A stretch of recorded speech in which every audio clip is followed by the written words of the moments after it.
All right. Ooh, we. There we go. All right. First and foremost, we're going to give all praises, all honor, and all glory unto the Most High God, Yahweh. We're going to do so in the name of His only begotten Son, who the world calls Christ, and Mashiach Yahweh Shai. It's your brother, Chief Priest Alazar Ben Lawyer, a.k.a. the Gorilla Hebrew. It is Hassan. And, I'm just mad. We're getting ready to go over this book, this publication, published by a man who's known, Abba Bibins, Elder Bibins, Rabbi Bibins, Eber Bibins, toward the end of his life before he was murdered. Zephaniah Yahweh Shem Yahshua B'Katah Water. Eber Bivens before he was murdered.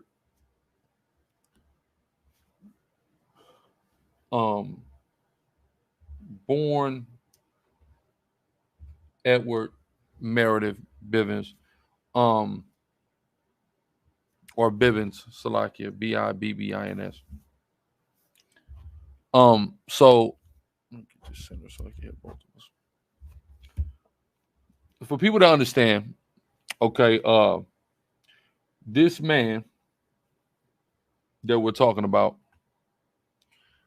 is the founder of the school at 1 West 125th Street, which, has given birth to all the major Hebrew Israelite camps of today. Everybody through one way or another comes up out of there, right? The school had different names at different times.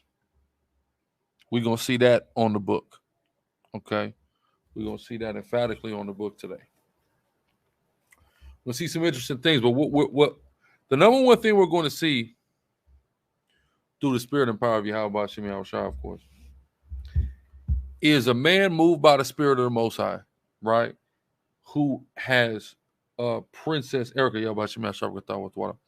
A man moved by the spirit of the Most High who developed this doctrine that we all believe today, right? Who showed us how to understand. He gave us the key to the map that is the Bible, right? And I've always used that analogy since I came into the truth. The Bible is like a map, right?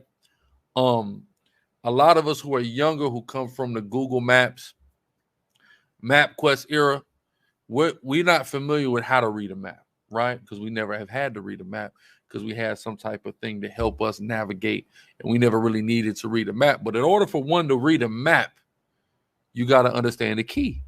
And on the key to a map is going to tell you, this many inches, equals this many miles, and this symbol equals this or whatever, right? That's how you read a map. And this Bible is like a map. Anybody can pick up a map the same way anybody can pick up a Bible. But if you don't have a key to the map, you could be looking at the map upside down, whatever way you want to, and you can see whatever you want to see in that map based off of what you think you're looking at. But without that key, you could never actually accurately understand the map. This man has passed the key to the map, right, to the men that succeeded him, Yaquab, Masha. They passed that key to the likes of Ariah, and then later the 7. When you got Ariah, you got Shar, you got Yeshaya, etc., Kazak, They then passed that key to a lot of the prominent leaders that we know today, be it Tahar from Great Millstone, Yahana, the ISUPK, Barak of House of David. They passed it to them. Out of them then comes the likes of, let's say, Bishop Nathaniel of IUIC, right? Shalom. Bishop Nathaniel of IUIC comes after, in that cloth. He's contemporaneous. He's contemporaneous with, Tahar, Yahana, Barak, but he's like in the class after them. you know, and then, you know, fast forward, you have some of the younger leaders, right? Montoya Jones, Yahweh Shem Yahshua Brakatha Wathawada, you know, Sakari, Zabak, because Zabak come into class after that as well, Zabak. And then later, fast forward, you got us, you got the brothers from Watchmen, etc. Right? But this is that it all come from this man, right? Again, who was known as Abba Bivens, Rabbi Bivens, Elder Bivens, Eber Bivens, right? Different things, right? Born apparently Edward Meredith Bivens. All very important information, all very pertinent information, because we have, you know, we've been, you know, we go off of faith, right? Everything is faith. We understand scriptures to break down everything makes sense. It's the faith, but just understanding of, you know, kind of tracking our faith and substantiating it historically. You know, a man about 80 years ago developed the foundations of this doctrine in which that we presently take heed to. And that's important to know. You 1 second. Also, yeah, I got. You got both? It's the same clip. The same time? Yeah. Okay. All praises. So this man, he really developed that, right? Hassan, give me Deuteronomy 28. We shall go to him for one of all things. From Seattle, Yahweh Shem Yahshua Brakatha Wathawada, right? And I wanna give credit where it's due. You got a guy out there, some of y'all may be familiar with, named Abu, right? Him in tandem with Vocab Malone, I'm sure even more y'all are familiar with, have done this research, have unearthed a lot of this information. Differences aside, I mean, I've never had any disrespectful discourse, Salakia, with Abu, right? I've always respected him as a researcher, as a scholar, as a linguist, etc. Always. You know, we've had disrespectful back and forth with Vocab Malone, all that to the side. All that to the side. Oh, yeah, Salakia. And then somebody, Def Montana, said, when did AOC begin? See, AOC comes out of the house of David, Salakia, General Hashar, and what is the elder? The elder who passed a couple years back, AOC. Somebody help me out in the chat. Because everybody know AOC, you kind of see the face with Hashar, but was actually an elder that was up over that. Besides Uncle Yahweh Shem Yahshua Brakatha Wathawada. Give me that though, real quick. This is Deuteronomy 28 and 48. Therefore shalt thou serve thy enemies, which the Lord shall send against thee, in hunger, in thirst, in nakedness, and in want of all things. So we're going to serve our enemies in want of all things. And even the unearthing of this information, we had to go to our enemies for. They found this book. Now, I've heard of this book already, right? And I heard of this book in an interview by Elder Ash of House of David, right? Big salute to the Elder Ash. And he spoke of this book there. And he also spoke about his name being Bibins as opposed to Bivins, Bibbins. So it seems as if he was born Bibins and then later adopted, changed it to Bivins. And there's some Hebraic precedent when you study different dialects of Hebrew, how the B and the V are used interchangeably. You even see this in the Spanish language, right? Anybody ever heard of the barrio? Well, it's actually the vario, right or wrong, Zebulon? In the hood, they want to spell it with a V like that. With a V, but what's the appropriate way? A B or a V? With a B, right? But the B and that V are kind of interchangeable, right? In the Spanish language, we see that. We see that in different forms of Hebrew. You see that as well. That's why you get certain names that you have to understand how the Hebrew contributed to the Spanish during our time up there, right? Our time interacting with our time in Europe, right? That's why you have certain names that are popular amongst surnames amongst Spanish, like Ibar, Ibarra, things like that. That literally just means Hebrew. It's literally Hebrew. That's Lashon Kodah. It didn't even go through any change. That's just Hebrew. Ibar, Ibarra, etc. Right? Because of our interactions in time and the influence and the contributions that we made to developing Spain, Portugal, and that area. Even when you actually deal on a genetic level, right? They say 1 in 5, 20% of people in Spain and Portugal are direct descendants from the Moors. 20%, right? Staggering. But with all that being said, research has been done. They found this book, one copy of it. They can't find no other copies. I will bet my bottom dollar Elder Precious Shia has a copy in his extensive library in Harlem. I guarantee he's got a copy of it. Right? But it's called Marks of a Lost Race. They found it in Northwestern University there in the Chicagoland area. They found it and they did a video on it, right? And they've been investigating and researching the man, the myth, the legend that is who they call Abba Bibins. They've been doing an immense amount of research on it, right? And I give it to them. I had some alternative research that I did genealogically. I kind of, within the last few years, I think we live in Dallas, I kind of picked up, dealing with genealogies and studying people's genealogies and kind of offering that service a little bit to people. We got a few people who's still waiting for me to do their genealogies. You're going to have to give me some time. It's certainly a labor of love, right? But doing with genealogies, right? Became a genealogist. And I kind of just went, on a whim of, somebody who was contemporaneous there in Harlem with this name and tracking him back to the South based off the legend that we have. He came from the South and he came up to Harlem and he got with the Commandment Keepers and then he broke off and he started doing his own thing. Right? So I kind of went off of that there. Some of the photos I was seeing that they were saying were him, I kind of felt like didn't exactly match. But then, they brought out some good points, right?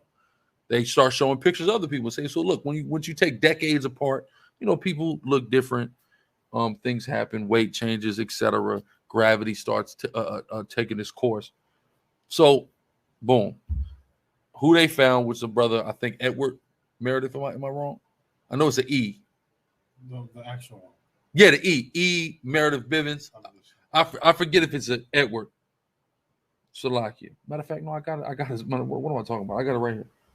Edward Meredith Bivins. So I'm gonna pull it up now. Right via ancestry. Henry. Right? No, that's his son. Oh. Henry, whose later name was changed to Chaim.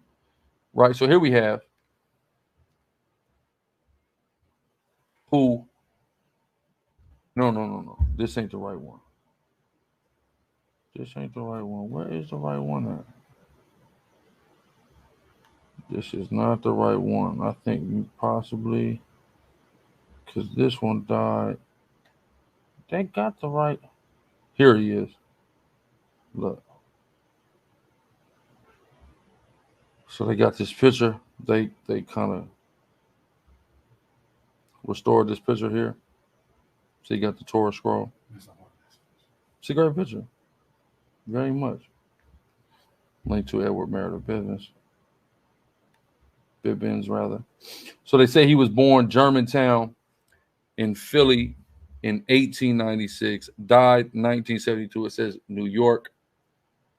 Now, many people say Newark. Elder Apostle Har says he died in Trenton, but it's got his death place. And then you see Abu actually went to his gravesite.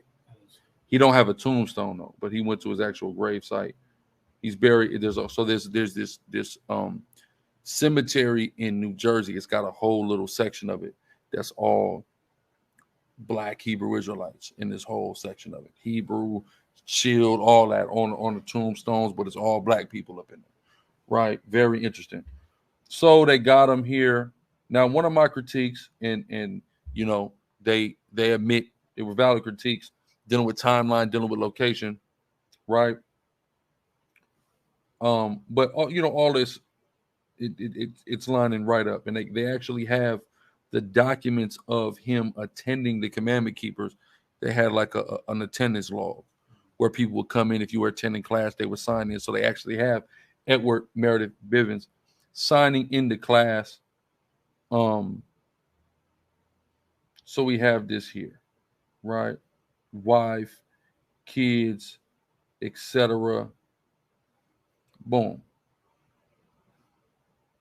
So we have this information. This is important research that's been done. Very important research that's been done, and that's why we're not going personal issues aside. As scholars, as researchers, I'm going to certainly just give all due respect to Abu the vocab for doing this work, because it's important work that had to be done, right? And you know, the other nations have always had a fascination with us.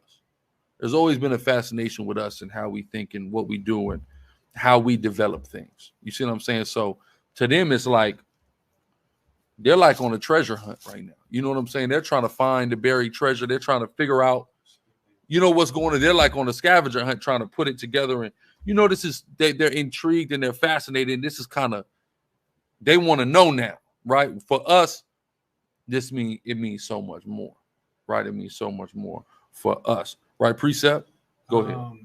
Just this latter part of this, Ezekiel 36:3. Therefore prophesy and say, thus saith the Lord God, because they have made you desolate, swallowed you up on every side, that you might be a possession unto the residue of the heathen, and you are taken up in the lips of talkers. We're taking up the list of talk. People want to talk about us. They want to know. They're going to do docu-series on you black people, you Hispanic people, right? They're going to fly Vice. Zebulon Vice is going to get on a plane and go to El Salvador, and they want to put a camera in the nigga face. And they want to hear about, well, what's going on with all these 18s and all these MSs that getting deported? What's going on, right? They're going to go in the hood. They're going to do the same thing. They're going to go down to Haiti. They're going to do the same thing. They're going to go to Jamaica. They want to know what is going on with you Negroes and you Latinos. Why are y'all doing this? Why is it? Why do y'all think? What's the thought process? Where did this come from? They just want to know. So to them now, they see this phenomenon of, you see these black and Hispanic people, they on the streets. They're teaching the Bible. They have a way, they understand the Bible in a way that is unlike how anybody else in the world understand. Nobody else in the world looks at the Bible the way that we look at it. Have the breakdowns that we have. Nobody else has this. This is fascinating to them. Where the hell does it come from? And they've been able to. They are really fascinated, even if it's like good, like you said, like all that gang shit. Good or bad, they want to know. White dude come out of England. He wants to know, like he like you said, so many with, people killing each other. listen, with this British accent, that'd be the code when you watch the BBC documentary. He's got a British accent. He's down in damn El Salvador somewhere. What is going on with DMS 13 in the 18th streets? A Los Angeles-based street organization now is seeing thousands of deportees to El Salvador, to Guatemala, to Honduras. You see what I'm saying?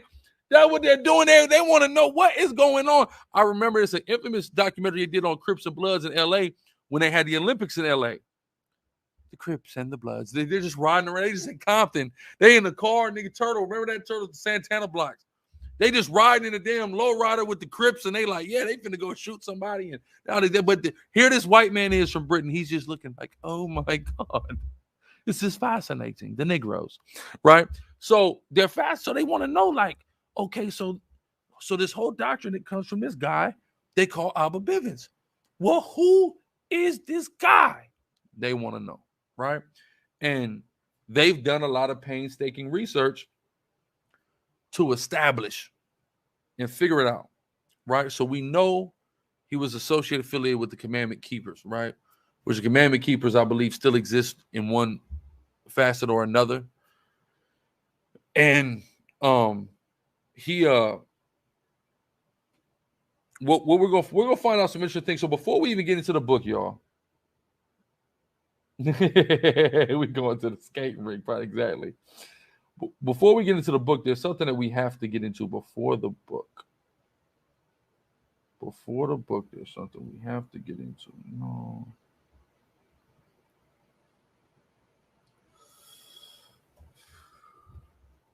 Got to get into something a little bit before the book, right?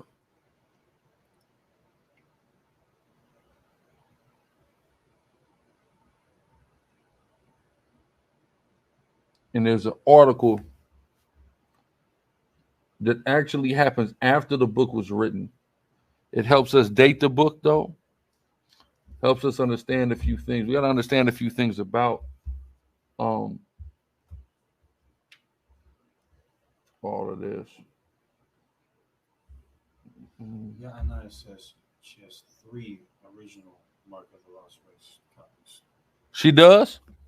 I don't know. Sister, where the sister at? Let me see. Let me take a look. It's a sister or is it a brother? Sister? Listen, Naya, I would love, and I'll pay you a whatever you ask for one of them.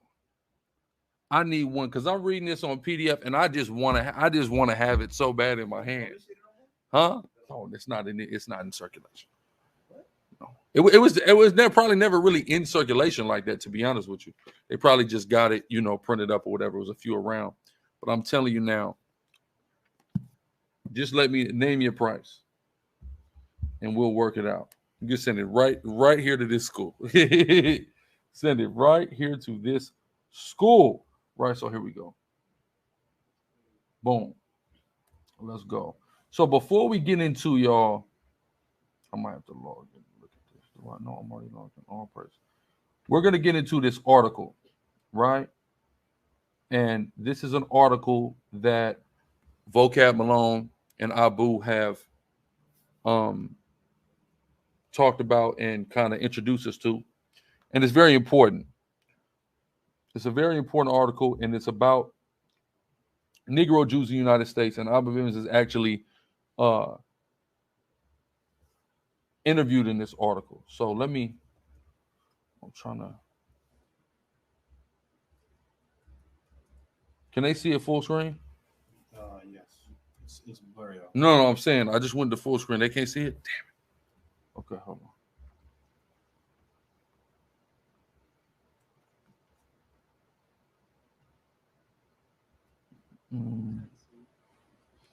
Let me just zoom in.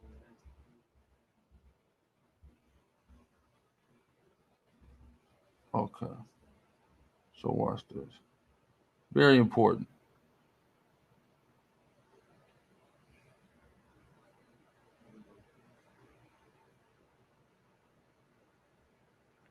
Okay, so we're gonna read this first paragraph. So this is about the commandment keepers, right? So go ahead, read that first. You be able to see it. Okay. Yeah. That first paragraph. It's a lot. Yeah, you're right. Taking a second. The emergence of the commandment keepers? Okay. The emergence of the commandment keepers. It says, the largest and most well-known of the Black Jewish cults in Harlem. Of course, they call us cult. This whole thing is just about calling us Black Jewish cults. Go ahead.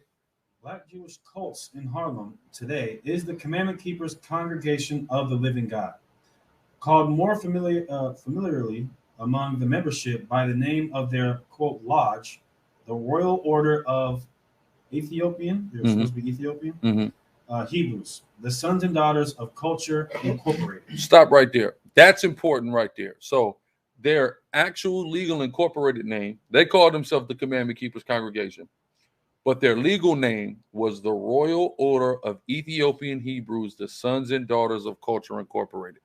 That's what they call there, and it says lodge. This is important to understand because they incorporated themselves as a fraternity, not as a church, right? They didn't go under the 501c3. That's not what they did, right? Again, many people have heard different talking points about 501c3s, and mostly that there are certain things that you cannot talk about if you have a 501c3, right? There's ways to lose it, etc. But there are other forms of tax exemptions that don't take away, that don't impede on your First Amendment, that you can do. And they took the route of actually organizing themselves as a fraternity as opposed to a religious church, that is, because a fraternity can still be religious, right? Like you have Knights of Columbus, which are like a Catholic fraternity. So a fraternity still has the right to be religious, but it's just not the same as a church, right? So it's important to understand that. Keep going. It says the group was organized by its present leader, Rabbi Wentworth Arthur Matthew, an alert, forceful, and intelligent man, 58 years of age, dark brown, who through claiming a DD as well as a PhD degree, is self-educated beyond elementary levels. Right. So what he's saying is he's claiming to have these degrees. He doesn't really have them, but he has educated himself. He has educated himself very well, right? I'm gonna move on. I just want to get that as an introduction here to understand what we're gonna read about. And we're gonna kind of go through this whole page. Right. So start at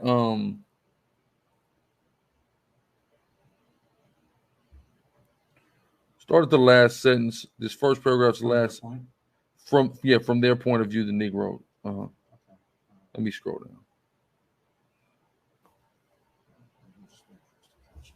Good. Okay. From their point of view, Negro society had no head. Right, no head, meaning no leadership, right? So again, this is interesting because this article is published in 1952, right? 1952. So we're talking about, what's that, 70 years ago exactly? 70 years ago. Now, this is the 50s now. This is before what they say feminist movement. It's before welfare, incentivizing men not being in the house. It's before all of that.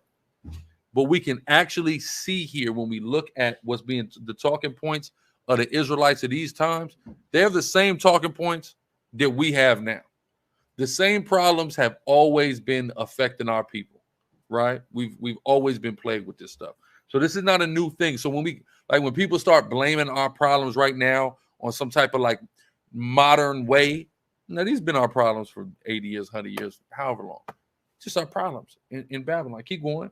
It says, during his first 6 years in New York, Matthew did... Now this Matthew. Now, this is the leader of the commandment keepers.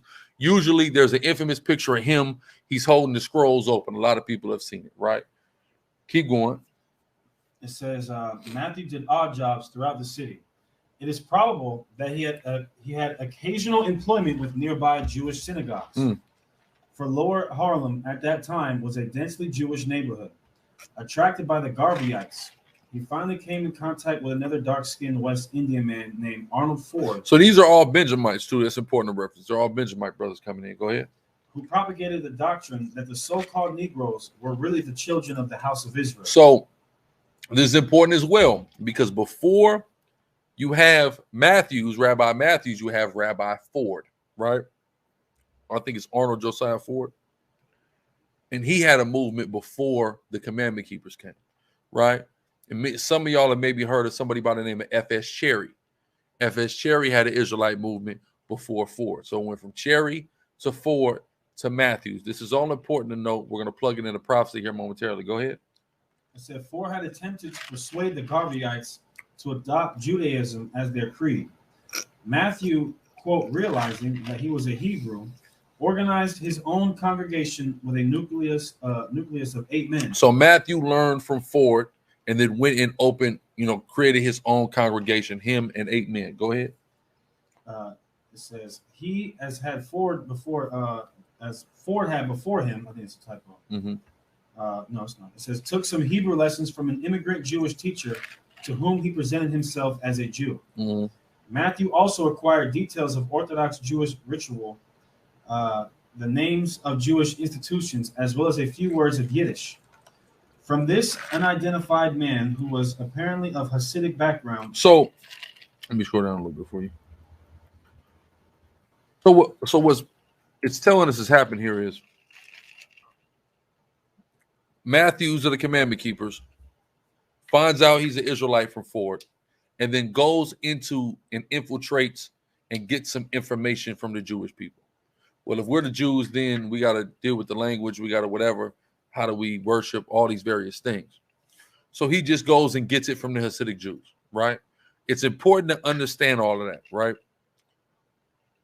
Because as we know, what we do in the One West tradition, I'll call it, is drastically different from any form of Judaism, right? Drastically different. What we do is unlike anything that's ever been seen. It's not Christian. It's not Jewish. It's not Muslim. It's something that is entirely our own. And this, again, is important to understand when we look at the development of the commandment keepers, and then we look at the progression of understanding of Abba Bivins, where he's at while he meets the commandment keepers. then remember, he breaks away from them and begins his own thing, which we're all products of now, right? His own thing. That's different. Now, the talking point has always been from the elders, whether it's Elder Tahar, whether it's Commanding General Yohana. They've always made a talking point of how the legend has it of Abba Bibins, that his main differentiation from the commandment keepers and what led him to break off was they were becoming too Jewish. They were too Jewish. And it was conflicting with him and his understanding that we shouldn't be conforming to the Edomite Jews, right? They're not the real Jew. Why would we follow after them? Because they stole our heritage and culture and they've misappropriated whatever, right? So it's important to know all of this stuff. Keep going. It says, he purchased Jewish ritual materials, an ark, a scroll, prayer shawls, and books, skull caps, and rented rooms on 135th Street, where he established his synagogue and rabbinical college. He put out a sign that Hebrew was taught, and also spoke on street corners where he conducted healing and preached the following doctrine. Now listen. So as we can see here, Rabbi Matthews, he was teaching on the streets as well, right? So he began his stuff. He had a school, but he also was street teaching. Now, eventually the commandment keepers kind of got away from street teaching, but he initially started out street teaching as well. So this is demonstrating that this was a regular thing, this going to camp. They were doing that. What we're doing has been going on for around about 100 years in the streets of Harlem, right? Keep going. During slavery, they took away our name, language, religion, and science, as these were the only possessions that slaves had, and they were pumped full of Christianity to make them more docile. The word Negro is a badge of slavery, which comes from the Spanish word Niger, meaning black thing. Those who identify themselves with Negroes. No, Salakia, let's stop right there. He says from the Spanish word Niger, meaning black thing. This is important. It's always important to understand how much of a misnomer the term Negro is, right? Because that TV is Negro, right? A person is Moreno, right? A dead thing is Negro, just black. It's just a black thing. A human being, they call in the Spanish language Moreno, right? Which just means like dark skin, basically, right? It's the proper way to say it. The proper way to say it. But they call each other Negro. They call it Negro, Negrita, Negrito, etc., right? But the proper way to describe a human being is not Negro, right? That's become a way, but what he's going into is how much of that's a byword in and of itself to call somebody that, because nobody's even actually that, right? Let's keep going. It says, those who identify themselves with Negroes identify themselves with black things. With black things, right? Go ahead. Not human beings. Though some say that the word Negro comes from the Niger River. People are named after lands, not water. But it's problematic because the white man called the Niger River because they got Nigers there. That's why they did that. The name wasn't called the Niger River before the white man came and called it, and not what the African tribes called it. You see what I'm saying? So that's silly. Keep going. All so-called Negroes are the lost sheep of the house of Israel, which can be proved from Scripture, and they all have birthmarks that identify their tribe. Stop that there. So now, we also know a lot of people hate One West because of the 12 tribes chart. But as we'll come to find out, all the Israelite camps and schools of them times, they were all trying to figure out how to pinpoint the tribes. So how Matthews did it was by birthmarks. If you had certain birthmarks, he would say, oh, you was in that tribe. You see what I'm saying? That's how they would do that. So everybody was trying to figure out the tribes, right? They hate on One West because One West actually really have the most sensible, thorough way to break down the tribes, but they were all trying to figure out and put people in what tribe, right? So let's keep going. It says, what did I do? He attracted, there we go. Just give me a second. It says Jacob was a black man because he had smooth skin. It says he attracted a small number of men, and more particularly middle-aged women like himself, dark-skinned, recent migrants, and dissatisfied. Right. So they're recent migrants. So these are a lot of in his school, they had a lot of Benjamites that was migrating up into New York. That's the main people that they was catching, right? So now let's go to the next one. What's this? Okay, yeah, we're gonna read this whole page as well, because now we're getting ready to get into the actual quote here of Abba Bivins. So go ahead. Dissatisfied with their conditions of life, who in turn brought friends of theirs to see their services. As his reputation grew, others sought him out. Let me scroll down a little bit so I can get this whole. There we go. Go ahead. Okay, where I'm starting from? If someone, yeah. So this is actually, so again, this is a interview piece that's being done on Rabbi Matthews, and Abba Bivins at this time is his student in 1952, and he's going to actually this is him speaking here. So go ahead. If someone calls me a Negro, I let them know what I am, so they will know what they are too. Remember that for later as well. Remember, he says, if somebody calls me a Negro, I will let them know what I am, so they will know who they are too. Right? That's going to be important later. Go ahead.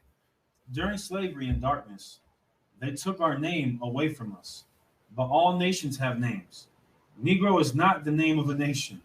If we'd find out about the people that Jesus spoke about, the lost sheep, he meant the house of Israel. Stop that right there. He said the people who spoke about? Who Jesus spoke who about. Jesus spoke about. This is important, because another common misconception about Abba Bivins is he didn't believe in the New Testament.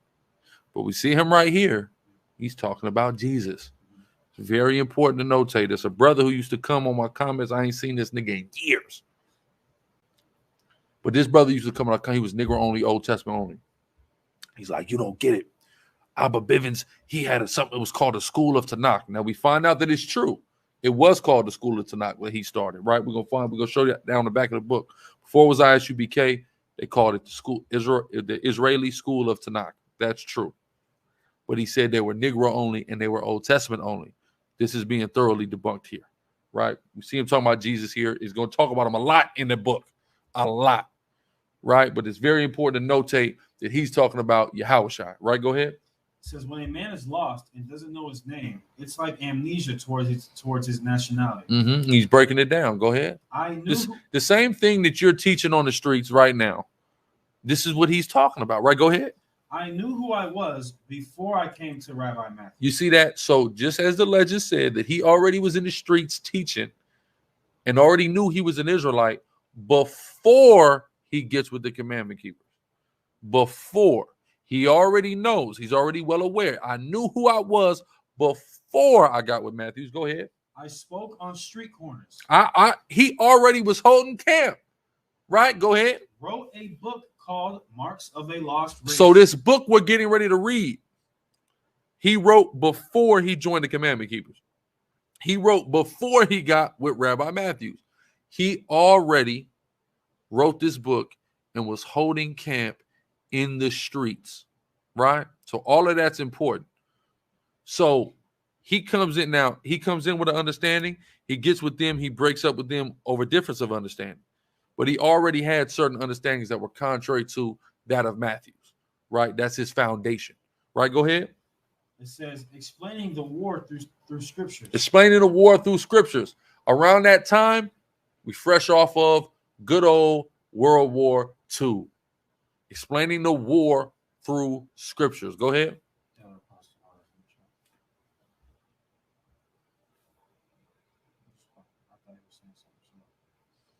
Oh no, it says shalom to elder apostle chief high zenith priest Tahar. Any light you'd like to share, go ahead, put it in the chat so we can highlight it. So yeah, just watch him in the chat in case he says anything, so we can make sure to highlight it, because of course he was at One West since 1984. Correct me if I'm wrong. Go ahead. It says, okay, explaining the war through scriptures. There were two of us. There were two of us. He had a friend. Now, when we look at the actual cover of the book, Marks of a Lost Race, there are two authors. So when he says there were two of us, right, dealing with the book, he has somebody help him, and he actually talks about it in the book. The term "we" is thrown around a lot. indicating that there were multiple people who contributed to writing the book. Right? Keep going. It says, Okay. this buddy went back to his wife. Uh-huh. I couldn't go back to mine. Uh-huh. He This- was so fervent in the word. He just was out there teaching the word. I mean, he couldn't even go back to his woman. Right? Go ahead. The Spirit got me. Uh-huh. Well, one night Matthew's name was revealed to me. Right. So he found out about Matthews, the commandment keeper. He found out. Right? Go ahead. And I came up here. Later on, I brought my wife. So he went and got back and got his wife. Didn't just get rid of her, okay? But he was on a mission first. And he came back, got his woman. Right? Go ahead. It says, since I've joined, it has enlightened me a whole lot. Mm-hmm. When I stand before the Torah and hear what God told our fathers and mothers and what we've lost, what we would have if we follow the law, it's made me a new person. Rabbi Matthew is the only man that's got something that Benefits. benefited our people. Mm-hmm. I broke up my home to come up here. That's something. Not till we turn back like Rabbi Matthew will our trouble cease. They say we've advanced since slavery. This is 1952. They say we've advanced since slavery, but we're still in back of the whites. See that? And 70 years later, see, he's almost 100 years after slavery. We're still in back. 70 years after that, we're still in back of the whites. Nothing has actually changed. You see how crazy that is? That's some of the most impactful stuff about reading all this. We looking back into the past, to the 40s, to the 50s, whatever, and we're seeing the same situation that we're in then, we're still in now. Where is the progress? Somebody please tell me. Go ahead. But return to one leader and let him point out the way and let him take up the burdens he knows how. So it's apparent that he got drawn to Matthews, he got up under Matthews, and he was very, he was confident in his ability.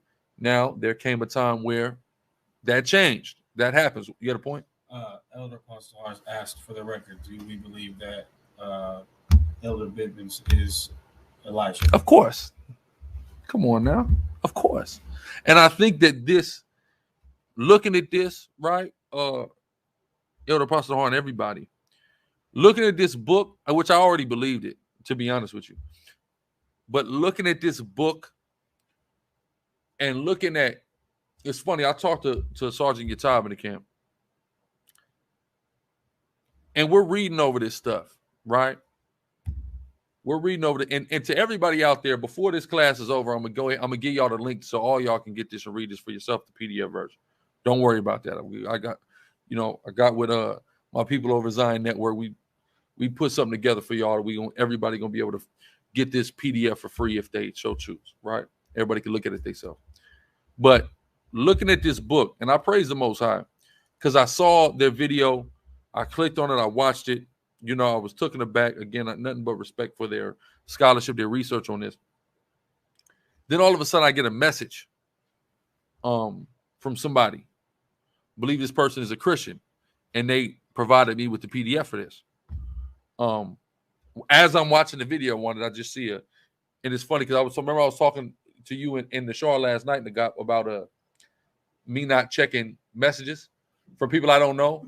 But just the same thing, it was a Facebook message, right? Somebody hit me on Facebook on my like page, the Gorilla Hebrew like page, and I just happened to click on it for whatever reason. Spirit just led me to click on it. And sure enough, dude just sent me the PDF. There you go. I said, all right, because I didn't see that they put out a link like everybody come get it right here or something like that. They didn't do that. So I said, all right, cool. Boom, I got it. Sent it around to a few brothers. But as Sergeant Yatab is looking at this, it's like this, right? We got Elder Apostle Horn in the chat. Myself, Deacon, Captain, Sergeant Shamar, Sergeant Yatab. We learned from him and them at GMS, the elders there, starting with Elder Apostle Horn, right? We got taught. They got taught by the men that preceded them. Who the hell taught this nigga? That's the question on Sergeant Yatab's mind. Because somebody sat there and either through video or personally or whatever has taught all of us. Who the hell taught him? And again, he wrote a book before he got with Matthews. He already was on the streets and he already wrote a book.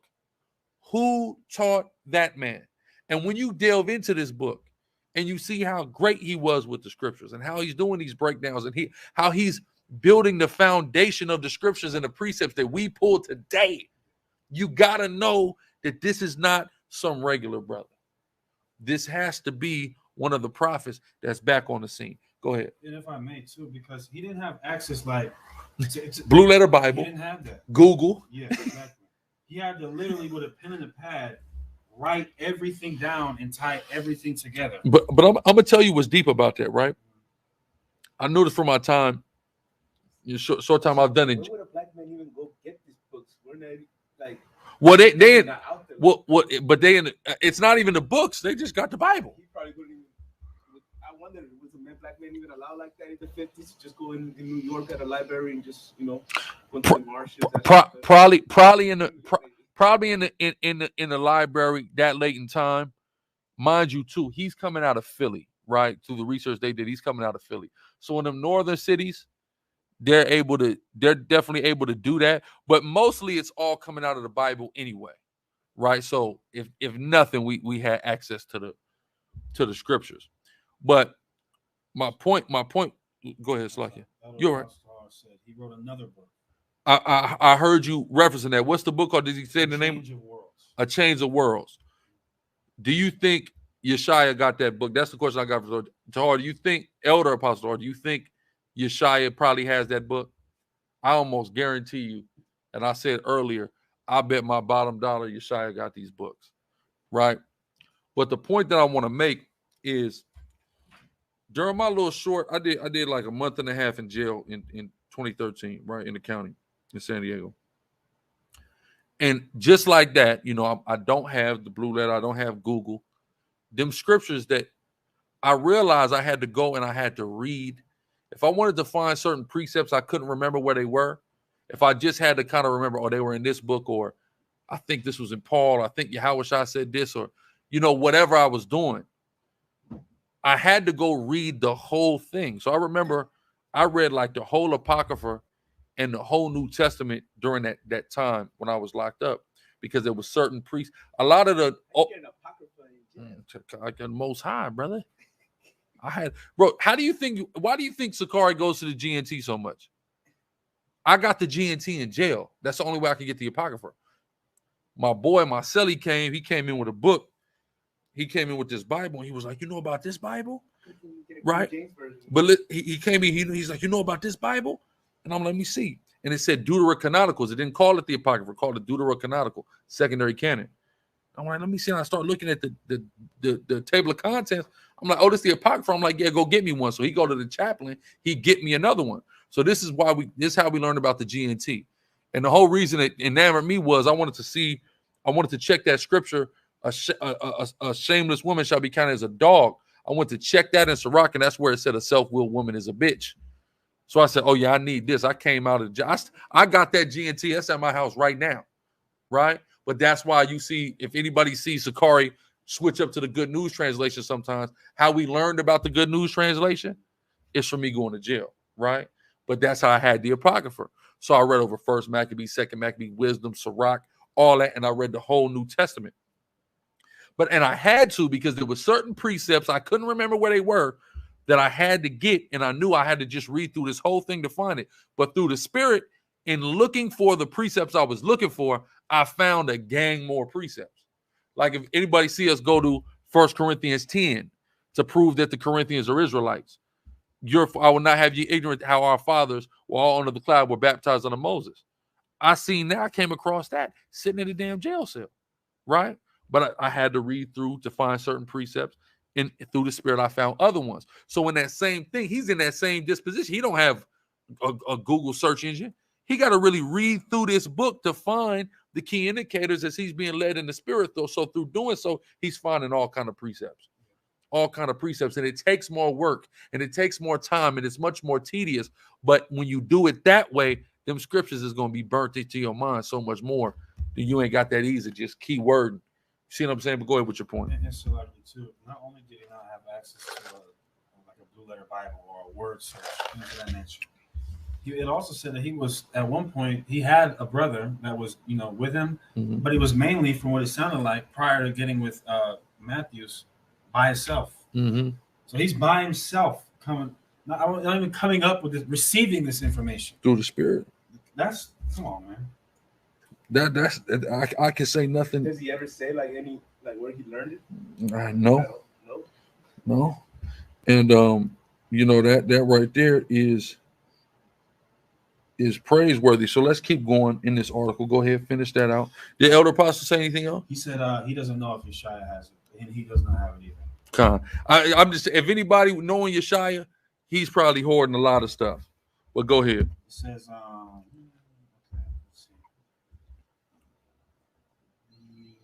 He's got endless sources. It says, but return to one leader and let him point out the way and let him go. So it's clear also that he was already doing his own thing. He already knew the truth.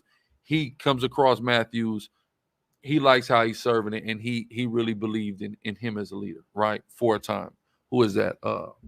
Solomon Yabashim Yashar Brakatah Water for your continued support, brother. Go ahead. It says, let him take up the burdens he knows how. The Gentiles elect men to exercise authority over. So now he's quoting Matthew. Mm-hmm. Well, not Rabbi Matthew. He's quoting Christ from the book of Matthew. The Gentiles elect men to exercise authority over you, but the one who grows up great among you, like Rabbi Matthew, let him become your servant. Mm-hmm. I feel better since being with Rabbi Matthew because I've come back to my customs. Right. So he's following him, and he trusts in him as a leader, etc. So he got with the commandment keepers. So that's him there. Now we're going to go into a quote from a female, a woman who is a command, going to the congregation of the commandment keepers. Go ahead. Which one? Among those? When I came to this country. Okay. Mm-hmm. It says, when I came to this country, my grandfather had always told me about the Hebrew language, that it was his language. Now stop it right there. We have a Benjamite sister here that's immigrated into the States, and she's already being taught that she's an Israelite from her grandparents. So this shows you something. That now, if this is 1950, this is an older sister here, right? Her grandfather, the likelihood of him being a slave is high. So this shows this tradition and this understanding of our people knowing this. This is not a new phenomenon. This is something that goes back, right? That we've been having. They can try to act like this is some new thing that some crazy niggas just made up. But this is, as she's talking about here, is being passed down in her family. Right? Keep going. Yeah, this is comforting, man. This is, man. It says that it was his language. We had books at home about the Hebrew children, Hebrew people. I didn't find anyone until someone invited me to come up to the synagogue. When I came there, I saw placards on the wall with Hebrew on them, and said to the rabbi, "Do you teach this?" And I began, and here I am. I took private lessons from him and believe I was the first black woman to teach Hebrew in the Western Hemisphere. Besides, before I joined, whenever I lived in an apartment house, I hardly ever knew anybody in the house. I was sick for nearly a year because I kept the ice bag on my face for such a long time that I froze my face. The doctor told me to keep it on for 2 hours at a time, and I even slept with it. I was practically blind in one eye. But the rabbi went down to the drugstore and got something and washed my eye out with it, and I can see much better now. I was very sick for nearly a year. Didn't get out of that bed for 8 months, but the students came up here and took their lessons from me right in my room. Right, so he had her teaching up in the Hebrew. Read this last paragraph. Among those? Yes, sir. Among those whom he did convert, it appears that he stirred them to think about their ancestry and stimulated them in so doing to find some clue in their life, which gave them proof that he was right. See that? Same thing that we do. We stir people up to go look into their ancestry, right? It says, and stimulated them in doing so to find some clue in their life, right? This indication about our lives, about us being the Israelites, right? Keep going. Just like update, Sister Yana says she might have that book as well. She's going to look through her uncle's stuff. This is Sister, please, man. Listen, name your price. You've got me. All right, trust me. Go ahead. It says, what is it? What is it? The snake that swallows its own tail? Leviathan. Leviathan. Uh-huh. Okay, well, Elder Apostle Har. He's Leviathan. He's the snake that's swallowing his own tail. Who you talking about? The maggot. Oh, okay. We can say his name today. We're gonna respect him today. We gonna respect him today. They did listen, they did a good job. All right, they did a good job on this. Go ahead. It says, okay. One of the individuals whom either he or Ford may have inspired joined a neighboring Jewish synagogue on 116th Street in the belief that he was of Jewish ancestry. So we have to understand what happened here, right? We have to understand what happened. So let's say in passing, I tell brother, you the real Jew of the Bible, right? You never see me again, but that idea is in your mind, and it's fresh in your mind. So then you say, well, I'm the Jew, so I'm going to just go down here. This is where the Jews are at. I'm going to go down here to the synagogue now. And then you become Jewish. You see what I'm saying? Because you just took that little bit of information without all of it, and now and this happened, right? So my grandma, right, one of her best friends, passed a few years ago, Miss Arthur Lee, Ruth Arthur Lee. She was tight with my grandma. Her husband was tight with my grandfather, right? Her son, same thing. His grandfather was involved in some of this, what they would call a black Jewish cult. He just heard that little bit of information. He converted and became an Orthodox Jew, right? So my grandma didn't know the difference between when I first was coming in and I first was in GMS Seattle. She don't know the difference. Niggas, Jews, whatever. Y'all are black Jews. Cool. So she was having them come and bring me the bread they be making, the Jewish bread. You ever seen that? She was having them come and I was getting a delivery of bread every Friday before the Shabbat. They was coming and dropping me off bread. But it was a sister. It was her friend's son's wife who was coming and dropping me off that bread. And it was good, man. She was doing it good, nice and buttery. I liked it. But there was a situation like that where he just got his grandfather was involved in, okay, boy, he went and just became a Jew. See what I'm saying? Right, but keep going. It says, this, however, is the only case known to the writer in which a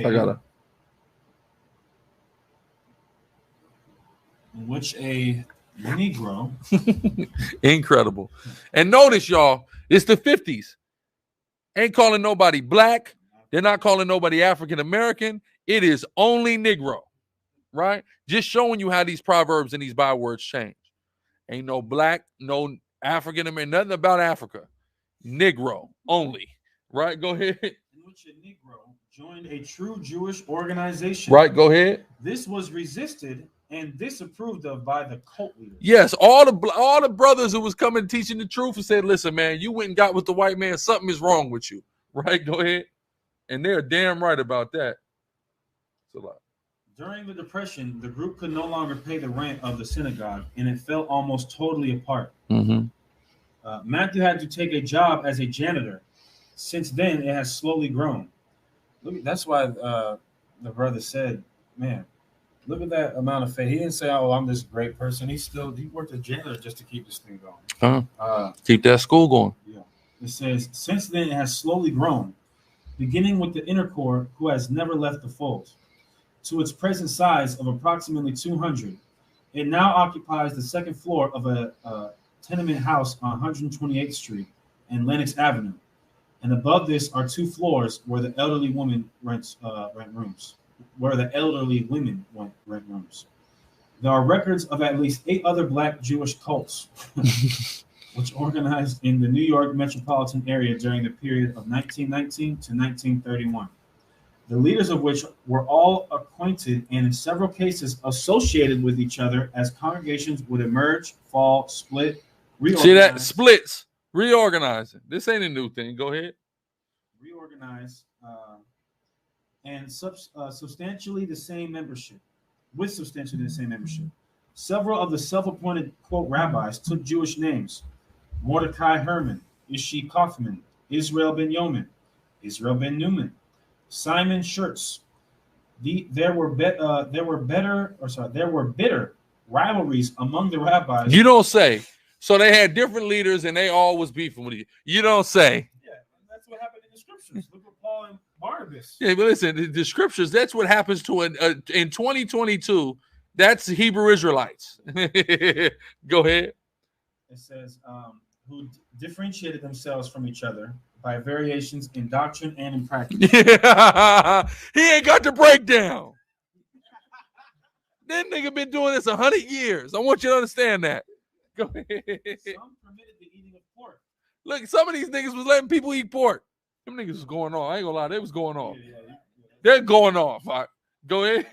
Well, never mind. Others did not. Most of them accepted Jesus as a, quote, black Jew who was lynched by the Gentiles. See that? So now that's important because that's demonstrating that majority of these organizations were messianic. Right? Go ahead. The group which had incorporated the least of Jewish ritual. Hold on, so let me scroll down a little bit. Go ahead. The group which had incorporated the least of Jewish ritual was that of Elder Robinson's, who ran a baby farm in New Jersey. I don't know what that is. Go ahead. I don't either. He was later convicted of violation of the Mann Act and of misuse of his parishioners' funds. He went and pulled one of them Ford Model Ts off the lot. Go ahead. All the rabbis conducted missionary activities along the whole length of the eastern seaboard, and there are isolated black Jews in smaller towns today who responded to this evangelism and occasionally solicit money from Jews. Mm-hmm. So this is when the news is going and knocking on the synagogue door and going, yeah, we're Jews too, man. Kick us down some. Go ahead. There's also a group in Philadelphia under Prophet Cherry who denies that the black Jews are Ethiopians. Right, so you have Prophet Cherry, that's F.S. Cherry. He came out in the late 1800s, right? Now, he was out of Philadelphia. One could potentially say that there is some influence, maybe Abba Bivins had influence from there, right? But yet and still, his brand and his version it still differs from any and all others in substantial ways. Let's keep going on. Most of the congregations disintegrated as groups with the death of their leader. My bad. Most of the congregations disintegrated as groups with the death of the leaders. In the 30s, Ford immigrated to Africa, where it is alleged he became a Mohammedan. Mm-hmm. Converted to Islam? Islam, that allegedly.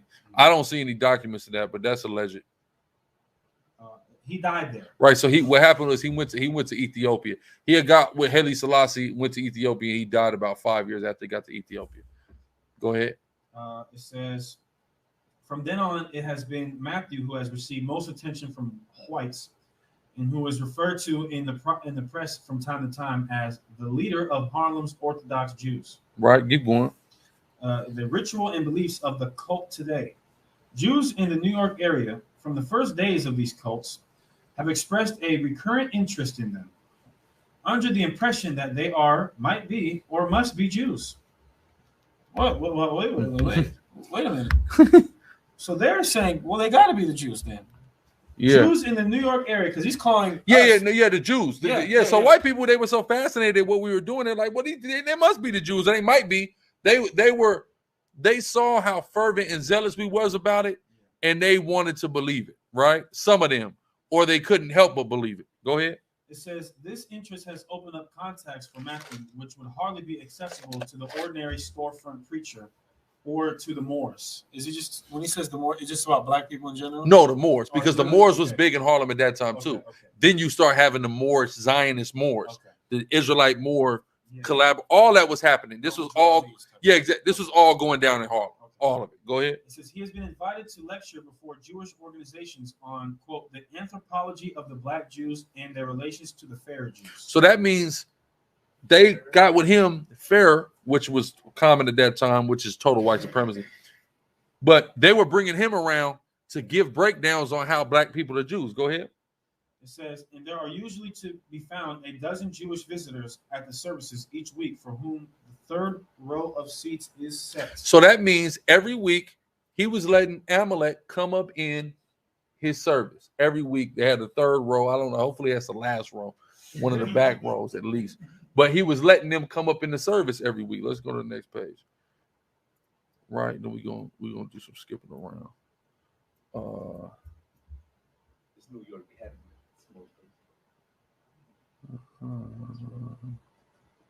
We're gonna read 2 paragraphs here. Go ahead.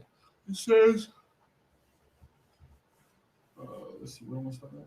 Aside. Aside, the possibility of financial support as well as recognition from Jews has motivated Matthews to convince them of the legitimacy of his qualifications. Yeah, so what this white man is saying about him is he's trying to make this happen so he can get some money from the Jews. Go ahead, because he knows the Jews they gonna take care of their own. Go ahead. It says, when Jews are present, he states from the pulpit, quote, "We are strictly kosher, and all males amongst us circumcised." He also attempts to give Jewish observers the impression that all of his flock were born Jews, while at the same time asserting that he was the first black Jew in America. Though on the whole, most reporters and observers have taken his statements as the truth. These contacts with Jews have occasionally resulted in repudiation for him, and at least in one instance, in public embarrassment. Wow. He is thus suspicious of protracted questioning about his background, extremely sensitive about the question, "How did you become a Jew?" and hostile towards those who call his group a Negro cult. Like, wouldn't anybody be hostile towards that? Imagine going to the what are them Chinese Christian churches called? Or them Korean ones? Because you know what I'm talking about? Nah, bro. But it's anyways with the Asian with the you know what I'm with the Korean lettering. I don't know what they called though. I've seen them. Whatever the hell they're called. Imagine going up to them and calling them the yellow cult or the Orient cult. You guys are just an Oriental cult. Yeah, that would get you canceled. Now, you know what I mean? After, you know what I mean? Come on, go ahead. These contacts have, however, furnished Matthew with a minute entree to Jewish society and culture. And basically, in these interactions, they give him more and more insight into how they operate, and then he takes it and adapts it to the commandment keepers and how they get down. Right? Go ahead. It says, and many of the speculations of Jews themselves about the origin of these groups have spurred the cult leaders in their quest for quote rational proof of what they felt to be their true identity. Because the Bible is not rational. In the early 20s, for example, both Matthew and Ford were visited by a representative of a Jewish organization who thought they might be fallacious. So this is where the Ethiopian thing comes into play. Thought they might be fallacious. So they're not necessarily actually wholeheartedly believing themselves to be Ethiopians, but they're capitalizing off of this in hopes that they can get a little bit of the Jewish money. Right? That's what's going on. Go ahead. A tribe of Ethiopians who believe that they are descended from King Solomon and the Queen of Sheba. It was through this visit that they first learned of Falashes and this legend. They didn't even know what a Falash was. Yeah, brothers didn't even know what a Falash was. Damn, for real? That's the thing? Yeah, we that. Sign me up. Can I get the money? Right? That's what the nigga thinking about. Right, go ahead. Although the observer thought they were misled, they from thenceforth realized that they were Falashes. That's why it says the Royal Order of Ethiopian Hebrew. That's why it's that name. They realized they were Falashes at that time. Right? Go ahead. They realized the bag. Realized. Now it said what? Because again, they recognized the Falashes, right? The Amalek did. So remember, they were going around. They were getting all this 1948 stuff ready. This was all a Hatch plan. So they were getting it ready and the right to the return and all of that. So they're going around. They did this in Nigeria. They did this all over the place. But they came to them and they heard about the Falashes. Now, brothers, Ethiopian all of a sudden. Right? Go ahead. It says that they were Falashes, or as they more characteristically define themselves, Ethiopian Hebrews. And added a belief in descent from Solomon and Sheba to their ideology. Ethiopia, it may be noted, is a country with which Negroes outside these sects are widely identified. Not only Negroes outside these sects, because you had at the time as well, Rastafarianism start coming up, things of that nature. Go ahead. And Ethiopian just simply means burnt face. That's all it actually even means. Right, go ahead. Not only is it the only country in Africa with a non-white ruler, damn, but it is also, as Claude McKay has observed, the wonderful Ethiopia of the Bible. To the American Negro masses, I can't see the rest. Salaki. And we're going to go to that last sentence there, does not eat pork. Go ahead.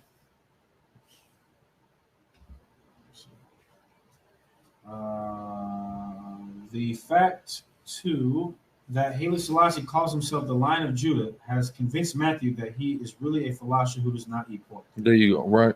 So just to get y'all some of that background, we're going to read one more page up out of this article. And anybody can check this article. Again, it's called Negro Jews in the United States. Okay, Negro Jews. Clark Atlanta University actually published it. It's written by Howard M. Bratz. Right? Y'all can check this out on your own. Read it on J. Some of y'all going to have to sign up for a JSTOR, JSTOR account. It's free. You could also pay to actually download some of this stuff. But a lot of stuff to at least let you read. All right? Some of y'all don't know about JSTOR, but you should know about JSTOR for the purpose of doing research. It actually gives you access to a lot of scholastic information articles throughout the annals of time, ancient manuscripts, all kind of stuff. I utilize it often.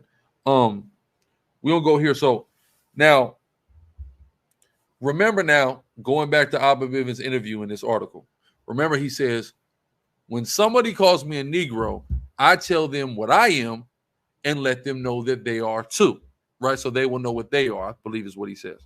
That's important. That's what Abba Bivins is saying. Now let's take a look at what Matthews is saying here. Look at this quote. Sorry, people learn Negro. People learn Negro habits. No, so like, yeah. Go. People learn Negro habits. Go ahead, Salaki. People learn Negro habits. We have to emphasize a certain aloofness.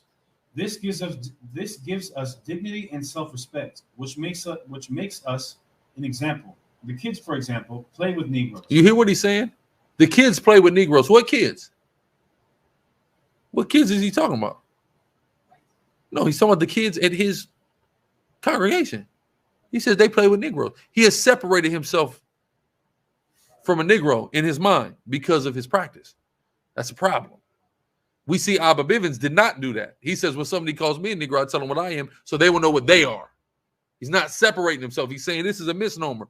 So we could already see in this same article an ideological difference that Abba Bivins is having with his leader at that time. Clear ideological difference. This dude's trying to nose up to brothers because of he has this information. Abba Bivins is trying to evangelize and enlighten brothers. Right? Go ahead. It says, the kids, for example, play with Negroes. But I tell them, keep your things tidy in school. Apologize quickly if something goes wrong and don't talk back to your teacher. Don't act up like Negroes. You see that? He's totally differentiating himself from his people there. So we see that, and he starts going in this way towards Judaism. We can see his behavior. So we can see where Abba Bivins eventually has a difference where he's got to get away from him and he's got to start his own thing because he was already on this mission before he ran into Matthews in the first place. Right? Go ahead. It says, don't act up like Negroes. Among the Negroes, there were conscientious objectors and other crazy things. These crazy things amongst them Negroes. He's a Negro. Right? He can be whatever he wants. When he goes out there, them white folks, that's a Negro. In every single, go ahead, King. Is it because he now believes what the Jewish people were telling him that he's a fallacious? It's possible, but in actuality, what I just believe it is he thought following in Jewish practices made him better than his people. And herein lies the problem with a lot of this stuff is when brothers start adapting that type of belief system, and they start to adapt a belief system that separates them from their own people in a negative way like that, right? When we're supposed to be bringing our people in. Go ahead. You was going to say something else? Like a house nigga. Exactly. Oh, I'm not like them. Right. I know I'm like them, but I'm not. I know I look like them, but I'm not like them. Right. No. That's the wrong way to think, right? So that's clearly developed, and I wanted to highlight that. We'll get into the actual book now. We'll get into the book. We're going to demonstrate how this book deals with a lot of very important and powerful prophecies, right? Impactful things. Make sure this is all right. As y'all can see, and just take a look at that. That cover is just dope. It's just dope, right? Marks of a Lost Race. Scroll down and just take a look at this. Take a look at this art, how they did it. Now, this is two people's names. Remember, he said he had his boy with him. right? W. Henry, and then E. Bibins. But then look, the H got holy, and then the Bib, Bible. See that? Holy Bible, W. Henry, E. Bibins, by. You see that? So it's just dope art on here, right? I'm going to tell y'all where y'all can get these PDFs too. At the end, Marks of a Lost Race. You can see here, right?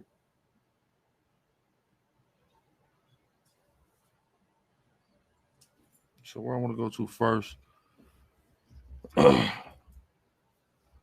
you see? Oh, let me zoom in for you.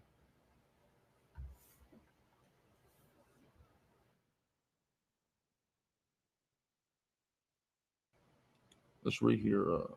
That last paragraph there.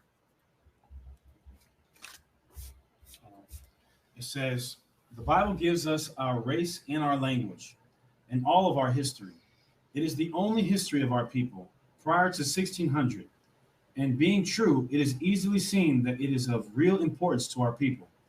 First of all, that we recognize clearly and finally the things that are written in this book, which we have to do to be recognized as a nation.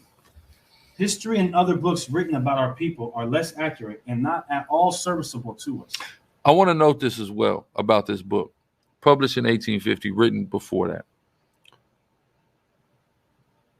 Message to the Black Man ain't even out yet at this time. This is before Message to the Black Man, right? Which is, I mean, it's got Message to the Black Man being put in prisons has, you know, caused the Nation of Islam to be as strong as it is today. Imagine if this could have been in the prisons ahead of that and how large the truth would be right now, right? Keep going. It says, history and other books written about us, about our people, are less accurate and not at all serviceable to us. Seeing the world in great pain, the Black man must not think that he can save a falling nation by giving his service. That's important. So he's referencing World War II because that's what's going on in his world. That's why I said in the interview, he says, I talked about the Bible and the war, right? He's trying to tell brothers, don't go signing up for that. A lot of Black people signed up for that war. That World War II. Oh, a lot of who grandpa was in World War II. See what I'm saying? A World War II veteran. A lot of our people went and ran out. He was trying to teach. So his message, just like now, we have a message that we deal with. His message at that time, he was on the street saying, brother, don't sign up for that goddamn war. Whatever you do, don't sign up for that war. Right? We'll go to the next page. I need okay.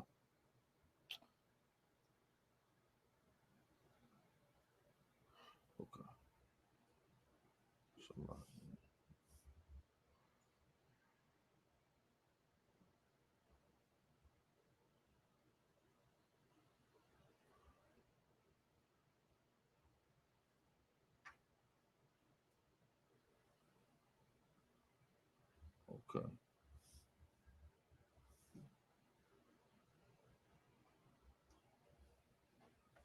It is the reconnection. A falling nation. I thought that's when America was the greatest. No. World War II, they was getting beat down. What? That's when after they established themselves. No, the end of World War II. That's when they established themselves as a superpower. Yeah, that's so their greatness is after that. When is this again? 1941. This is in the 40s. Okay. So So the war is on. World War II is going on as this book is Yeah. No, 1945 is when it ended. Yeah, 45. So he's already on the street because you got to understand. So I believe there's something that indicates he was with Matthews from 46. So that means this book is before 1946. Like, you think he will preach? Is that what he called it, a fallen nation? His message back there was still death to America. Of course, he's very clear with the. Just wait a minute. We're reading the book now. You gonna see? Yeah, you gonna see all of that now, right? Go ahead. It is the reconnection. It says this is important because we don't get into the world wars. So you're gonna speak on it, right? Go ahead. It is the reconnection. Okay, it is the reconnection of these facts that has determined the nature of this book. Mm-hmm. They should be recognized as such and used as such. Mm-hmm. And it will seem the more we use them, the more they become the same to us. Accordingly, in the following pages are given facts from the Bible, as would make this small volume serve the purpose of a guidebook. And at the same time, as we said at the beginning, we have tried to serve in this book as a personal guide, saying everything in such a way as to constantly help and lead our people called Negro. So this is important. He's giving you the purpose of this whole book. The purpose of this whole book is a guidebook to helping everybody understand the Bible, to helping our people understand the Bible, what it means, how to identify with it, the precepts that we need, all of that. That's the purpose of this whole book, right? That's first and foremost. Let's keep going. We urge upon all that read this book, who have not given the closest attention to the facts that are written in this book, to consider them and tell your friends or any one of our people that you may come in contact with. Spread the message, spread the gospel, right? And mind you, remember, he's saying we because he wrote it with the friend that he mentioned in the article, right? Keep going. Killing. We need to know ourselves. We're gonna read through all this. We need to know ourselves. Okay, it says we need to know ourselves and why we should stand in the very presence of God, like other nations. Go ahead. Briefly, we may say in helping to make the Bible real to you, and this is precisely the greatest difficulty we meet when we find people trying to read the Bible intelligently. See that? We got people Sorry, intelligently. No? I can't read today. Yeah, intelligently. So basically he's saying that he was already encountering people who thought they were smart and reading the Bible, and they're not realizing they have to make it real. They have to make it come to life.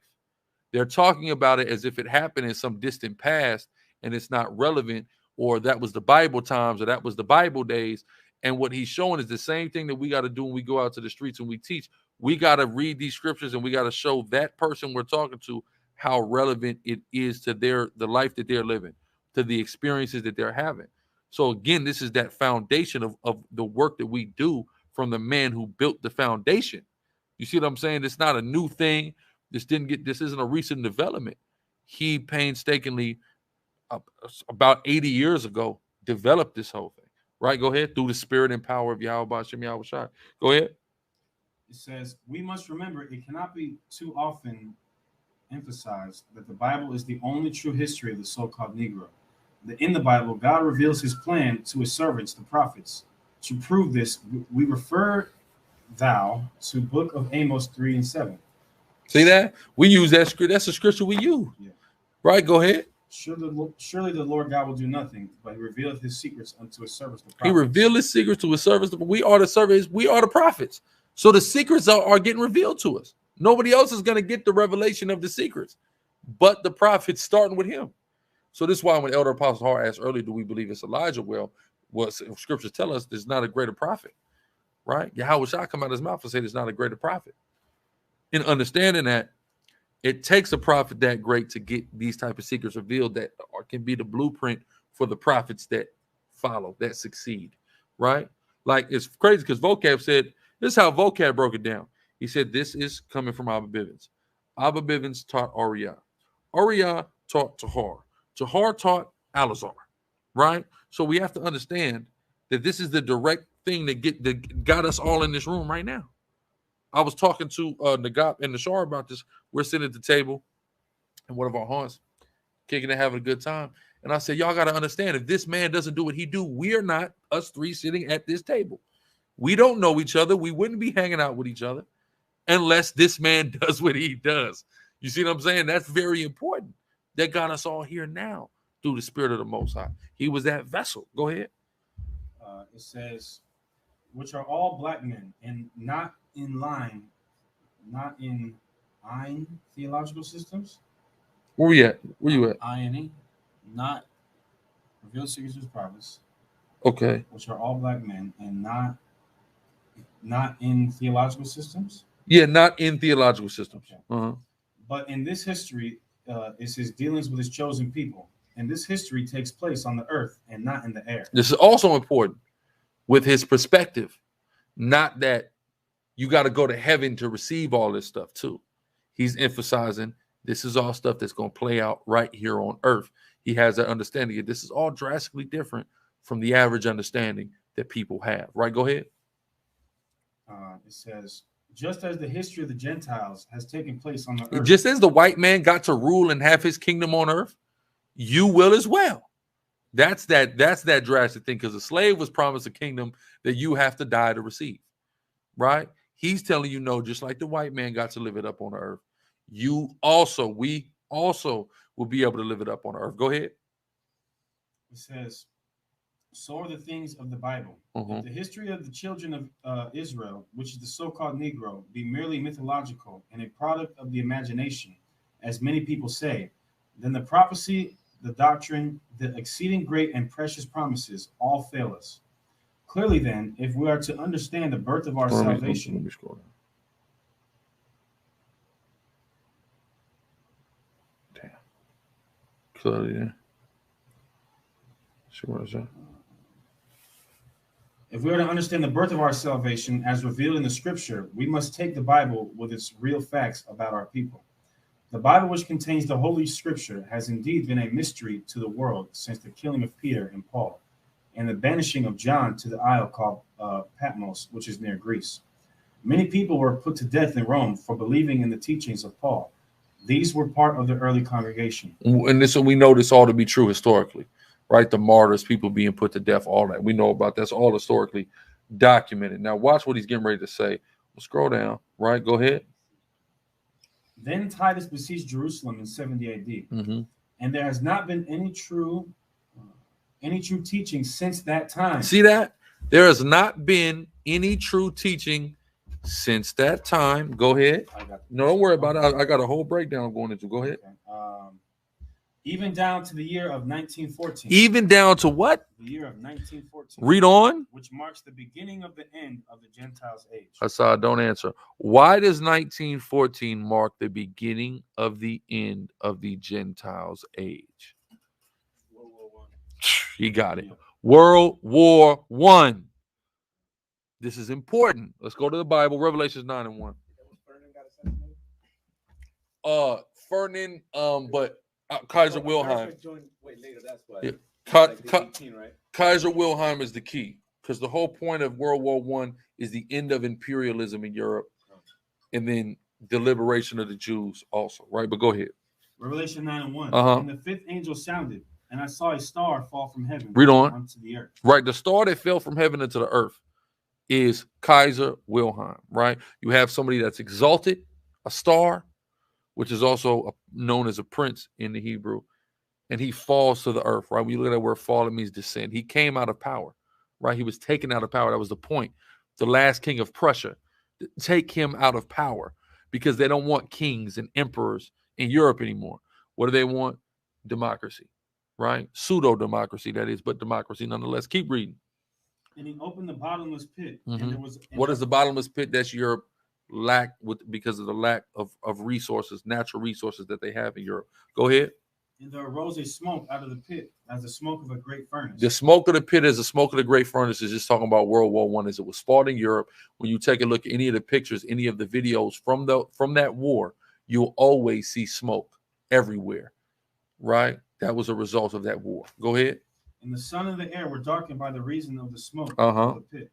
And y'all can go look up any World War One, or just look up Sakari World War One, Sakari Fifth Trumpet, and y'all can see all the visual aids for all of this stuff. If anybody has any further questions, go ahead. It says, and there came out of the smoke locusts upon the earth. The locusts are the fighter jets that the Prussian army fighter jets of Kaiser Wilhelm. Go ahead. It says, and unto them was given power, as the scorpions of the earth have power. How does a scorpion have power? In his tail. They sting with his tail. The gunners of them fighter jets was in the back. Right? Go ahead. And it was commanded them that they should not hurt the grass of the earth, neither any green thing, neither any tree, but only those men which have not the seal of God in their forehead. Right. So what it means, they were commanded not to hurt the grass, nor the tree, nor any green thing. No Israelites died in World War One. Okay. When you look at the black battalions, the death toll was under 1,000. I stand to, of course, contend that all the 800-900 of them that died had white fathers. All right. But I want to say it was like 50,000 black people that were in this war, though. Less than 1,000 died. That's unheard of, right? Because when we get to World War II, that's not the case. A lot of niggas died in World War II, right? But that World War I, them Tuskegee Airmen, they was impregnable out there, right? Because it wasn't our judgment to die in this war, our people. right? So the Most High was with all the brothers that fought in that World War I, right? Keep going. And to them it was given that they should not kill them, but that they should be tormented 5 months. They should be tormented 5 months. That's the 5 years that it lasted. 1914 to 1919, right? Go ahead.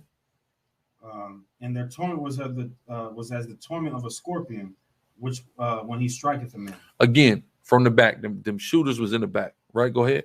It says, and in those days shall men seek death and shall not find it. Mm-hmm. And if you've ever seen the movies like Saving Private Ryan, and people were screaming out for their mothers in death, and they was getting half of their damn body blown up, and they wasn't dying. That's how miserable that World War I was. Keep going. We're going down to verse 15. It says, and death shall flee from them. Uh-huh. And the shapes of the locusts were likened unto horses prepared unto battle. Read on. And on their heads were as it were crowns like gold. Crowns like gold. Go ahead. And their faces were as the faces of men. Right. So the crowns like gold is them helmets that they had. Go ahead. And you can see their faces, men. Read. And they had hair as the hair of women. Them Prussian helmets, they had like looked like a blonde pom-pom coming up out of their thing. Right. Look like a blonde high ponytail. Go ahead. That's that. They had the hair of a woman. Go ahead. And their teeth were as the teeth of lions. Uh-huh. And they had breastplates. And they were painting teeth on the front of them jets. Right? Go ahead. As it were breastplates of iron. Uh-huh. And the sound of their wings was as the sound of chariots. It was loud as hell, them engines. Go ahead. Of many horses running to battle. Mm-hmm. And what's in the engine? How do you know how powerful an engine is? Horsepower. The sound of horses. Go ahead. And they had tails like unto scorpions. Again, that's that shooter. He's in the back. Go ahead. And there were stings in their tails, Mm-hmm. and their power was to hurt men 5 months. Right. During that whole time, they was jacking things up. Go ahead. And they had a king over them, which is the angel of the bottomless pit. That's right. That's Kaiser Wilhelm, the angel of the bottomless pit. They even built a church for him and painted him as an angel in this church. Right, Kaiser Wilhelm. Go ahead. The last king of Prussia. Go ahead. Whose name in the Hebrew tongue is Abaddon, Uh-huh. but in the Greek tongue hath his name Apollyon. Read on. One woe is past. Mm-hmm. One woe. It's letting you know what we just read about was one woe. What was that one woe? World War I. Right? So that's what that's about. Now I don't know if Elder Apostle is still here, but these are the breakdowns and things that we learn from our elders, right? We didn't come up with that. We were taught every aspect of that breakdown you just heard.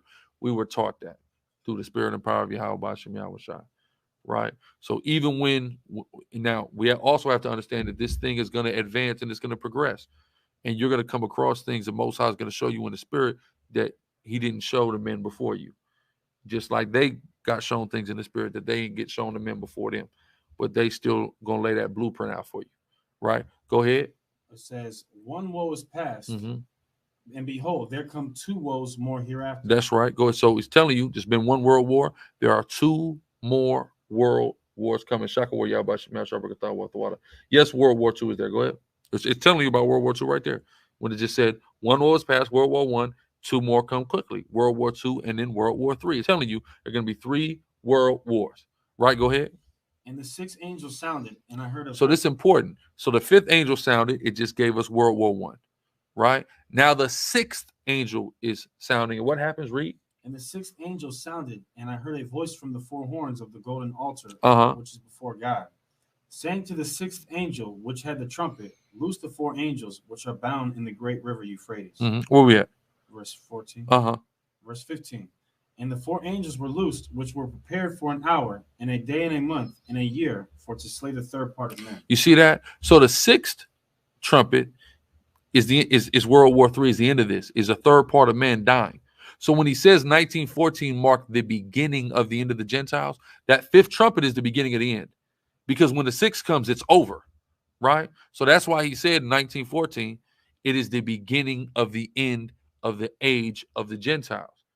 World War I marked this man was on the way out, right? And once we get to the 6th trumpet, it's over for him. The 7th trumpet is our kingdom, right? So the beginning of his end is the 5th trumpet. Real quick, go to chapter 8. I want to read about the 4th trumpet real quick, because the 4th trumpet is very important to understand as well, right? In relation to Abba Bibins and the wars, right? So we read the 5th trumpet that starts in 1914, right? But watch this. Go ahead. Revelation 8 and 12. And the fourth angel sounded, and the third part of the sun was smitten. Let's say what? The third part of the sun was The smitten. third part of the sun was smitten, right? You got that precept for me? In second Ezra, something already. That's what I was holding on. What you talking about? The third, after the third trumpet, you shall see. Yeah, this. The third trumpet, you shall see what? Yeah, That's not even the one I knew you had. This is Let me see that one. I'm talking about the sun, though. Yeah. Okay. Second Ezra Yes, sir. chapter 5, verse 1. Uh-huh. Nevertheless, as concerning the tokens, behold, the days shall come that they which dwell upon the earth shall be taken away in great number. In the way of truth shall be hidden. And the what? The way of truth shall be hidden. That's important. Go ahead. And the land shall be barren of faith. Uh-huh. I'll just keep reading it. The way of truth shall be hidden. Remember that. Go ahead. I'll get to the point. Verse 4. But if the Most High grant thee to live, thou shalt see that after the third trumpet, that the sun shall suddenly shine again in the night. The sun shall, this is a tongue twister. The sun shall suddenly shine again in the night, right? The sun shining. So what the sun shining is in reference to is the light, right? Is the truth. The sun is going to shine again after the third trumpet, meaning the fourth trumpet, right? So read that back in Revelation again. Revelation chapter 8, verse 12. And the fourth angel sounded, and the third part of the sun was smitten, and the third part of the moon, and the third part of the stars. So as the third part of them was darkened. It was darkened. Go ahead. And the day shone, not for a third part of it, in the night likewise. So the light was partially shining. A third of the light was shining, but the light wasn't really fully shining. This is why you had the FS Cherries, the Rabbi Fours, the Rabbi Matthews. They had some semblance of the truth, but it wasn't all the way right. But the light shined a little bit enough to where they were telling people, they were telling black people specifically, they were Israelites, right? But then we go later, and now we have we have Abba Bibins come on the scene, and he now is pinpointing, or he's got the calling to pinpoint tribes, and he's also talking about the people who were left out by everybody else, the Native American, the Latino man, right? Let's get that clip real quick. Go ahead, Asad, you have a point? Well, yeah, because that's the quote, the last thing that he said. Mm-hmm. So basically, they were all Negro only into. No, we're about No, we're going to show, right? So there was some indication also of other groups, right? What you talking about, Asad? This quote? Yeah, when he said, then Titus besieged Jerusalem in 70 AD, and there has not been any true teaching since that time, even down because, and the reason why, because 2 Ezra 5, when it says in verse 2, but iniquity shall be increased above that which now thou seest, or that thou hast heard long ago, and the land that thou seest now to have root shalt thou see wasted suddenly. Who did that? Titus. That's right. 70 AD. But then after that, because of that, it says the land shall be barren of faith and truth shall be hidden. Truth shall be hidden. So he's telling you, I've been telling you, the truth wasn't since 70 AD. The truth, it's been gone. So when they start talking to you about early church fathers, all that madness, guess what? The truth is gone at that time, according to prophecy. So whatever they were teaching, even if they had some semblance of truth, it still wasn't all the way on point. Then we get to the damn council and I say, by then we know this is madness. We know this is madness. Now people believe in the Trinity, right? It's madness at that point. The prophets are telling us, and this is what Abba Bibins is telling us here in this book. Anything you heard before that, it ain't the true teachers. I got it. It's been gone this whole time. Trust me, I got it. And coincidentally enough, this guy is the most coherent, cohesive, consistent Bible breakdowns in the whole world. He's the only person that the Bible is saying the same thing top to bottom the whole time. There's not some drastic change and we have to totally suspend understanding of reality and logic to understand some of these breakdowns. No. This thing is saying what it said. That's part how we know when the prophecies are being broken down to pinpoint accuracy and being applied to the people in which fit the best description of it. This is clearly the way of truth. But before he emerges, the way of truth is hidden. But we see in the fourth trumpet, what happens? The sun begins to shine a little bit in the darkness. The stars shine a little bit. The moon shines a little bit. So now we have, the FS Cherries pop up on the scene. We have Rabbi Ford pop up on the scene. We have Rabbi Matthew. He comes a little bit actually into the fifth trumpet because I believe they come out in 1919. But he's the product of them, right? So we see all that, That's that little bit of light shining coming out. But and then again, he includes. You got the timestamp from your side? 29 minutes. Okay.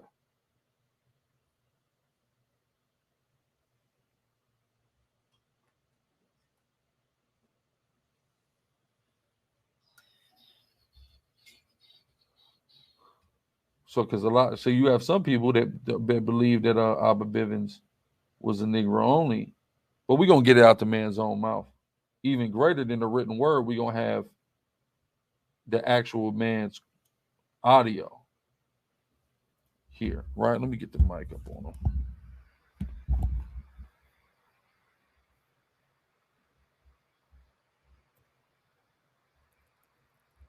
People called the Indians and took their land and went into it. Here's the people that killed out 45 million people called the Indians and took their land and set them in a reservation. God gave those people their land. It was one of the tribes of Israel. So what he just said was they murdered 45 million Indians, put them on reservations. Well, they're one of the tribes of Israel, the Native American Indian, right? Well, keep going. They had brought home 3,000 years ago and settled in America, in Cuba and all, Puerto Rico, and they had settled there. So he said they were kicked out of Israel 3,000 years ago. He said the Cuban and the Puerto Rican and the Mexican, right? There's more on that? A little bit? I think that might be All right, let me go back a little bit.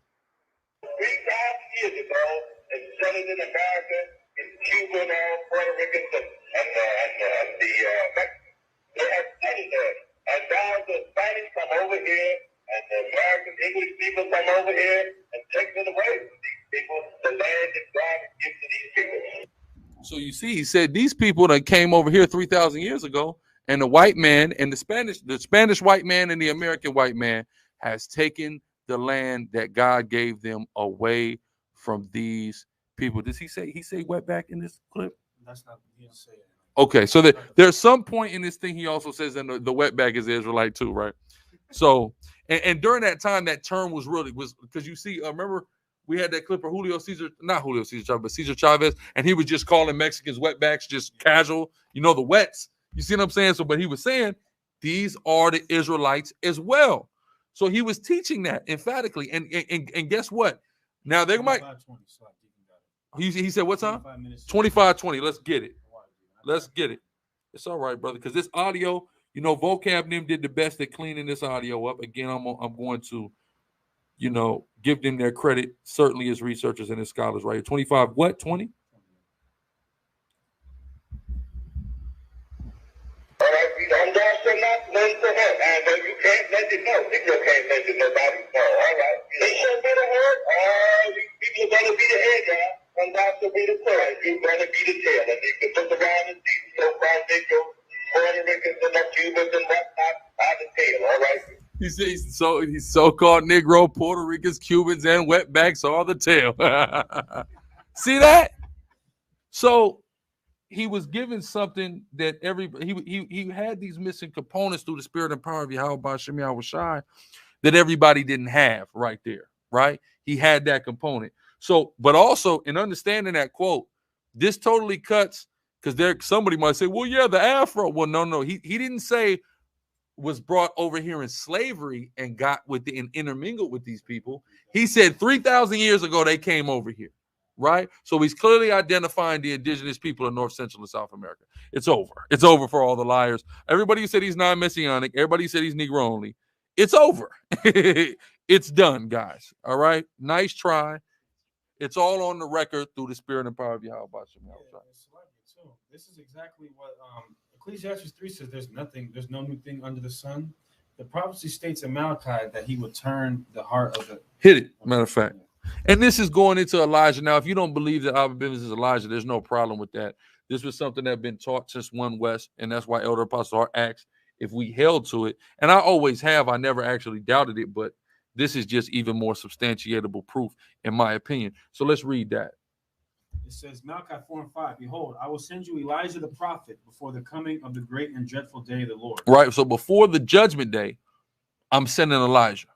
Right, go ahead. And he shall turn the heart of the fathers to the children, Uh-huh. and the heart of the children to their fathers, Uh-huh. lest I come and smite the earth with a curse. And it's very important because guess what? When you actually look in it, as we get into this book, he talks about for the sake of you and for the sake of your children. And don't just do it for the sake of you, take it to the children. Yeah. Turning the hearts of the fathers back to the children, children back to the fathers. Right? He would come and be a forerunner, just like Elijah was regenerated as John the Baptist and was the forerunner of Yahushua coming in his sacrifice. He also was going to be the forerunner of him and his coming in salvation and world domination. Right? Go ahead. Forerunner of the lamb and now the forerunner Of the lion. Exactly. And if I just, because someone may say, well, Christ said that John already fulfilled that in Matthew 11. Well, Acts 2 says that Joel chapter 2 was fulfilled. Does that mean that it's not to have another fulfillment? What about just dual prophecy all throughout the scriptures? And it's crazy because there's so many in Yahushua. He shows that, right? When he says, thou art called out of Egypt, my son. Yeah, Hosea 11. And he applies that to himself because he came out of Egypt. But that's talking about Israel coming out of Egypt. But does that mean that he's a liar? No, it's telling you the manifold. There's layers to understanding. Sometimes this stuff happens in layers. And Abba Bibins is going to go into some of those breakdowns on how this happened to the literal temple, but we're the spiritual temple. So look how this happened to us in latter time, how this played out. So there's spiritual application to this stuff. There's layers to understanding the scripture sometimes. There's an initial context, and then sometimes there's a deeper layer to it. Go ahead. Wisdom of Solomon 7 and 22. For wisdom, which is the worker of all things, taught me. For in her is an understanding spirit, holy, one only, manifold, subtle, lively, clear, and undefiled. Wisdom is manifold. It's manifold. It's going to come to pass manifold. Let's go back to that in Revelations 8. Let's hit that again because I got a few more precepts on that. Can I read this in the NLT real quick? Yes, sir. Malachi 4 and 6. It says, his preaching will turn the hearts of fathers to their children. His preaching. Yeah. See that? He was going to be preaching on the streets. Damn it. Go ahead. All right, let's go back to Revelation. Revelation 11 and 8 and 12. And the fourth angel sounded, and the third part of the sun was smitten, and the third part of the moon, and the third part of the stars, so as the third part of them was darkened, and the day shone not for a third part of it, and the night likewise. Right, go ahead. And I beheld and heard an angel flying through the midst of heaven, saying with a loud voice, woe, woe, woe. So now it's getting ready. So the truth come out a little bit. Now we're preparing. 3 world wars is coming. The next trumpet sounds. The first woe comes. The second woe comes within the time of the 5th trumpet, which we're in the 5th trumpet now, but the 6th trumpet is the third woe. So it's important to understand all of that in full relations to everything. Puerto Ricans or Hebrews, let me get now 2nd Ezra 7:28. We'll read 28 to 30. All of this. So Hassad read in 2nd Ezra at 5 that the truth was going to disappear after that land was destroyed. 70 AD, the truth disappeared, right? There's more scriptures on that. 2nd Ezra 7 and 28. We're going to read the 30 again. Yeah. It says, for my son, Jesus, shall be revealed with those that be with him. Yahushua was going to be revealed. Go ahead. Okay, so I need to get closer to him. Okay. Let me also fix it. And they that remain shall rejoice within 400 years. Right, because Ezra was about 400 years before Yahushua, so he prophesying that Yahushua was coming in about 400 years. Right, go ahead. It says, verse 29, and after these years shall my son Christ die, and all men that have life. Right, go ahead. All men that have life. What's the life? It's not talking about just life, just being alive, right? Because we know after Yahushua's death, everybody didn't die. The whole world didn't die.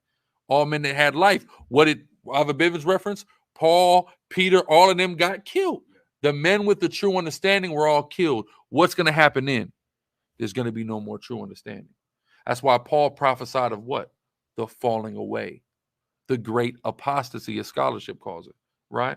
And there's a lot of scholars that now believe that the great apostasy is the misrepresentation and misinterpretation of Paul's letters actually is what led to the great apostasy, which is Christianity today. Right? Go ahead. It says, and the world shall be turned into the old silence. The world shall be turned into the old silence. Go ahead. Like as in the former judgments, so that no man shall remain. Right, go ahead. That's on 30. So the earth shall be turned into the old silence. What is the old silence? 1 Samuel 3 and 1. So after Yahushua's crucifixion, after the apostles were killed in the Roman Empire, the earth would be turned back to the old silence. Right? Read. 1 Samuel 3:1. And the child Samuel ministered unto Yahweh before Eli. And the word of Yahweh was precious in those days. The word of Yahweh was precious, right? The word, the speaking of Yahweh was precious in those days. Why? Read. There was no open vision. The prophet's not getting visions. He's not speaking the word of the Most High, right? If you're not speaking, what is it? Silence, right? You ever been in that damn jail? They tell you it's quiet time. That means no talking, right? Who is this? Diamond, Yahweh Shem Yahweh Shah Barakatah, what the water says, right? So it's no talking. The Most High wasn't talking. That's what it says when the world turned into silence, as in the prior judgments. The word of the Most High wasn't going out. The true teachings, like Abba and somebody, it wasn't out no more, right? Now it's a Trinity. Now it's man-made doctrines. Now it's papal bulls. It's none of the truth no more, right? Even though they have the Bible, nobody's actually teaching it anymore, right? Let's keep going. Let's go to Amos 8 and 11 and 13.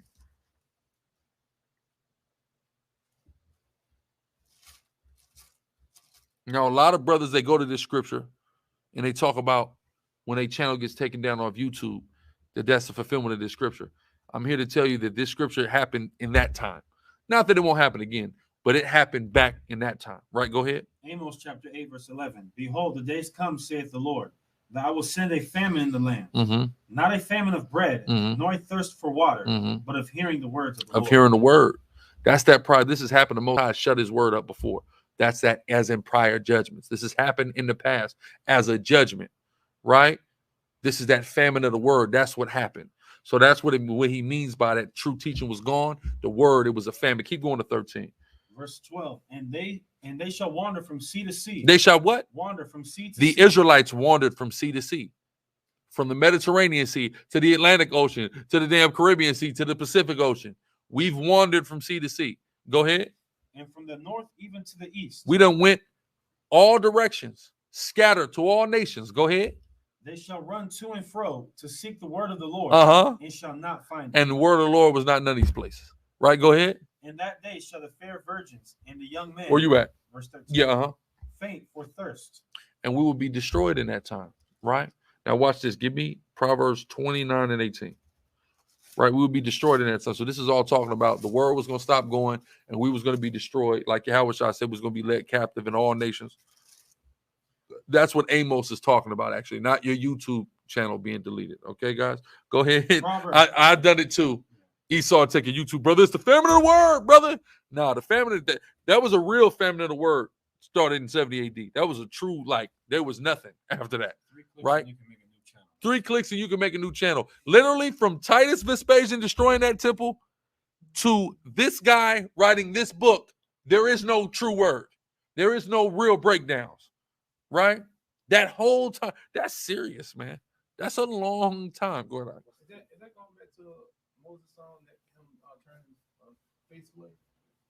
The Most High turned his face away? Yeah, when he kicked us out, that's him turning his face away. Because technically, when you look at his face, he likened his face to the temple. Basically, where his face is at is where the temple is at. So when he kicks us out, he's turned his face away from. He don't want to look at us no more, basically. You see what I'm saying? So that's him turning his face away. So keep going. 29:18.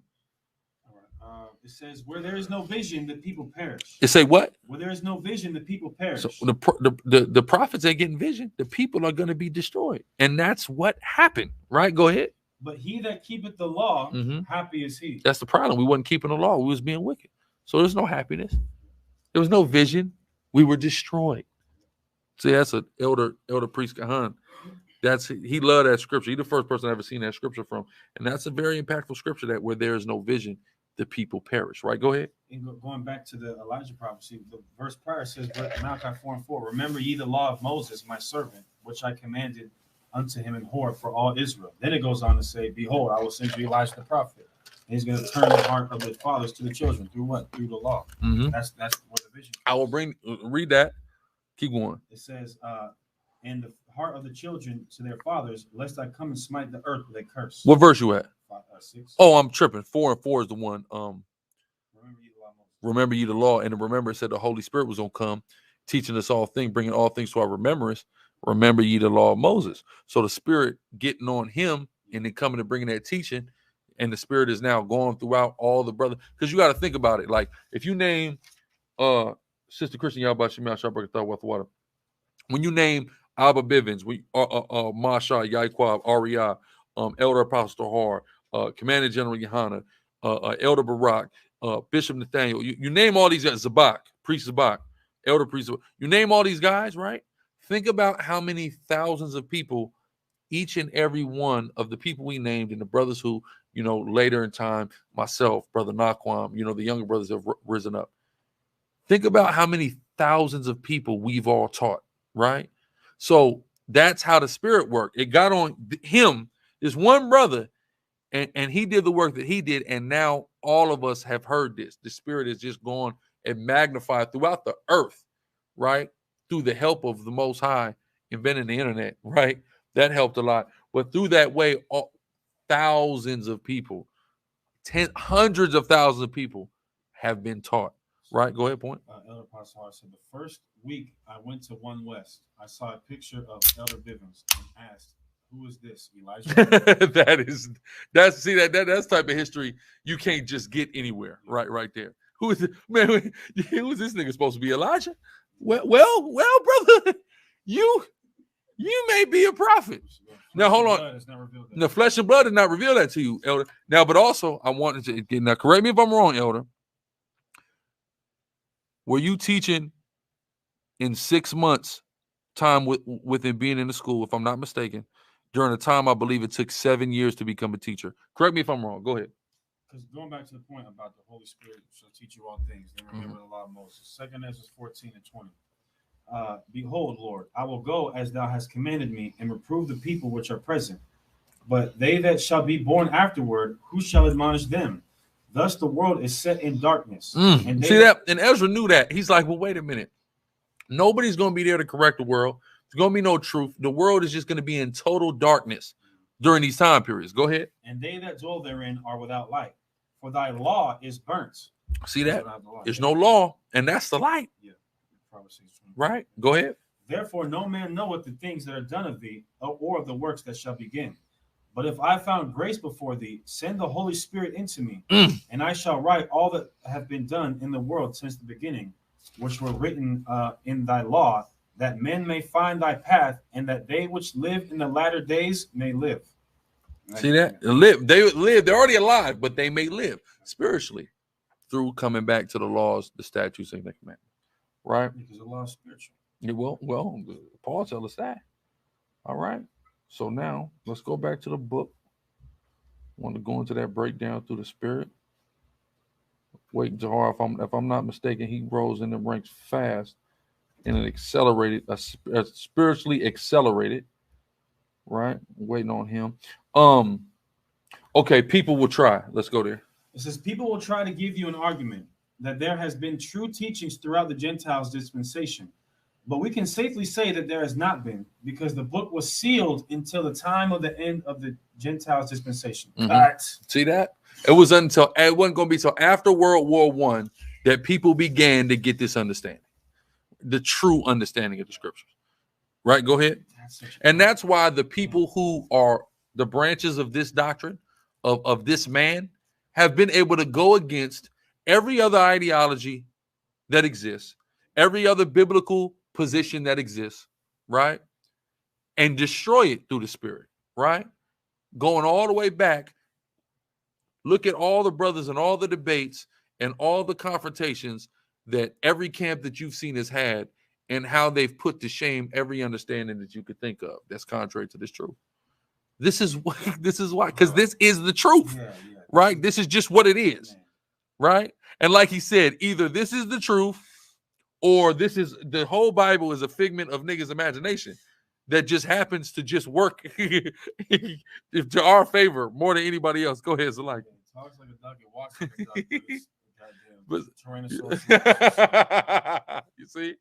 This is such a cold scripture that man, you read stuff sometimes like how did I not see that? He says people will try to give you an argument that there has been true teaching throughout the Gentiles' dispensation, which would be from 70 AD till 1914, or up until that point. It says, but we can safely say that there has not been. When you say we can say, he's coming with a it says, Cloak and dagger. Yeah, seriously. Because the book was sealed until the time of the end of the Gentiles' dispensation. We know this to be true by referring you to Daniel 12:4. But thou, O Daniel, shut up the words and seal the book even to the time of the end. So anything that, bro, you Christians are so finished, man. You're done. Because according to the book of Daniel, until the last days, the truth is going to be, the true teachings of the Bible aren't going to be out. so that your whole ideology has to be called, everything you guys believe in has to be called into question now, according to this. Because it came out before the time of the end. Yeah, it was sealed during your time. So us, we've been out about 80. This brother made this book about 80 years ago. So we're in good shape. All right. They're going to tell us, right, like James White once said about the Hebrew Israelites, you're going against 2,000 years of work, 2,000 years of teachings.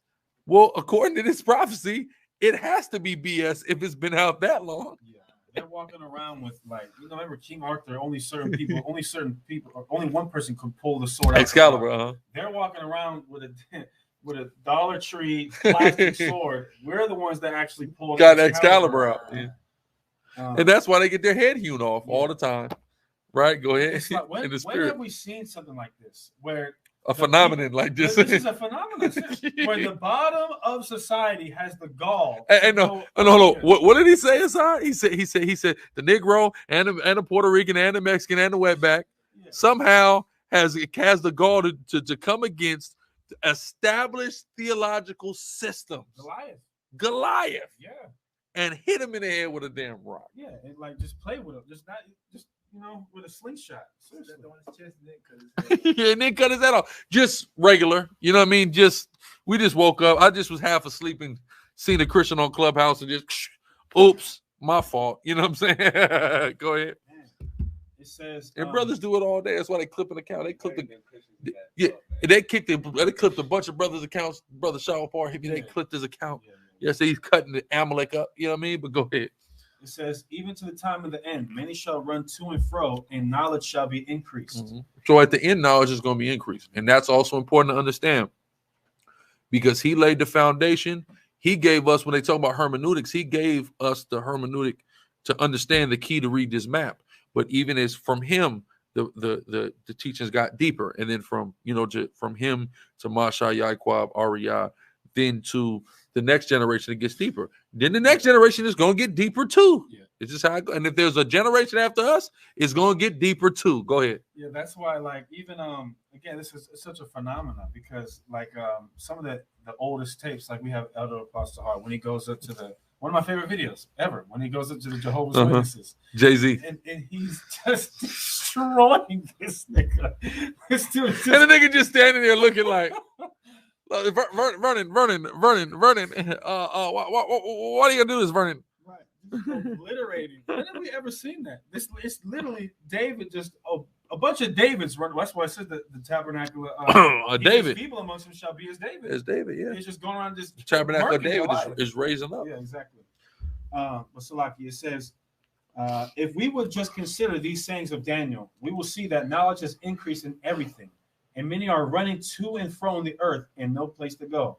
That's why we can safely say that this mystery, which has been hidden. Hold on. Let me scroll over. Page 8. Hidden from the Gentile. That's which has been hidden from the wise and prudent. No. Okay, sorry. It's from the Gentiles. Are you sure? Hidden from the wise and prudent? No, see 8. So okay. Page 8. Hidden from the Gentiles throughout all their ages and generations and has now revealed to the people of God. We know this to be true by referring you to Colossians 1:26. Even the mystery which had been hid from ages and from generations, but now is made manifest to his saints. That's it on that. We're gonna go to skip down, right? So he's breaking it down now. We're gonna read this one. We hope our people. Yeah. He's serving it for sure. He's breaking it down, man. All right. And who the hell taught this man? Yeah. But God, through the Holy Spirit. Go ahead. We hope when our people read these facts, they will consider them deeply and to see the point we are trying to convey to them. It cannot be found in the scriptures that our God gave any authority to the Gentiles or wicked to teach his word. We know this to be true by referring you to Psalms 50 and 16. But unto the wicked God saith, what hast thou to do to declare my statutes? Or that thou shouldest take my covenant in thy mouth? Another strong reason why the truth has not been taught is that the gift of teaching the divine word is not given to the learned or the unlearned. To show you that this is also true, we refer you to Isaiah 29, 11, and 12. In the vision of all is become unto you as the words of a book that is sealed, which men deliver to one that is learned, saying, read this, I pray you. And he saith, I can't, for it's sealed. I've been forgetting about that scripture, man. And that's so cool because we could ask these people that went to seminary school and things like that, well, break this down in Revelation, break this. I can't, it's sealed. This happens in real time. Yeah. People can go test this on pastors, right? I can't, it's sealed. Oh, I thought you went to seminary school. I thought you were supposed to be some type of spiritual leader. What do you mean you can't, it's sealed? Go ahead. And the book is delivered to him that is not learned, that didn't go to seminary school, saying, read this, I pray thee. And he saith, I'm not learned. Oh, no. The seminary school dude says it's sealed. The one who didn't go to seminary school says, oh, I didn't go to seminary school. It says, in the book is delivered to him that is not learned, saying, read this, I pray thee. And he saith, I am not learned. Then one might ask, what people will reveal the mysteries of God? Where we at? Okay, let me scroll down. Then one might ask, what people will reveal the mysteries of God? We refer you to Amos 3 and 7. Surely the Lord God will do nothing, but he revealed his secrets unto his servants, the prophets. So what he's telling us here is, you got unlearned people, right? You got these seminary trained people. He ain't showing neither of them. He's showing his prophets. That's who he's showing. And the prophet, the spirit, gets on the prophets. And that's who secrets are revealed to through the spirit, right? Keep going. Even the prophet Isaiah spoke of whom God would teach. So now he's going to elaborate. Who is God going to teach? Let's see what he tells us. Go ahead. Read Isaiah 28, 9, 10, and 11. See that? And this is where we get our whole hermeneutic structure from in the spirit. Is him putting this in this book. And this is how we understand the Bible, like God told people he was going to make them understand the Bible. Precept upon precept, precept upon precept, line upon line, here a little and there a little. And that, notice that's how he's been breaking it down the whole time. Precept by precept, here a little and there a little. That's how he's breaking it down. And he's telling people this is how you get the breakdowns. That's why nobody else got it, because nobody else is reading the Bible like this. Right? Go ahead. Whom shall he teach knowledge? And whom shall he make to understand doctrine? So he's telling us how the Spirit has led him to get all this, right? Through this, what they call hermeneutic formula. Go ahead. Them that are weaned from the milk and drawn from the breast. For precept must be upon precept, line upon line, here a little and there a little. For with stammering lips and another tongue will he speak to this people. To this people, to the Israelites. Right? Go ahead. It says, stammering lips means you are speaking in another man's tongue. I thank thee, O Father, that thou hast hid these things from the wise and prudent. Boom. Hold on, I got screwed over. Is this the right page? He's quoting Matthew 11 and 25. You've hid these things. Oh, my fault. And Apostle Hart said, millions of people heard this truth. The elite of Esau are losing sleep. Real talk. Every day. Every day. Go ahead. Right from the wise and prudent. And hid these things from the wise and prudent and has revealed them to babes. To show you who God's servants are, we refer you to Psalms 147, 19 and 20. He showeth his word unto Jacob, his statutes and his judgments unto Israel. He hath not dealt so with any other nation. And as for his judgments, they have not known them. This is bread and butter right here. This is camp bread and butter. Every camp, they bringing this out. Every week, this is coming out, right? This is where it come from. It come from him right here in this one. You know what I'm saying? This is coming from 70, 80 years ago. He bringing it out. Go ahead. And even Isaiah 44, 1 and 2. Yet now hear, O Jacob, my servant, and Israel, whom I have chosen.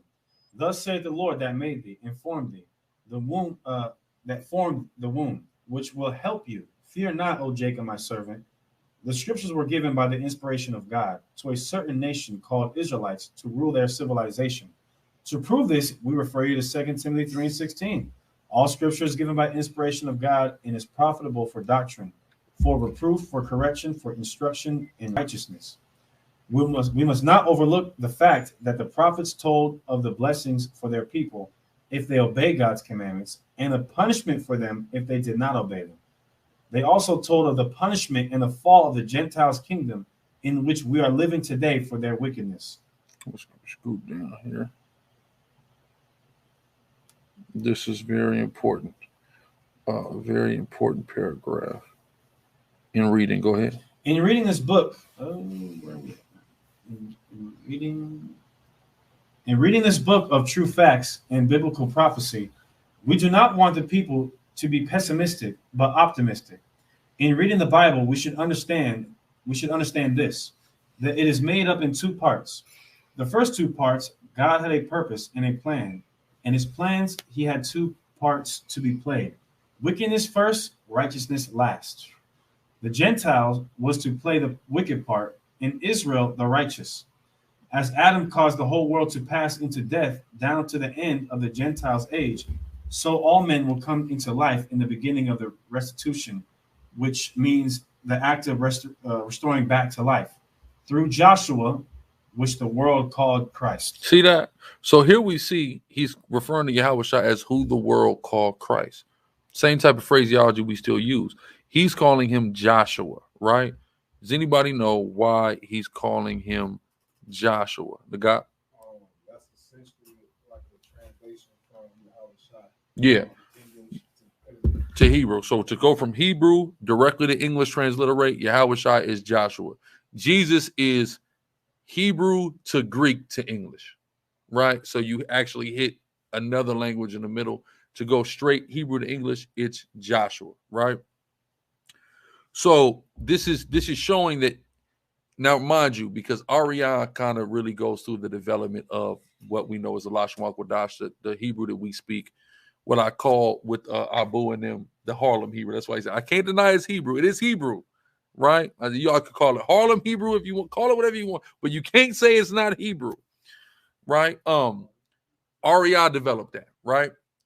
But we can already see here that Abba Bibins has a problem with the white man's Hebrew, with the Yiddish form, with the modern form of Hebrew. He already has a problem with it.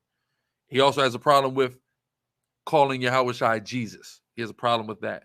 So he makes sure to call him Joshua, which he believes, to his understanding, to his research that he had available to him at that time, that was the most accurate thing to call him, right?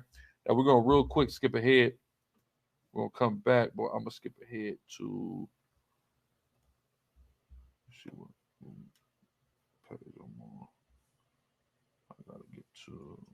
Yeah, all right. Okay. Read this second paragraph right here. Start talking about saying what we are writing. It's the European. The European. So look what he says here.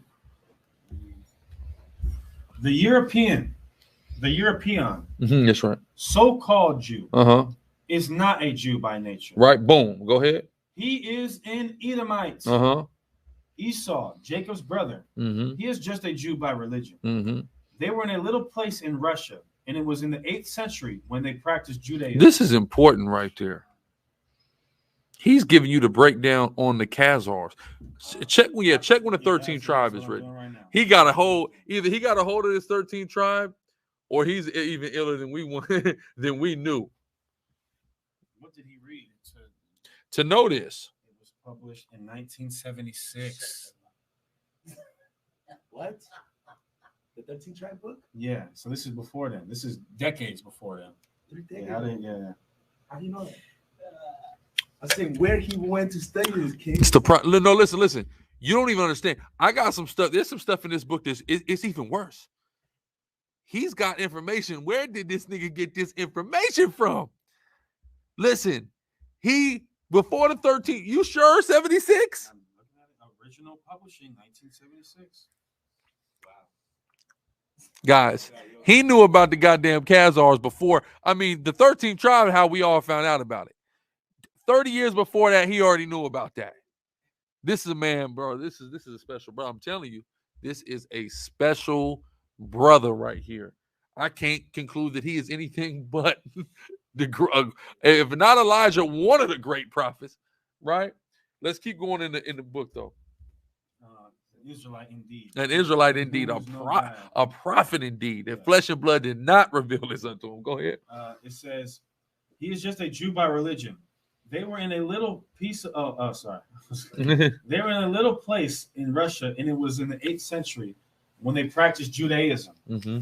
This makes them Jewish and not a Jew. See that? Go ahead. They do not speak Hebrew. He speaks Yiddish Uh-huh. in a German brogue. You see that? So he's telling you that this modern Hebrew that's out, this ain't real. So he already has a problem with it, right? He may have not been able to develop the language, but we already see that foundation.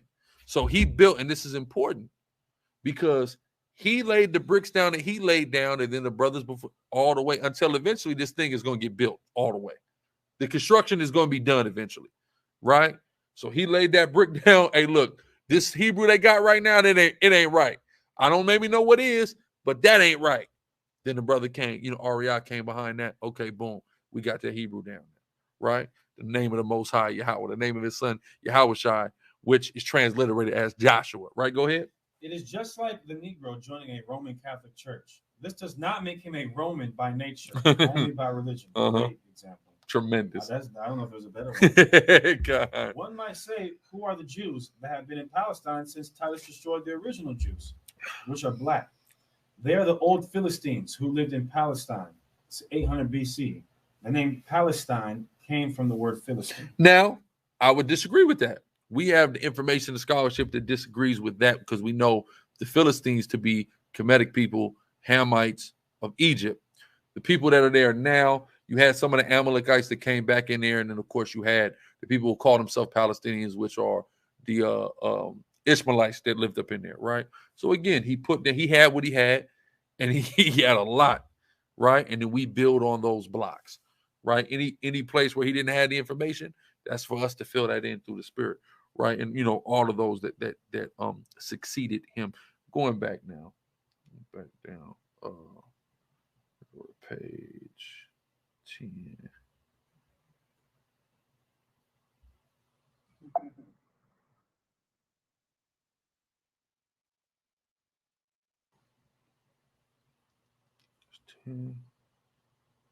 All right.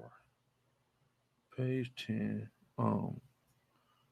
What do I want to do at page 10? Okay, first and second.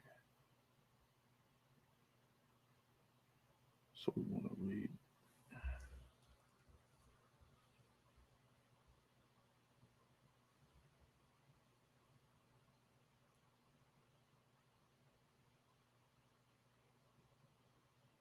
Not the epistle books. This is important. Go ahead. All right. You good. It says, now the epistle books of the Bible were written to our people, who were the real Israelites. Right, go ahead. To give you an understanding. So now this is important. He says, now the epistle books of the Bible were written to our people who were Israelites. This is clearly showing that he had an understanding of what they call the Israelite foreigners doctrine, the assembly of Israelites, understanding that Paul was writing to the Gentiles he was writing to were actually Israelites. He has this understanding. This is very important to understand foundationally and fundamentally, because that understanding is radically different from the majority of the understanding of the world. You even have Hebrew Israelites that don't have that understanding, right?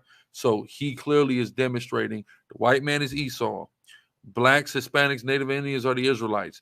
This Hebrew ain't right. The Gentiles in the New Testament that Paul is writing to, they are Israelites. All this stuff that is all that foundation of what we do, what we believe, what our lives are dedicated to, he laid it right here 80 some odd years ago. Right, let's keep going. So now the epistle books of the Bible were written to our people, who were the real Israelites. To give you an understanding of this, we refer you to 1 Corinthians 12:2. Now concerning spiritual gifts, brethren, I would not have you ignorant. You know that you were Gentiles, carried away into these dumb idols, even as you were led. And it was our leaders at that time who led us astray, even as they were doing at this present day. We know this to be true by referring you to Isaiah 9:16. For the leaders of this people cause them to err, and they that are led of them are destroyed. When Joshua, which was called Christ, came preaching in his day to his people, there were only 2 tribes at home, namely Benjamin and Judah. Where you at? Oh no, is that the? Oh yeah, we're reading this. Salaki, go ahead. The others were dispersed throughout the countries. To prove this, we refer you to John 7:33-35. Then said Joshua unto them, Then said Joshua unto them, Yet a little while am I with you, and then I go unto him that sent me. Ye shall seek me, and shall not find me. Thither you cannot come. Then said the Jews among themselves, whither will he go that we shall not find him? Will he go unto the dispersed among the Gentiles and teach the Gentiles? Which we go to all the time to prove that the Israelite foreigners are being referred to as Gentiles. Go ahead. So you see, they were not speaking about the natural Gentiles. They were people like the so-called Negro going about professing themselves to be Gentiles. The book of Romans was to the Israelites also, because Paul distinctly makes it plain, speaking in Romans 1:7. Wow, bro. Where we would go to, how we go in the beginning of all of Paul's letters and prove he's talking to the Israelites. We thought we was doing something when we figured that out. We ain't do nothing but reinvent the wheel. He did this 80 years ago, man. I remember I was going to a breakdown about a Revelation 7, how all the tribes are listed in the geographical sequence. I thought I came with something radical new just because I didn't hear it before. I remember Elder Ben from House of David. He came on the live chat and he said, "Oh, brother," he named the brother name. He said he wrote a 15-page essay on that back in the year 2000 on how it was a geographical sequence. You see what I'm saying? So it's really not, a lot of this stuff ain't new. It may not have been popularized and everybody didn't run with it, but the brothers that came before us, they seen this, a lot of the same things that we seeing through the Spirit, right? But go ahead. It says, Romans 1:7, to all that be in Rome, beloved of God, called to be saints, grace to you and peace from God our Father and the Lord Joshua, Yahushua. Now, to prove to you that when he said saints, he was speaking about the Israelites. Oh my God. We refer to Psalm 50:5. Gather my saints together unto me, those that have made a covenant with me by sacrifice. The Israelite nation, which is the so-called Negro, he is the only nation that. Oh, my fault. I gotta keep rolling. My bad. Oh, I gotta keep going. Yeah, let me finish this. That we're getting there. We're getting there. Spirit. That offered up sacrifices unto God on altars. See that? When he said God our Father, he knew that God was only a father to Israel. We refer you to Isaiah 63:16. Damn, bro. He's got to break that. Can't give me that. And get that. Now you see brothers out here doing this because we come from this cloth. This is the cloth that we come from, y'all. Right? Isaiah 63:16. Doubtless thou art our father, though Abraham be ignorant of us, and Israel acknowledge us not. Thou, O Yahweh, art our father, our redeemer. Thy name is from everlasting. And that's crazy because this is scripture I use when a Christian says that Christ is the God of the Old Testament. Mm-hmm. So I say, so you believe Christ is the Father, because the God of the Old Testament is the Father. Yeah. As the Father. Come. Yeah, that's a dagger. That's a dagger. It says, our Redeemer, thy name is from everlasting. Another scripture to prove that he was only a father to the Israelites is the disciples' prayer in St. Matthew chapter 6, verse 9. After this manner, therefore, pray ye, our Father which art in heaven, hallowed be thy name. Boom. So he's cutting the Trinity too without even realizing it. But showing that it's possessive in that relationship between the Israelites and the Most High as our Father. So now we're gonna go down to page 13, and we're gonna start getting deep because we're gonna read quite a few pages now. Right, because we're going to go into this Deuteronomy 28 breakdown, which is, we all go into it now, but this is the pioneer of that breakdown in the Spirit. So let's go. Kyle, go ahead. This is Deuteronomy. Mm-hmm. It says, the so-called Negroes, who are the real Israelites, as we shall prove, are just like sheep. They run into everything the Gentiles have set up, his churches and other institutions. See, they're the same stuff we talk about. The same thing he was talking about. The same problems affecting the same people, no matter what time period we go to. Right? Go ahead. Which they have erected, such as Communist Party, Socialist Party, fair employment, various unions. These things are only the instruments of confusion in strike's hands by an angry nation. And God does not want us to have any friendship with an angry nation. We know this to be true by referring you to Proverbs 22:24-26. Make no friendship with an angry man, and with a furious man thou shalt not go, lest thou learn his ways and get a snare to thy soul. See that? See, now it's funny, man. Deacon, where is the deacon? I want to call him. So Deacon, man, he was breaking down one of his homeboys one time, man, that he grew up with about this truth. And so his homeboy getting this, and he's trying to rationalize everything, right? And he's like, think about it, like, where did niggas learn how to shoot people from?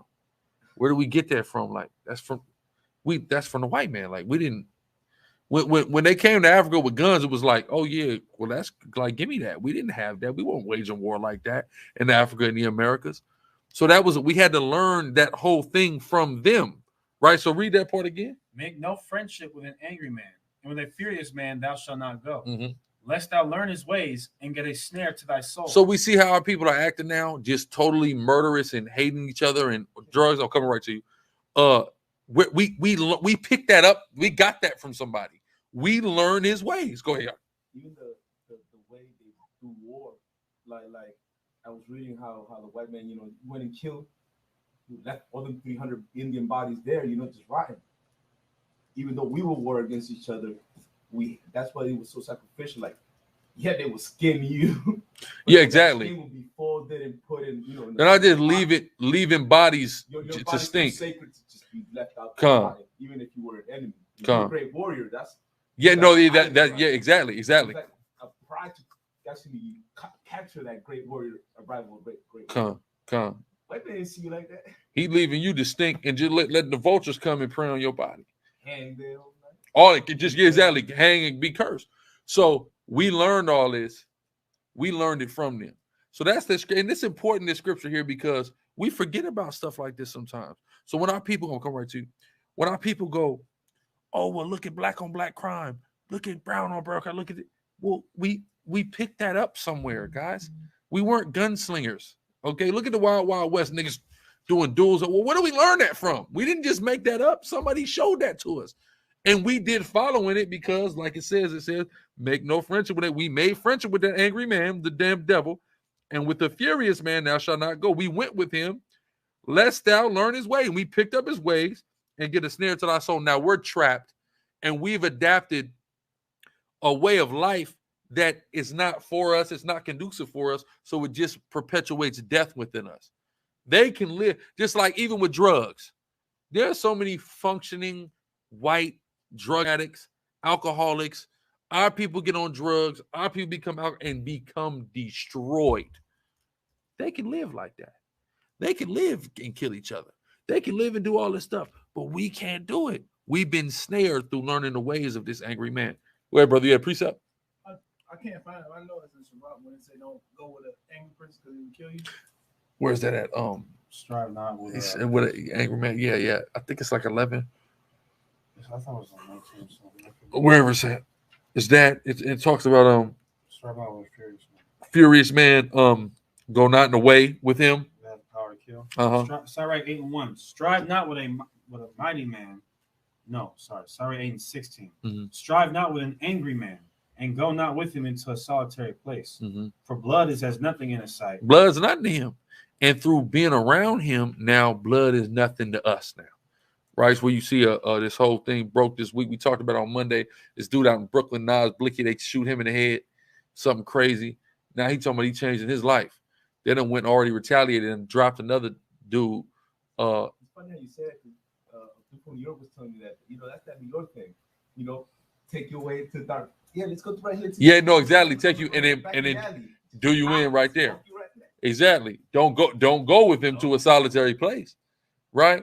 But this dude, they just shot him in the head. He lived through it. He's talking about changing his life, but they already done retaliated and knocked somebody down behind that. Right? They already done got back for that, right? We learned that somewhere, though. We learned how to murder from somebody, right? Go ahead. Was it on that? Yeah. Okay, boom. Let's go. It says, make no friendship with an angry man, and with a furious man thou shalt not go, lest thou learn his ways and get a snare to thy soul. Be not one of them that strike hands, and even on their far-flung battlefield to help save him out of his condition, which God has brought upon him for his wickedness against us. There's only one way to save ourselves out of this condition that we are in, let alone trying to help save the Gentiles. Meaning we can't listen, man. We got to focus on us. So he's talking about salvation for us, right? And that it is returned, and that is to return to the Lord our God, and not unto the Gentiles our enemies, as it is written, Jeremiah 4:1. If thou wilt return, O Israel, said the Lord, return unto me. Yes, God wants us to return, but unto him, for he is the only one that can save us. As I'm sorry, I'm reading ahead on the scripture. We bring that out of camp all the time. As he spoke by the prophet Hosea 13:9, O Israel, thou hast destroyed thyself, but in me is thy help. I will be thy king. Where is any other that may save thee in all the cities? No, there is none that can save us, but the Lord our God, who is our Savior. To prove this, read Isaiah 43:3-11. I, even I, am the Lord, and beside me there is no Savior. We must face the facts that when a nation is taken into captivity, that nation has to serve the nation in whose hand or ruler it is under for the want of all things, which the so-called Negro has done since he was imported to this country. And now think about it. We even had to go to our enemy for this damn book. We don't get the book if our enemy don't go find it, man. That's heavy. Go ahead. To prove this, read Deuteronomy 28:48. Oh, what we always read to prove that very same point. Therefore, right? He's the part. No, we could go ahead. Therefore shalt thou serve thy enemies, which the Lord shall send against thee in hunger, and in thirst, and in nakedness, and in want of all things. And he shall put a yoke of iron upon thy neck until he has destroyed thee. When we were destroyed in slavery, it is an example of Deuteronomy 28:48. You shall fall by the edge of the sword, and shall be led away captive into all nations. He's quoting Luke 21:24. And Jerusalem shall be trodden down by the Gentiles until the time of the Gentiles be fulfilled. We are living in this time. These things that Christ spoke of has happened to no one but the so-called Negro. Titus marched on Jerusalem in 70 AD and laid it in heaps. We are the only people which were led into captivity as a nation, not this white man who calls himself a Jew. See that? When a nation is led into captivity, there has to be an emancipation to free him. This was done to the so-called Negro. When you try to consider these things to our people, they will not consider them. God is. When you try to explain this to our people, they're not gonna. He's already telling people, "Don't worry, I'm telling you all this, and you're gonna tell people." But when you tell people, they're not gonna consider what you're talking about, right? Go ahead. Go ahead. God has compared us to the two dumbest animals in the world. Read Isaiah 1:3. The ox knows his owner, and the ass his master's crib, but Israel does not know. My people doth not consider. Jeremiah 56:7. My people have been lost sheep. Their shepherds have caused them to go astray. Isaiah 9:16. They have turned them away on the mountains. They have gone from mountain to hill. They have forgotten their resting place. All that found them have devoured them, and their adversaries said, we offend not, because they have sinned against the Lord. That's why we are in this condition, because we sin against God, the hope of our Father. Bro, I thought I was one. You thought you was deep, huh?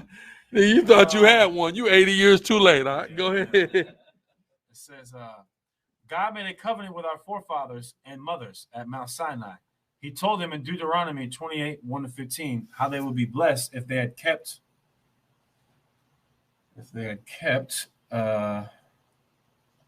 his commandments. Then from the 15th verse to the 68th verse are the course that would overtake us for not keeping and obeying them, which covenant we broke, Jeremiah 31-32. Now these are the curses. Well, okay.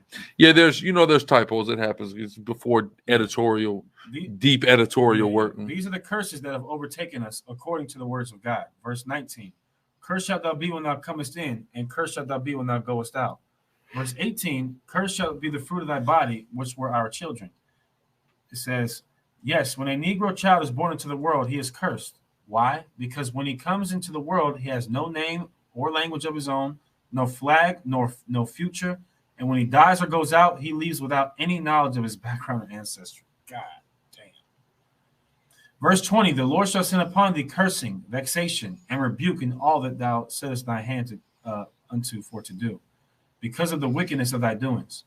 This has all happened to the Negro in his efforts to climb and could not make it, and how that his color would be a rebuke to him and a vexation. That is why so many of our people try to change their color as we shall show in this chapter. Verse 25, the Lord shall cause thee to be smitten. Oh, he's going all the way in. Mm-hmm. Every single He's curse. going in all of you. The Lord shall cause thee to be smitten before thy enemies, and thou shalt be removed into all the kingdoms of the earth. This happened to our people in 70 AD, when Titus and his Roman soldiers marched on Jerusalem and destroyed it.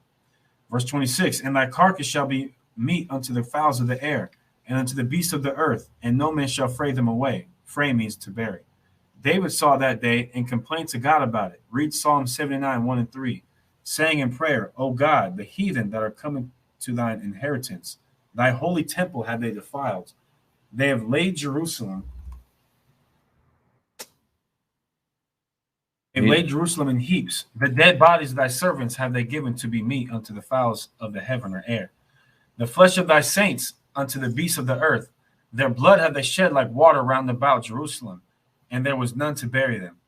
In Psalm 79 and 1, it says, thy holy temple have they defiled. The temple David was speaking about was the children of Israel, who are the temple of God. Now, this also happened in antiquity to the little temple.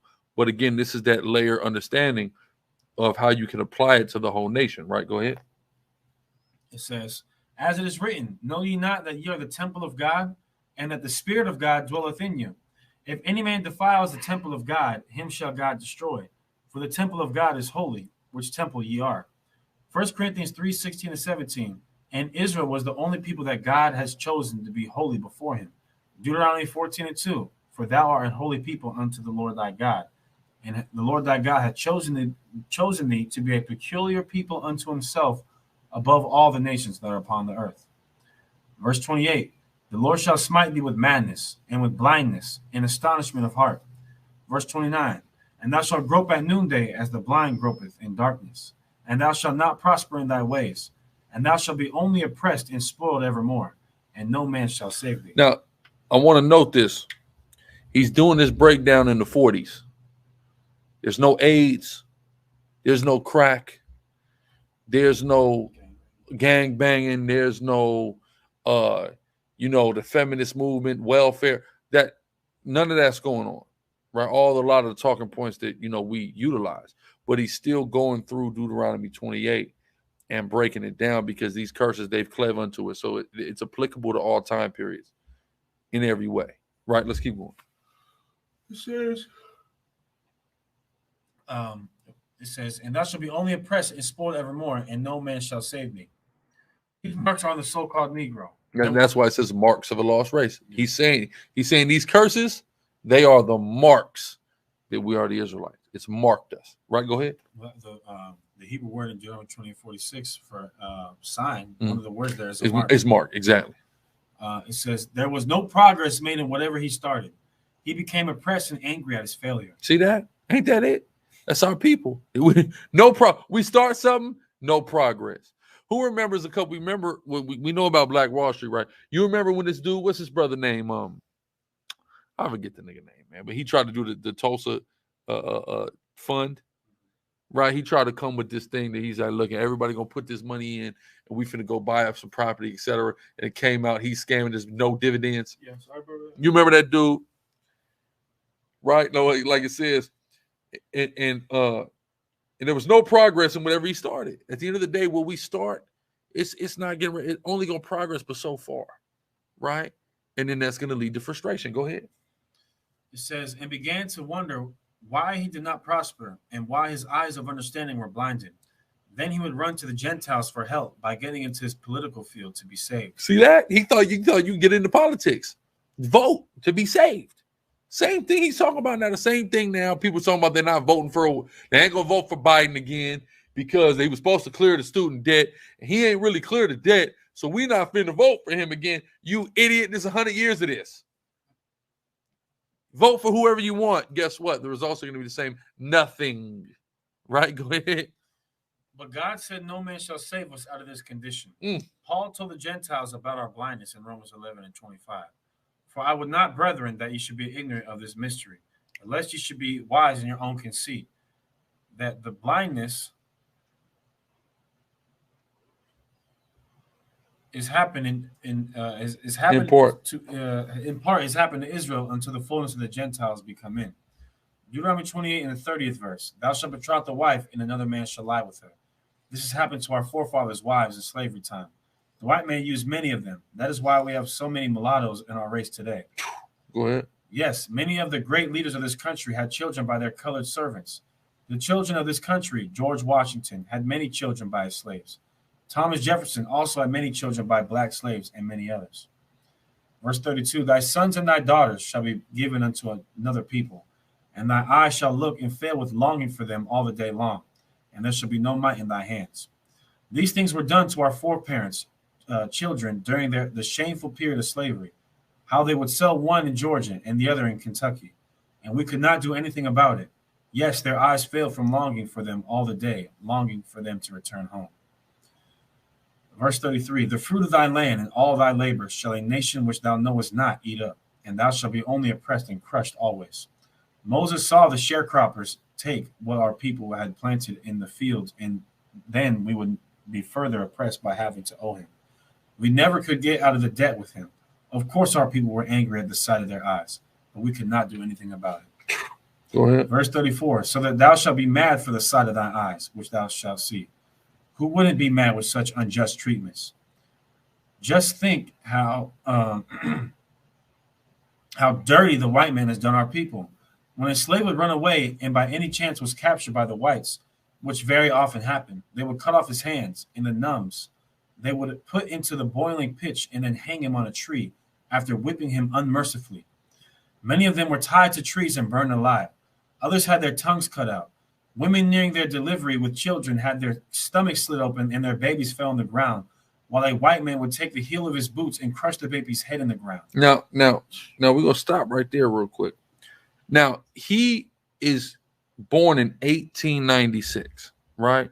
So this means, right, just like any black people who were born in that time period, you're going to actually have the ability to interact with slaves, with people who were slaves, right? So these are, when he's giving these accounts, he's got this information from the source who's seen the stuff, right? That's why it's very important to note that, right? Keep going.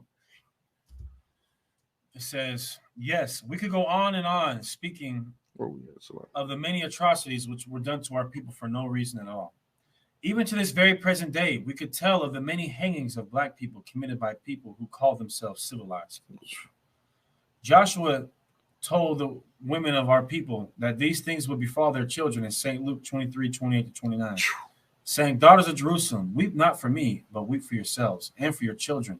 For behold, the days are coming in the which they shall say, blessed are the barren in the womb that never bare. And that's what people say today. Yeah. It's a accomplishment and an accolade to not have kids today, right? You see that? This is the day he prophesied about. Go ahead. Like you got people who, I bet you can't share this, 25 and no kids. You got people that do that on Instagram and Facebook today. When in antiquity, it was they looking at you like, even in our grandparents' day, they look at you like, you ain't had no kids yet, right? What are you doing with your life? Right? Go ahead. Blessed are the barren in the womb that never bare, in the paps which never gave suck. They were the ones that deliver up Joshua to the Gentiles, saying, his blood be on us and our children, Matthew 27:25. And the Gentiles lynched him by hanging him on a tree. To prove this, read Luke 18:31-33. Then he, Joshua, Yahushua, took the 12 and said unto them, behold, we go up to Jerusalem, and all things that are written by the prophet concerning the Son of Man shall be accomplished. That's fulfilled. Mm-hmm. Is it fulfilled? Yep. And he shall be delivered unto the Gentiles, and shall be mocked, and spitefully entreated, and spitted on. And they shall scourge him, and put him to death. And Acts 5:30, the God of our fathers raised up Jesus, whom he slew and hanged on a tree.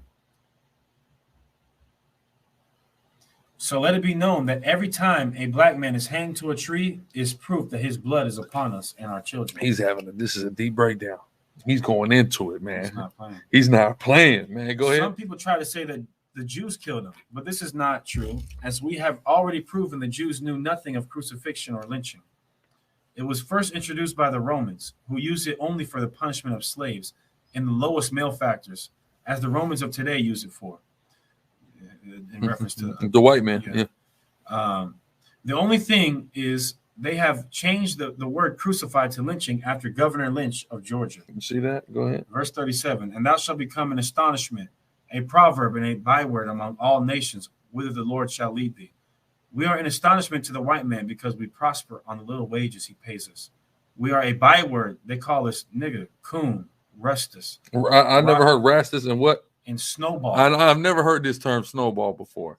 That snowball is I don't know what that means. I don't know what that's about, but apparently that was relevant in his time. Go ahead. And many others.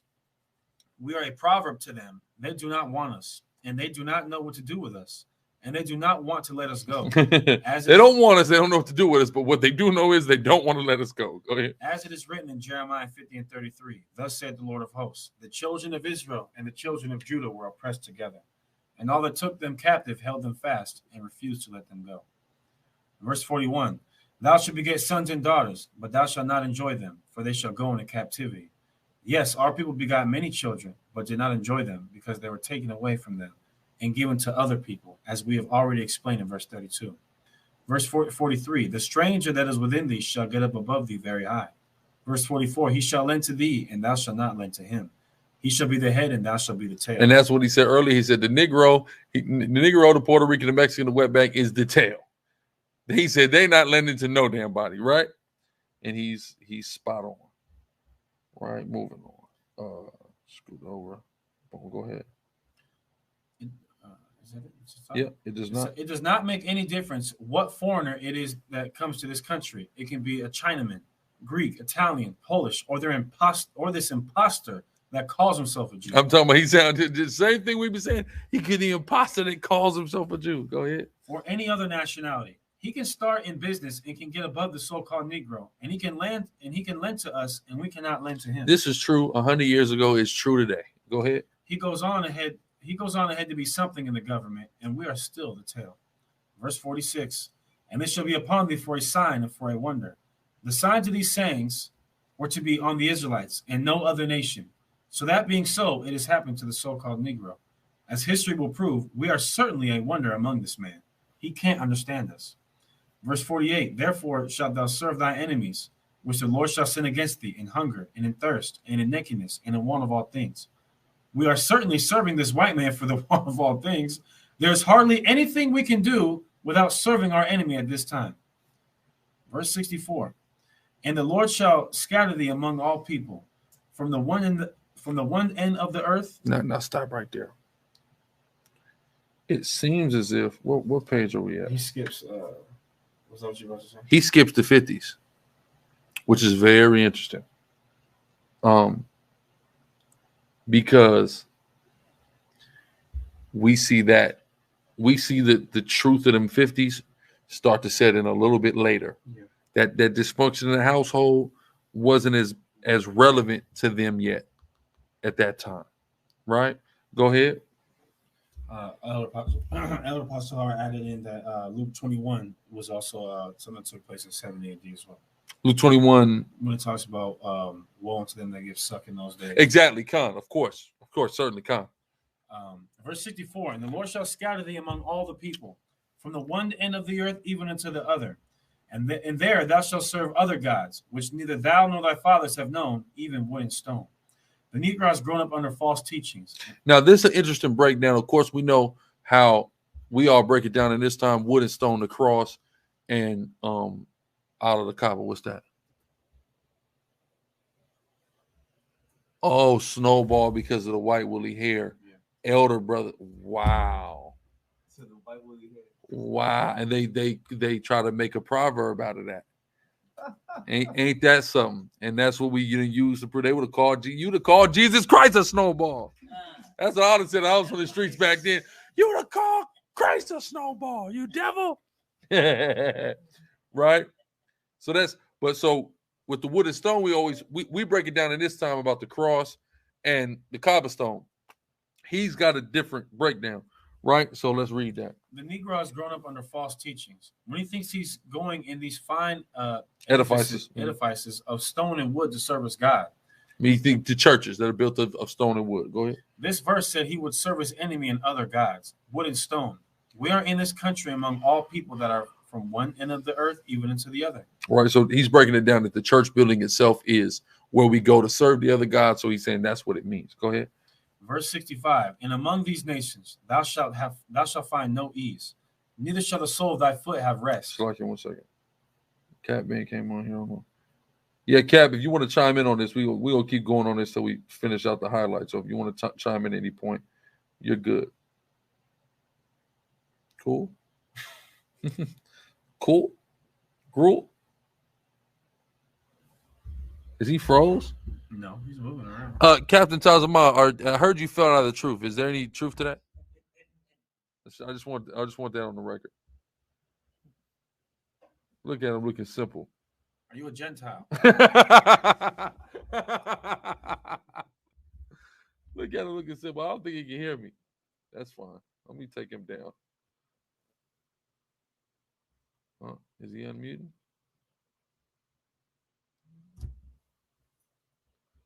Get his ass out of here. Let's go. Go ahead. Verse 65, and among these nations thou shalt find no ease, neither shall the sole of thy foot have rest. But the Lord shall give thee there a trembling heart, and failing of eyes, and sorrow of mind. I can't. He's probably the way he's about to take that and turn it and not turn and break that down. Man, watch. Verse 56, and thy life shall hang in doubt before thee, and thou shalt have none assurance of thy life. The so-called Negro has not had any ease here. He has worked from morning until night, sick or well. They have not eased up on our people. Our feet have no rest. We are moved from state to state, town to town, house to house. We have a trembling of heart for fear we will not make it, and a sorrow of mind when we do not make it. Yes, the way the so-called Negro has come along under oppression, he has doubted if his life will be anything. As many of you have heard our people say, we have a lot to talk about and nothing to live for. So this was a saying in his time that our people have a lot to talk about and nothing to live for.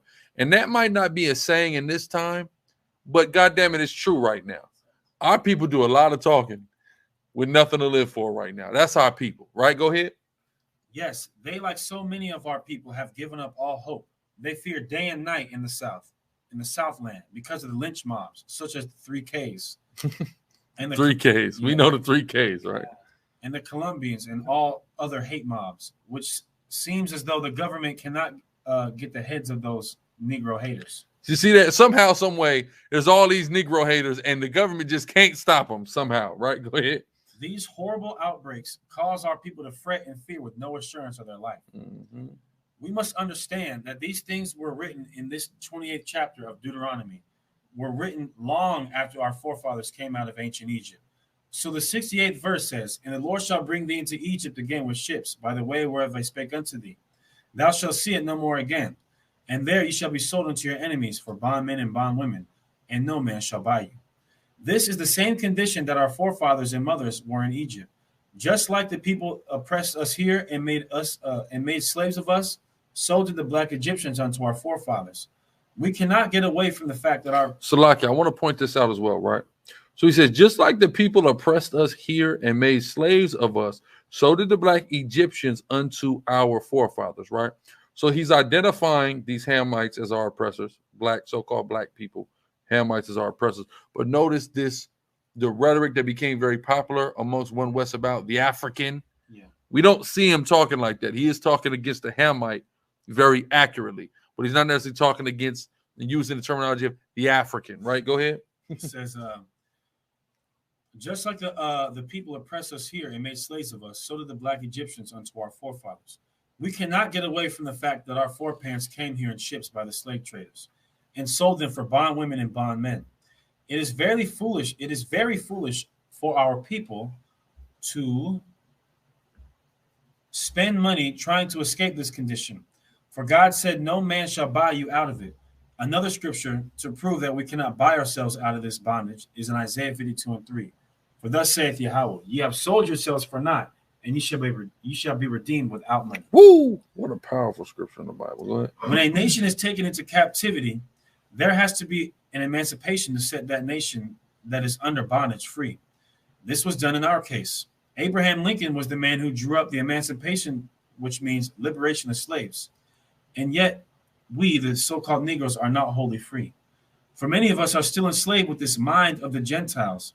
And as long as we have this mind, his way of thinking and acting, and continue to call ourselves American Negroes and colored people and Ethiopians, we are not free. God damn, he's putting it down, nigga. Go ahead. The only way we can hope to be wholly free is to take back the things which rightfully and truthfully belong to us. And the only way for us to take back those things which are through heredity equal is to know the truth. Listen, which are through heredity, meaning it's inherently ours. Yes. This is our lineage, right? Go ahead. Is to know the truth about our background. And Joshua said in St. John 8:32, and ye shall know the truth, and the truth shall make you free. Is that how is the truth going to make you free? That's the question, because you know who you are, right? Go ahead. Many people are wondering whether the scripture spoke specifically of Israel's color as, quote, black. Yes, the scripture shows us that Israel was and still is a black nation. We shall begin at the beginning of our Bible history. We find many people today are saying that Adam and Noah and his seed were red people because Adam was red, and that their different colors were by what scientists call climatical conditions. Climactical conditions, meaning the climate, right? Go ahead. This is not true at all. Woo, go ahead. In the first place, the word Adam is derived from the Hebrew word Adam. Adama. You see that? This is where we get, and Abu and Vocab pointed this out. Now, he didn't have Lashawan Kodash developed, but we already see he's trying to get it figured out, because this isn't how it's rendered in modern Hebrew, but he's rendering it as Adama, right? Very interesting, right? Now, before Adawam, the word where Adawam comes from. Meaning earth and not color. Adama means red in the Hebrew language. We know according to the scriptures that out of darkness created God the world. As it is written in Genesis 1:2-3, and the earth was without form and void, and darkness was upon the face of the deep. And the Spirit of God hovered over the face of the waters. And God said, let there be light, and there was light. Not only this, but Adam was also created from the dark earth and brought forth into the light of God's creation, because the best soil is virgin soil, which is black. Which, when you look in the Hebrew, the word for rich soil, right? Dealing with wealth and riches and rich soil is all the same thing, which is the Hebrew word kasham. Go ahead. It says, and from Adam, who was black, sprang all colors of the nations, but not because of climatic conditions. Take the flowers, black orchids. And orchids. Oh, my bad. Black orchids. I said orchids. Black orchids and roses grow in Europe, and yet they turn not white nor white ones black. See that? So wait. So the climate of Europe doesn't change the flowers from black to white, but it can change people from black to white. Go ahead. Black horses, though they be black, brown, gray, or white, retain their color in any climate. Golly, so human beings don't, right? Go ahead. We also know that the first people who dwelt in Europe were black men. See that? Also, he's also teaching us about black. Long before the white man came out of the caves, such as the Scotch, Austria people of Norway and Sweden. So he already had he was going up in some library somewhere, and he was looking at pictures of them dark ages, man, and saying, oh, wait a minute, something's up here, right? And this is in a time period where they weren't trying to suppress this information yet, because it wasn't widespread and their propaganda had already, so they weren't thinking of Negro. You know what is their theory, or their saying? Want to hide something from a Negro, put it in a book. They put it in the book. They don't think a nigga gonna read this book. Well, a nigga read it. That nigga read the book. That nigga read the book, right? Go ahead. all of these were black people, but through the intermarriages with the so-called white man, these people were soon destroyed, thus leaving nothing but a race of Caucasian people. The different features came about in this matter when Noah's 3 sons began to bring forth children. We find their features varied, as did also their color, as they were not all black, but some were lighter in hue than the others. See that? Go ahead. But neither Ham, Shem, nor Japheth begat any white children. So he just said Ham, Shem, and Japheth had people in various colors. Some was yellow, some was brown, some was dark skin, but none were white, right? Go ahead. The same thing we're teaching now. You had Ham, Shem, and Japheth, and none of them had white children, right? Go ahead. These nations divided themselves according to their features. This was done through the same manner as the so-called Jew. We find all of them have features alike. Why? Moving on. Why? Why? Hold on. Because right there, Hold on. Why? Because they married among themselves. Yeah. Hold on. There's okay. Go ahead, boom. Why? Because they married among themselves. We find even at this present time among certain classes of the so-called Negro, they marry their own kind, nothing but yellow people. This is going on in a place called Goldtown, New Jersey, and also in certain parts of Washington, D.C. By doing this, by so doing this, the descendants of them, Ham and Japheth, brought forth according to their families and according to their language, which has caused the black, brown, and yellow nations of the earth. Exactly. So pretty much he's saying all the people of color coming from Ham, Shem, and Japheth, these are the regular people, so-called black people, so-called brown people, so-called yellow people. And he's even making the distinction amongst the Negroes, yellow Negroes, dark-skinned Negroes, etc. He's going to elaborate further. Go ahead. It says, from the dust of the earth, God formed Adam, who was a black man. He begot Seth, his third son, after his likeness and image. Genesis 5:3, Seth begot Enosh after his likeness. He begot Penan. He begot Mahalalel. And he begot Jared. And he begot Enoch. He begat Methuselah. He begat Lamech. 1 Chronicles 1:4. This proves they were all the color of Adam. Now Lamech begat Noah. He begat Shem, Ham, and Japheth. Japheth begot Gomer and Magog, Indo-European people. Stop it there. Hold on. I want to pick it back up here. Abraham. And Eber begat Peleg, and Ru, and Serug, and Nahor, Terah, who was the father of Abraham, our father. Abraham begat Ishmael, Arabs, and Isaac begat Jacob and Esau, the beginning of the so-called white man. This is the first time in the scriptures where color is mentioned, and that is when it was speaking of Esau. We know this to be true by referring you to Genesis 25 and 25. And the first came out red, not white, all over like a hairy garment, and they called his name Esau. And if we would stop and consider this so-called white man, he is red and hairy. He is covered with hair from his head on his arms, back, including buttocks, and legs and feet, just like a garment. For more proof that Esau is our white brother today, we know by reading the history of the Caucasian race. They were a people who lived in the caves and in the clefts of the rocks, commonly called cave dwellers. We also know this to be true from our history. Salakia. From our history. The Bible. We also know this to be true from our history, the Bible. We ask you to read Genesis 36 and 1. Now these are the generations of Esau, who is Edom. Now read Obadiah 1, 1 and 3. The vision of Obadiah. Thus said the Lord God concerning Edom. The pride of thine heart hath deceived thee, thou that dwellest in the clefts of the rock, whose habitation is high. Right, so he's breaking down. He just went through Deuteronomy 20, identified us. Now he's talking about Esau, the other nations. Now watch this. We're going to go to page 28. What's this? That's 29. Okay, that's 28. Okay, so yeah, we already Someone will say, how do you know that it means color? Well, read Jeremiah 13 and 23. God asking a question, can the Ethiopian change his skin or the leopard his spots? No, it is impossible. So we cannot change our skin. Although the so-called Negroes spend thousands of dollars for all sorts of bleaches and creams of no value. It's deep because they were doing that all the way back then. They still doing it now, or they're trying to genetically do it by going and just getting with white people. Yeah. Right, go ahead. For all sorts of bleaches and creams of no value. The so-called Negro of America has been taught so much white supremacy that he hates his own black people. How much truer is that now? Right, go ahead. How can he, as a race, amount to anything with this defeatist attitude in mind? God damn, that's such a cold thing. They need to put that on a t-shirt. Go ahead. This color shame has been caused by the white man who's Israel's brother. Oh, that's who's caused the color shame.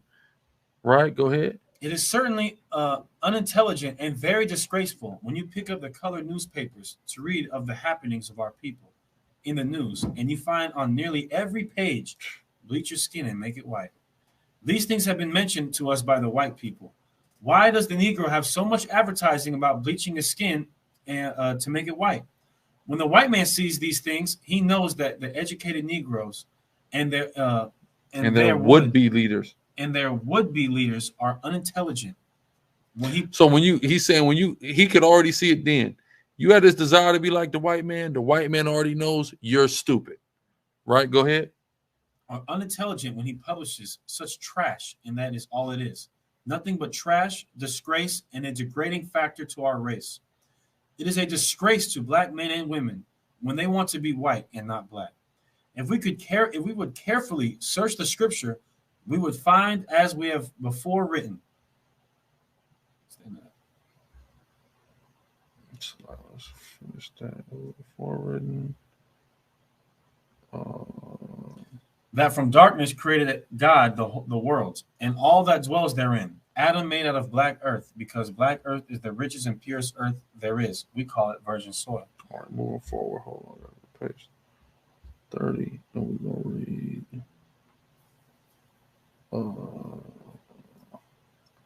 Yeah, right here. Lord our God. Start there. Lord our God, who said through Jeremiah, the prophet, in Jeremiah 12:9, my heritage is unto me a speckled bird.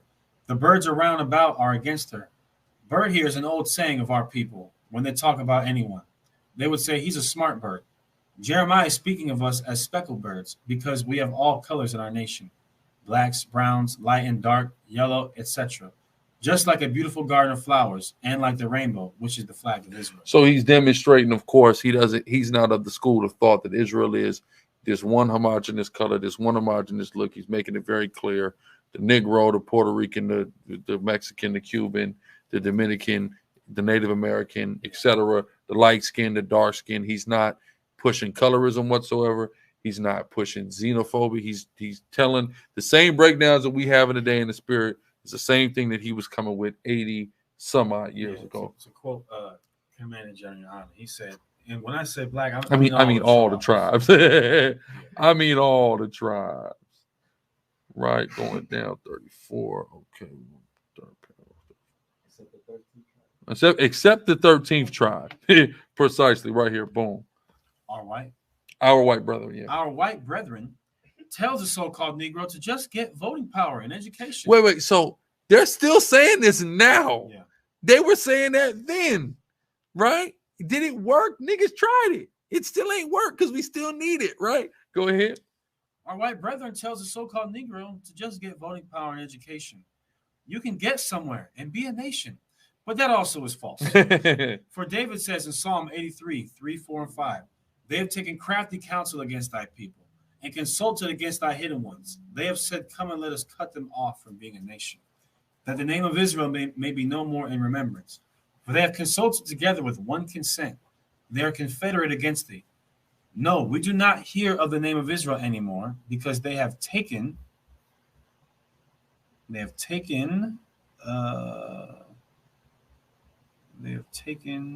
crafty counsel against us and have trodden us until the Gentiles' dispensation should come to its full or ends. I'm gonna skip down now to 40. So basically he's showing you how it sounds good and it would work, but they took a crafty counsel. So they got us set up for failure in everything we got going on, period, right? Which we already know. Going down to 40. What do I need for 40? Okay. Right here at Isaiah 66 and 19. Oh. Isaiah 66 and 19. And I will send those that escape of them, Armageddon, unto the nations, to Tarshish, Pool, and Lud, that draw the bow, to Tubal and Javan, to the isles afar off, that have not heard my fame, neither have seen my glory.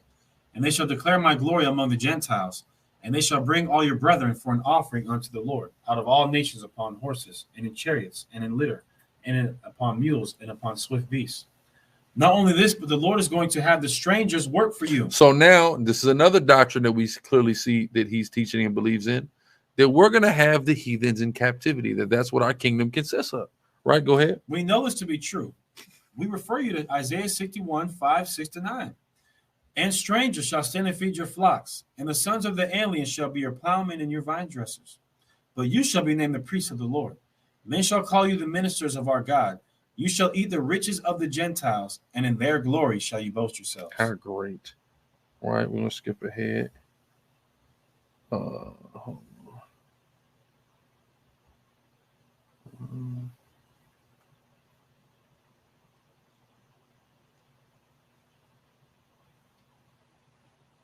Many people. Yeah, start here. Started so. So yeah. So you see, it is talking about Israel, the so-called Negro. Many people are saying they thought that this white man, the so-called Jew, was Israel. But there is no indication of him in the scriptures as such. But there are several scriptures that point him out, but not as a Jew. There, Revelation 3 and 9. Behold, I will make them of the synagogue of Satan, which say they are Jews and are not, but do lie. Behold, I will make them to come and worship before thy feet. So like it. I just want everybody to just take a second, right? And think about if nobody ever taught you none of these scriptures before, and you were just seeing, and the Most High was just opening, and just think about how that's hitting you. They are not.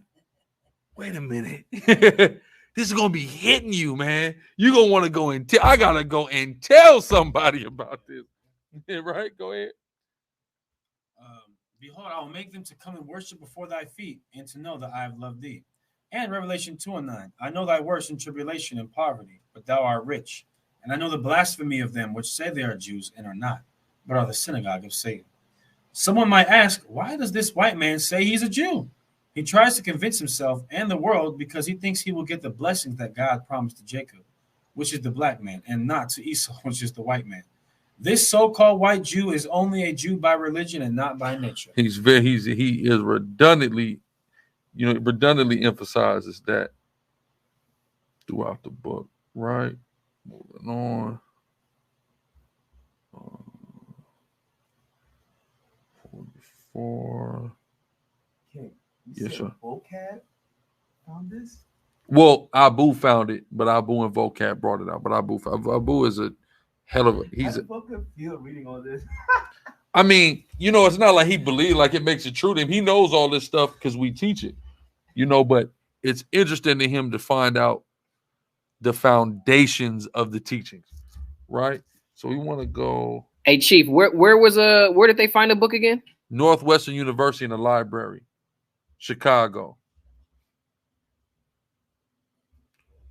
44:2. Okay. Wait. Okay. So start here. And any man can see that the nations have refused. And any man can see that the nations have refused. To recognize or have any pleasure in us, even though the so-called Negro tries to force his attention on them. We do not mean that all the white people are against or dislike us, but we do know that the majority do. And we hope our people will consider these facts. To us, it seems very unintelligent for our so-called highly educated Negroes to do such a foolish thing. Watch this. It is just like a woman forcing herself on a man who does not want her. See that? That's what our people look like. As a woman who is forcing herself on a man that does not want her. Right? Go ahead. That's how our people look because we have this undying want to just be accepted and loved. Hey, Chief, that's Ezekiel 23. You said what? That's Ezekiel 23. And not only but that's the Egyptians, but still, come. But you know what I'm saying? Essentially just these other nations, and it says not only do they not want us, but then they just use us, you know what I mean, just to get off.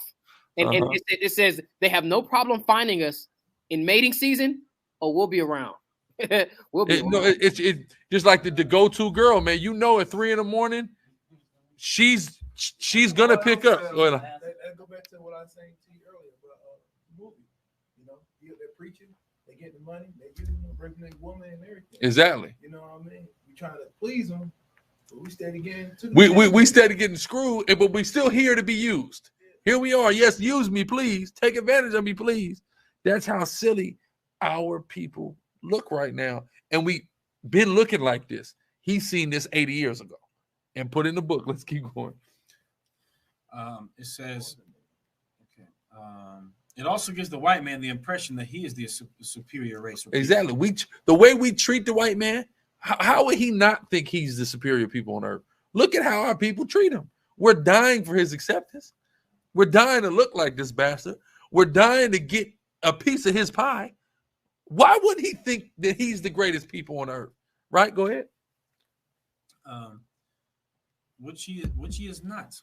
Which he is not. Let's make that clear. Go ahead. Although he has the authority to rule the earth at this time, as said the prophet Job 9 and Job 9:24. The earth is given into the hand of the wicked. So that, bro, we love that. We love that scripture. We love going to that scripture. Well, this is the brother. He's pioneered all this, man. And we're going to go to 46. Oh, I need a 46. It's a lot. Okay, we're going to read. We're going to read a lot now. Okay. We're going to go from here. The so-called Negro. The so-called Negro has been advancing so fast that he has forgotten that the white man is still at the head. He does not realize by encouraging the so-called Negro of the South to get into politics that he has caused the Southern white man's hatred to come forth in fury upon our people, which we all see today. The so-called Negro has been relying too much on the white man and his government. If the Negro would take into consideration that this government and their founders were not of righteous men, they would undoubtedly see that there is no hope in it for us being that we were their captives and still are. We hear so much talk coming through the lips of our people saying they are citizens. If they were citizens, they would not have to fight and argue with this government to give them justice and equality. Now think about that. 80 years ago, he's saying, and still, we still don't have justice and we still don't have equality. Yeah. What, like, the question to our people is, when do we think justice and equality is going to be reached? When do we think that the Asians complained for less than a year? Justice and equality. Here you go, Asians. Here you go. When do we think we're going to be like equals in it? Like, do we think, why do our people think that that's like one day going to happen, that America's just going to be the dream that it was supposed to be? Are we in? Yeah, we are. Now, I don't even have to ask the question. Some people think so, especially from my side, that it's sick. They really think. Where are you? Do we live in separate places? I'd be like, do I live in separate places? I'm from here. Chief. I'm leaving. Yeah. What, Cap? Making good the promises. You see this? Hold on. What are you showing? Can you see it? How do you highlight? Oh, making good the promises. Yeah, I see it. This is what we're still doing in 2022. This is from the African American Museum in Washington, D.C. This is what they're still pushing to our people. Making good the promises.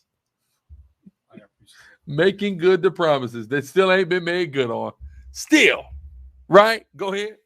Matthew 7:25. I'll read it in the NLT. Yes, he does, Peter replied. Then he went into the house. But before he had a chance to speak, Yahushua asked him, "What do you think, Peter? Do kings tax their own people or the people they have conquered?" "They tax the people they have conquered," Peter replied. "Well then," Jesus said, "the citizens are free." Or he said, then the children are free. And that goes right back to that we're not the citizens. We're not citizens. Now watch how he breaks this down, right? They say they're citizens. Go ahead, read that. If they were citizens, they would not have to fight and argue with this government to give them justice and equality. It would be given to them automatically.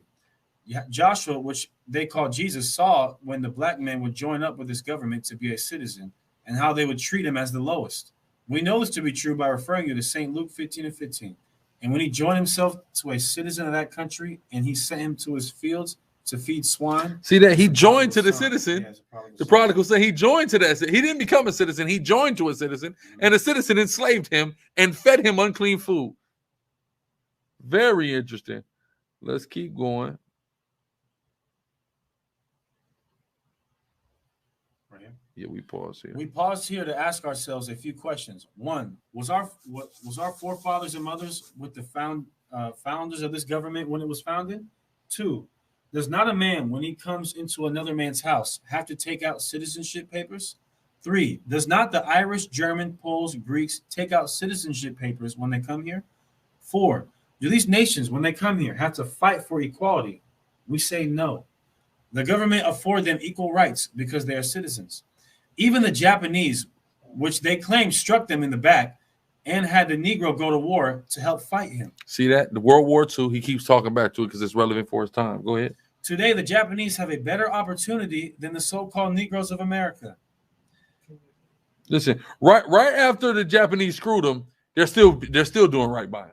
Right? Go ahead. If the Constitution of the United States was made for black people, then why did they add a 13th, 14th, 15th Amendment in the Constitution? There was no amendment made for any other nation which we have mentioned. Why was it done for you? Oh, black brethren, wake up and see thyself. If you do not do it for your own sake. Do it for your children's Turning sake. the heart of the fathers back to the children and the children's back to the fathers. Right? Go ahead. Another fact that has caused our people to be in ignorance are these churches, namely Catholic, Episcopal Church, Lutheran Church, Presbyterian Church, Baptist Church, Methodist Church, Seventh-day Adventist Church, and the Pentecostal, etc. We did not have these organizations before, and when our forefathers and mothers were brought here, these systems were started by the Gentiles. And as we have afore stated, that you cannot find anywhere in the Holy Scriptures where God has given them authority to establish anything for him. But you find this in 1 Corinthians 10 and 20. Paul telling our people Israel about the sacrifices of the Gentiles. 1 Corinthians 10 and 20. But I say that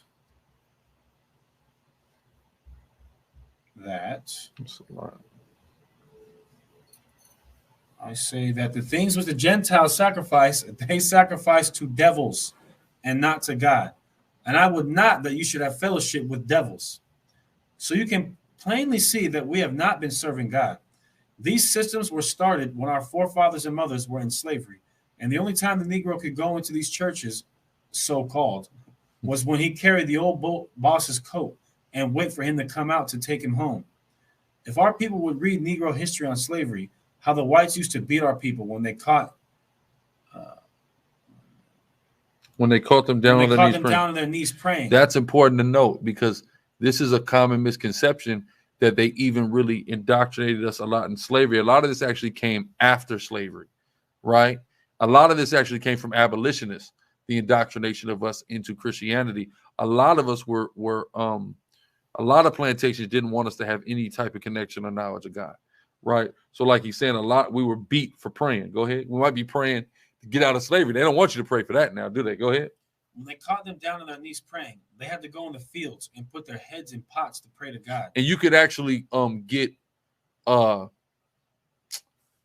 books, slave journals that actually talk about this type of stuff, that this was happening, that they used to really have to do secret Christian worships because they weren't allowed to do it. Right? Go ahead. So the white men would not hear him and beat him. They knew that we were God's people, and they were afraid that God would hear our prayers.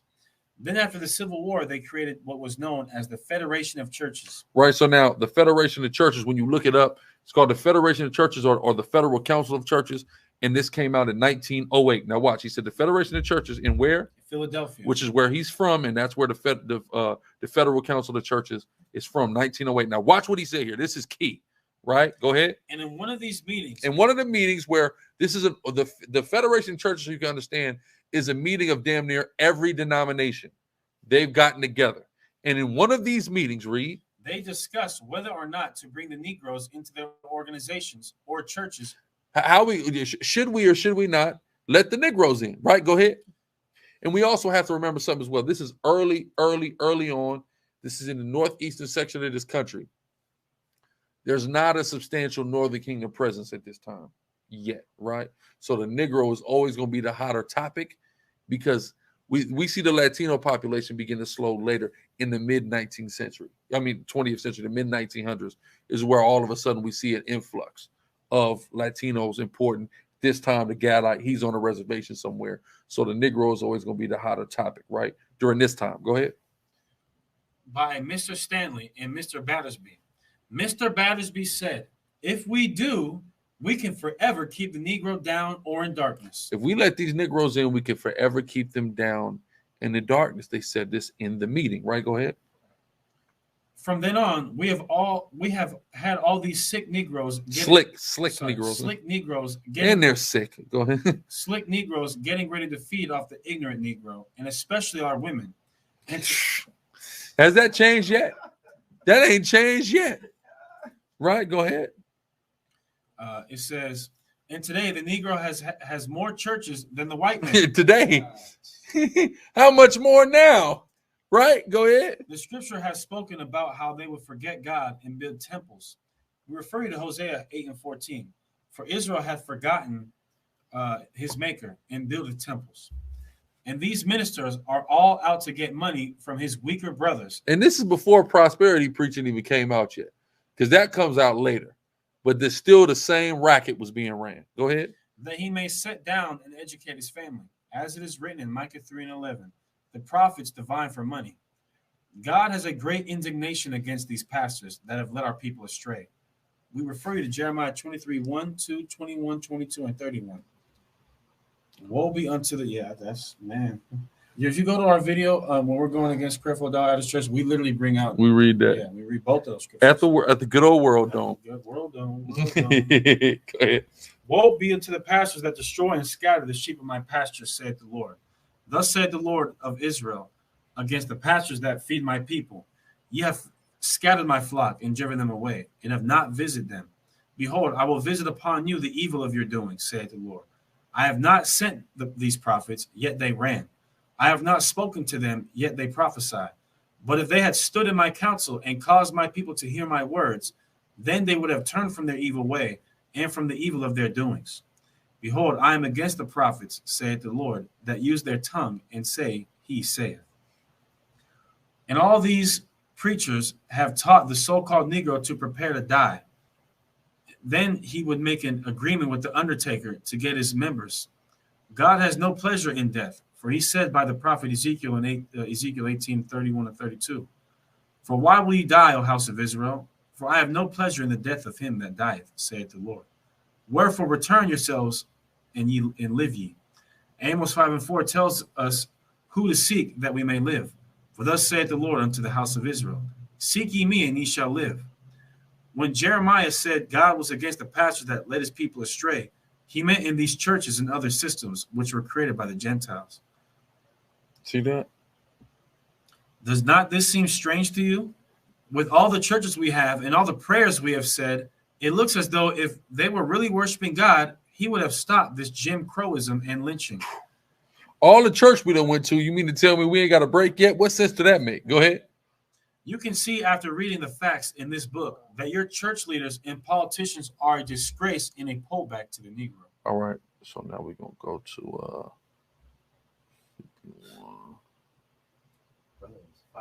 Man, he's hey, listen, serving it. Watch this. Yeah, right here. We wish to explain. We wish to explain a few things about this democracy. Right, so he's harping on that democracy, which was a main talking point in One West as well. Go ahead. The black man should analyze this and look back into history and see the type of people that set this form of government up. If they remember history, the Pilgrims were made of vagabonds. The vagabond, yeah. Of Europe, people that could not obey their governments, murderers and thieves. They came here and killed our nation. Then killed out a nation. Oh, sorry, killed out a nation. I thought it may have been a typo. Okay. Then brought us here and sold us for bondmen and bondwomen. The same murderers and criminals came here, making believe that they were seeking freedom, peace. They even went as far as to smoke the peace pipe with the so-called Indians. So he's making an allusion, of course, to the Gadites too by calling them so-called Indian. That they're not the Indians, right? Go ahead. And because he did not give them their land at what they said, they turned on him and took his land from him by the sword. David saw this and spoke of it in Psalm 55, verse 21. The words of his mouth were smoother than butter. And this the one we always go into and talk about the Gadites? Go ahead. But war was in his heart. His words were softer than oil, yet were they drawn swords. But God has pronounced a woe against the man that takes that which is not his in Habakkuk 2 and 12. Woe to him that builds a town with blood and establishes a city by iniquity. The prophet Jeremiah spoke about a man building his house in unrighteousness in Jeremiah 22 and 13 and 14. Woe to him that buildeth his house by unrighteousness and his chambers by wrong. Go ahead. He wants a link. Get him a link. All right, we'll get you a fresh. Get him a fresh link. We're going to talk about this Sergeant Yatab Darash, mighty as well as powerful. I've been talking to him about this book. We've been losing our mind. We've been bugging out about this book ever since I got the link. I think I talked to him right after I got the link as well. And this is the last. We're going to review this now, but this is the last excerpt that I want to read out of here in page 65. So let me know whenever you do that. We can get this done. All right, here's 2 links in the chat. I got a fresh link. Go ahead, read this right here. We hear? We hear you. We hear many people saying we are living in the New Testament. The Christians, right? Go ahead. They got that saying from the Gentiles, which are liars. We are living in the old and new. So he's not talking about we're living in two covenants, but we're living in all the Bible is what he's talking about. Not just and it's not just the New Testament that's applicable, this whole book. So it's showing you, so we've demonstrated and defeated a lot of misconceptions through the spirit and power of Yahweh Hashem Yahushua with these writings, with the interview, and with the clip of him speaking, right? Clearly, Black, Hispanic, and Native Indian, no colorism, no mams or damn doctrine, no xenophobia, all the whole Bible he's affirming, belief in Yahweh Shai, rejection of the modern Hebrew, all those various things that are the fundamental foundations through the spirit of what they would call, what vocab calls, One West Hebrewism. So we see all those evidences there. So it's very powerful. And, all praise Yahweh Hashem Yahushua for, such a mighty discovery, Brother Corey. Shout out to Brother Christian Corey. I'm gonna give y'all a link now. Let me see why I want to do I'm gonna give y'all a link now where all of y'all can actually go get this. Okay, so all y'all gotta do here, show y'all a link where y'all can go get this for free, the PDF. Right, got with my people at Zion Network. This got put together. So this is the PDF here. LostRace.shop. LostRace.shop. If I understand, some commemorative merch is going to be available soon. But as of right now, you can go and get the PDF for free. All you got to do, literally, I'm going to just try to walk y'all through it. Add the cart. Right. View cart. Now, again, it's free. Check out.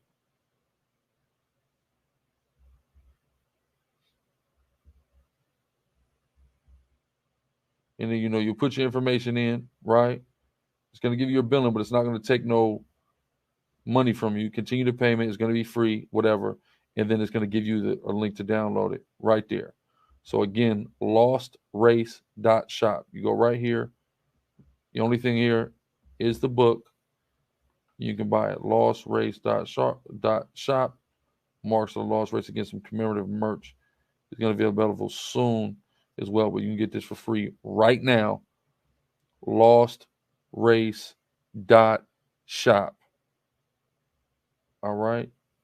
Let me make somebody put it. I'll put it in the chat so y'all can click it, get it. LostRace.shop. Bring up Sergeant Top. Shalom. Shalom. What's going on? Like? Hey, how you doing, man? Such a powerful lesson, man. I wanted to be a part of it, man. Just to say I was here, man. Unbelievable, man. You already know, man. Beautiful job. Unbelievable. What you got to say about it? I want to hear what you got to say on the book. I know you've read through the book. You and I have been talking about it in depth all week. I just think it's cool, man, that, I'm reading the book, and it's funny to read a book, and as I'm reading it, I'm nodding my head because I agree with what it's saying. But then I have to remember that this is where our doctrine came from. You know what I'm saying? So, vocab guys did one hell of a job going and doing this. And them doing this is just no different from the white man flying out there finding Sodom and Gomorrah, or just going and digging up, what's it called? Noah's Ark. They go and do all the research and then come back and bring it here. Hey, vocab, there is nothing that can be done against the truth. Only the truth, man. Well, get that precept aside, because that's powerful. And I want to tell the elders too, man, terrific job handing this down. So I'm reading this, I'm like, damn, that's true. But this is where it came from. You know what I'm saying? But we didn't get it from this book. These guys took this right here and handed it down through all these lines. It's just amazing to me, man. That's right. I'm actually a part of this right here. This guy, right. Hey, if vocab summed it up real simple too in the beginning of that video. That's what I love too. That was amazing too, because when you think about it, he said, guys, think about it. He said, this is the guy right here who taught Ariyah. But that's true. He did teach Ariyah, but how many other thousands or hundreds of people did he teach also in between that the vocab didn't say though? But he just did it real quick. He said, you got to think, this is the guy Ariyah taught Tahar, but he did teach Tahar, but he also taught a whole bunch of other people too. You know what I'm saying? Elder Tahar taught Alazar, he did. But how many other people did he teach too? You know what I'm saying? There's a whole bunch of people covered in those lines. And even though we're not, we don't come from the same mother, we come from that line right there. You know what I'm saying? That was something that was actually handed down to us. A lot of us aren't going to have our fathers hand something down to us. You know what I'm saying? But this is something that through the Spirit, one of our people, it's just unbelievable to me, man. He handed it down and we got it. It came down and look what it's done. And like I said, this was done before there was any Crips or Bloods. He didn't know. Imagine what he would have thought if he could, or what he would say if he could see this. You know what I'm saying? When he was already saying that this is what we're in then. He didn't know about the prison industrial complex. These people trading prisons as stock. He didn't know anything about Nike Airs, you know what I'm saying, or Michael Jordan. That hadn't even happened yet. You know what I'm saying? This is crazy. It's unbelievable, man. But, you know, I could go on and on, but let me, you know, I'll go on some more as this thing starts to kick off a little deeper, man. Unbelievable, though, man. Yeah, man. This is special. Asad, you got something? 2 Corinthians 13:8. For we can do nothing against the truth, but for the truth. It's all, at the end of the day, it's all for the truth. All these things have happened. The Most High has put so many things in alignment just for the purpose of his truth, of his message, of the awakening of his people, of the coming of the kingdom of his only begotten Son and his chosen people, the Israelites. Like he's done all this stuff for it. And I know for a lot of people, this is going to be huge. It's going to be monumental. I know it is for me. Again, like we've heard, you know, this man has existed in myth, in legend, and you got to remember, y'all, myth does not indicate falsehood. Right. You know what I mean? That's not what myth means. But he's the man, he's the myth, he's the legend. But now we actually can hear his voice, which we've been can hear his voice. Elder Apostle Hari put out that audio tape a long time ago. But also we can read his words in depth, and we can understand that we really represent through the spirit and power of Yahweh B'Shem Yahushua the continuity of the foundation that he laid down. Go ahead. 2 Ezra 6, and I'll start verse 23. And the trumpet shall give a sound, which when every man heareth, they shall be suddenly afraid. Which gets the point. Mm-hmm. Verse 28. As for faith, it shall flourish. Corruption shall be overcome. And the truth, which hath been so long without fruit, shall be declared. See that it was so long without fruit. It was about them 1900 years without fruit. And then it was declared, starting with this brother. And now look, since it's been declared, how it's multiplied in the earth, all over the place. You got Israelite camps everywhere right now, right? When I say everywhere, I'm talking about continentally, all across the world. You see Hebrew Israelite camps. That's important to understand. And I'm talking about Hebrew Israelites that's coming from this vein, from the vein of who they call Abba Bibins. You tired? I'm proud to say I came through this vein. I was just saying right. That's right. Damn, you did. Damn right again, y'all. LostRace.shop. LostRace.shop. Go in there. You can get Marks of a Lost Race, written by W. Henry and Edward Bivins, Eber Bivins, Abba Bivins, Rabbi Bivins. Available again, the whole full PDF for free right now. LostRace.shop. Okay, make sure y'all go there and get it if you want it. The sister earlier, she said she might got a copy of them books. I told her name her price. We need them books. I need them. I'm gonna have them front here next. I'm gonna have them next to Elder Karata Zala's a Paleo Hebrew Torah. All right, I'm gonna have it right next to this. Okay, because these are important. Because this is another contribution. One of our elders, put together an entire Paleo Hebrew Torah. Right. So we gotta honor our elders. Sometimes we have disagreements with our elders, and that's okay because that's gonna happen. But at the end of the day, we honor them for laying down that foundation. They don't lay down that foundation, we don't have nothing to build from, right? We can't act like we just came and built this on our own. No, we built off a previously laid foundation, cornerstone of it, which being Hamashiach Yahushua. Right point? But bro, when you read this book, didn't it feel like everything was just on point? Like you had already knew it already, but you never read the book before. You know what I'm saying? The only reason we felt like we knew it so because we got this handed down in such a good way that it feels like we read this book already. Now, he's saying other little things that like, whoa, where was that at? So you see how deep he was, but they did a marvelous job with handing this down. For us, look at this dude. Like, wow. So like, look, you selling books. I just said it's for free. It's for free, right? You see that? Clown. That says 0.00 USD, right? I got it for free. I don't have a damn. This is it would be copyright infringement for somebody to try to sell this. They don't own the copyright on it. You talking about, right? Oh, you need one. Okay, he's just playing. All right, so like it. All you gotta do is go get it right here. LostRace.shop. That's all you gotta do. It's available right now. I'll put the link in the chat again. I got copies of Vocab's book for sale. Free. Hey, what did Deacon say? I got Vocab's book. Who want free copy? Free copies. LostRace.shop. LostRace.shop. Right, and y'all can get there. Shaka War said, "Mans can't afford free 99." All right, Cap. Where's Cap? Come on, Captain. Is there anything you want to say on it before we close out and pass it to you? The website coming up spam. It shouldn't. Yes, it is. It's right there. It's in the chat, man. Lost Race, LOSTRACE, Lost Race, just how it sounds. .shop. Don't put .com. It's .shop. You think LostRace.com was just out? That's probably a $40,000 domain. Right? Cap, you got anything you want to say on the book? I just want to thank everybody that contributed to get this book into our hands. That's right. That's right. That's all I want to say, man. I just want to say thank you guys. Thank you for being you. Continue to be you. Right. And just understand, man. You know, we wake up in the morning, man, and we piss excellence. You know, and there's really nothing you can do to stop our stuff.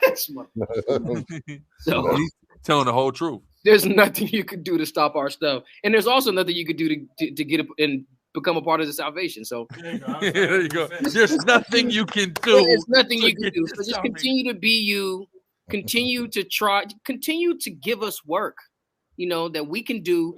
That we can continuously prove what's right and what's accurate and what's true and what's destined for us. So I thank you. I appreciate you. And I don't want you to change. Just like it's like what you sign in someone's yearbook. Don't ever change, man. Right? Hey, look, don't ever change. It's something else I wanted to show. It's something else I wanted to show before we got out of here, and that is the back of the book. Very important to note about the back of the book and the stamp on the back of the book, just so we understand our history properly in the spirit. What's that stamp?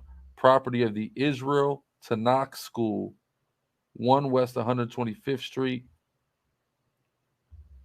Harlem, just New York City, not even Harlem, New York City. Because got to remember, Harlem is just a neighborhood in New York, in Manhattan. Property of the Israel Tanakh School, 1 West 125th Street. So this is the original name of what was founded at the 1 West 125th was the Israel Tanakh School. Really, the Israeli Tanakh School was what it was originally called. So that's just important for the historical purposes. Y'all can see that before they begin to call it ISUPK, then later ICUPK, then ICGJC. It was Israel Tanakh School. Sarge, anything in closing? No, not too much. It was a beautiful thing, beautiful book. I'm about to read it again. And in closing, I'm in that Abba Bivins spirit from now on, because the Most High has never anywhere in Scripture ever given these devils or anybody else, Gentiles, the authority to be teaching this word, period. And I'm on that. I'm pushing that. I'm in that here on out. Do you remember me asking or just kind of posing that question? Like, if anything, how did you guys become the authority? Right. If you're claiming to be Gentiles and this is how you're a part of the book or how you're associated with the blessings of the book, how'd you become now the arbitrator of what's right and wrong in it? Exactly. What's that scripture you always go to, bro, in the law dealing with how Levi has the say so, the final say so? It's like, yeah, get that Deuteronomy 17. Deuteronomy 17, come. This is what they make themselves out to be now, and it's just disgusting. It's disgusting. Is he froze, Cap? He looked froze here. I don't know if he's froze on the feed though. Can you hear me? I can hear you though. Yeah. Deuteronomy. You're froze on the feed. Go ahead. Deuteronomy 17:9.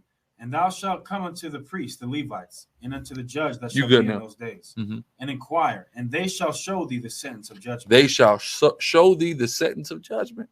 It's important. And you got to understand, like you said, on authority position, start that from the top again. It says, and if there arise a matter too hard for thee in judgment. Go back before. Verse 9. Uh-huh. Thou Where you shalt started. come unto the priest, the Levites. Right, go ahead. And unto the judge that shall be in those And to the days, judge at that time, go ahead. and inquire, and they shall show thee the sentence of judgment. And they shall show thee the sentence of judgment. That is a job of a specific people in the nation. How it's not even the job of the whole nation. It's a job of specific people in the nation. How does that now leave the nation and go to other nations now? And they get to tell you what's what. That doesn't even begin to make sense. It's crazy. I came to tonight about a sentence of the law, about a very difficult call in the law. You see what I'm saying? That's not an easy task to navigate through the sensitivities and the just the stuff that happens in people's lives, unfortunately. To think now that heathens can now take this book, skip all that, jump ahead to this part of the book. I went a little too far, right? To this part of the book, not even this part. Oh no, yeah, this part. And then now start just dictating to us what's what. That is insanity. Right or wrong, your top? Very insane. Exactly what it is. It's crazy. That's the spirit I'm in. 1 West, 125th Street. God damn it.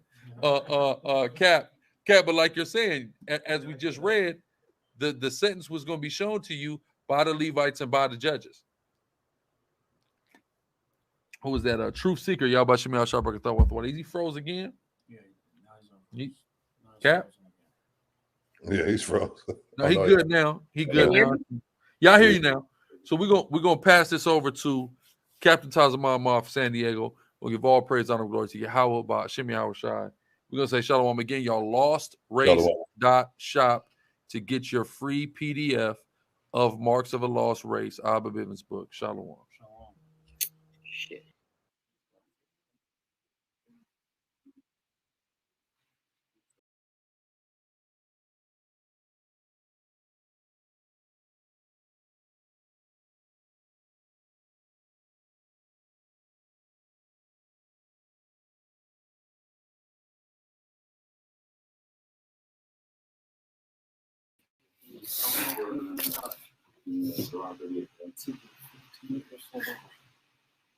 Yeah, man, I ain't gonna lie.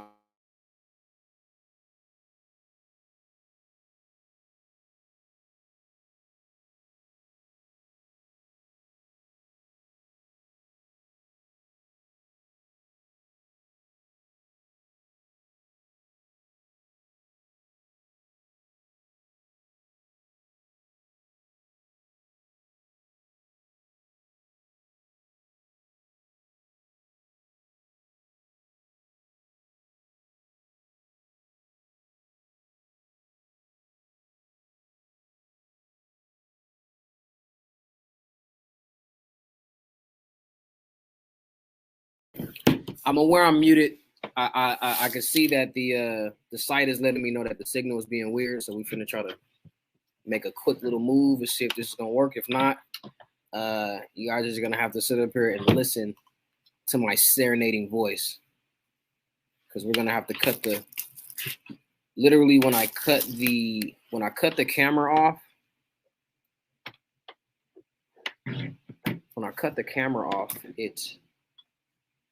everything gets a lot better.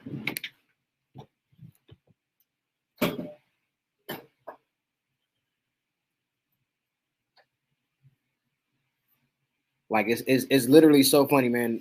There's no signal issue. There's no, weak signal warning or anything like that. But as soon as I turn the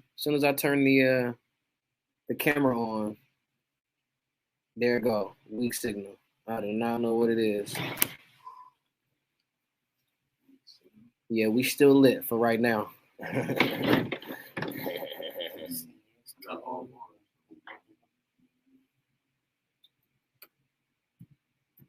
We waiting on the sergeant to get into the live as well.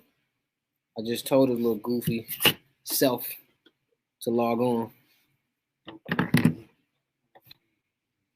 This is cold stuff, man, that we reading. seeing that our where we getting this information from, where we getting our doctrine from, and for it to still hold the same weight, being delivered very, very similar. Small, minor changes, again, just in delivery, not even in, information. I'm sorry. Not even in information, just maybe in one's delivery.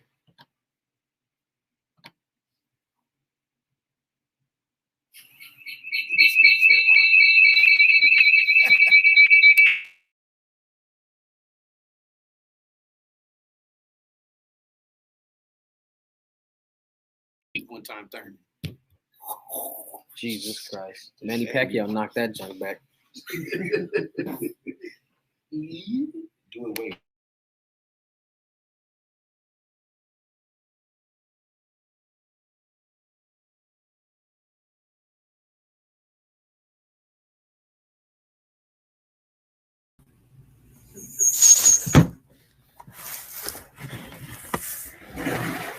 Seems like this one's a whole lot better.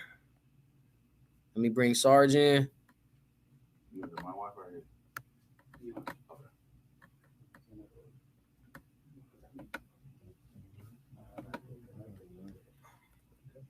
All right, put it on one in the chat if you guys can hear me. Put a one in the chat if you guys can hear me. Can you hear me? Can you hear me? Can you hear me? Can you hear me, Sarge? Con. I can't hear you, sir. You can't hear me? Can you hear me, Sarge? Bro, Putin cut off the gas, bro, in Ukraine. And Ukraine sent like, I think it was like 100,000 soldiers to the border. I can hear you. You can't hear me? I can hear you now. You had to unmute yourself. Okay. So you're all good. You're all good. You're all good.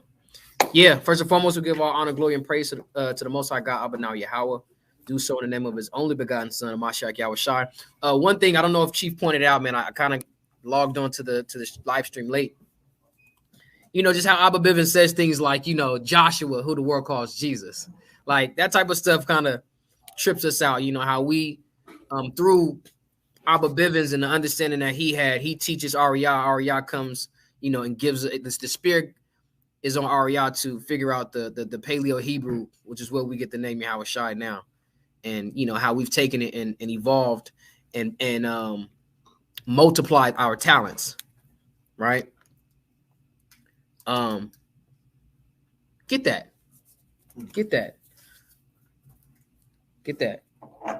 right? How we have to multiply our talents. I want it, girl. Shit. What's that, Matthew 25? You're tempting me to lie. You're tempting me to lie. When somebody asks you something, you're like, listen, I have a strong feeling of what the answer is. I think I saw a pretty cat. Yeah, 14, 25, 14. Diamond, it's the first time on this channel. Well, we welcome you.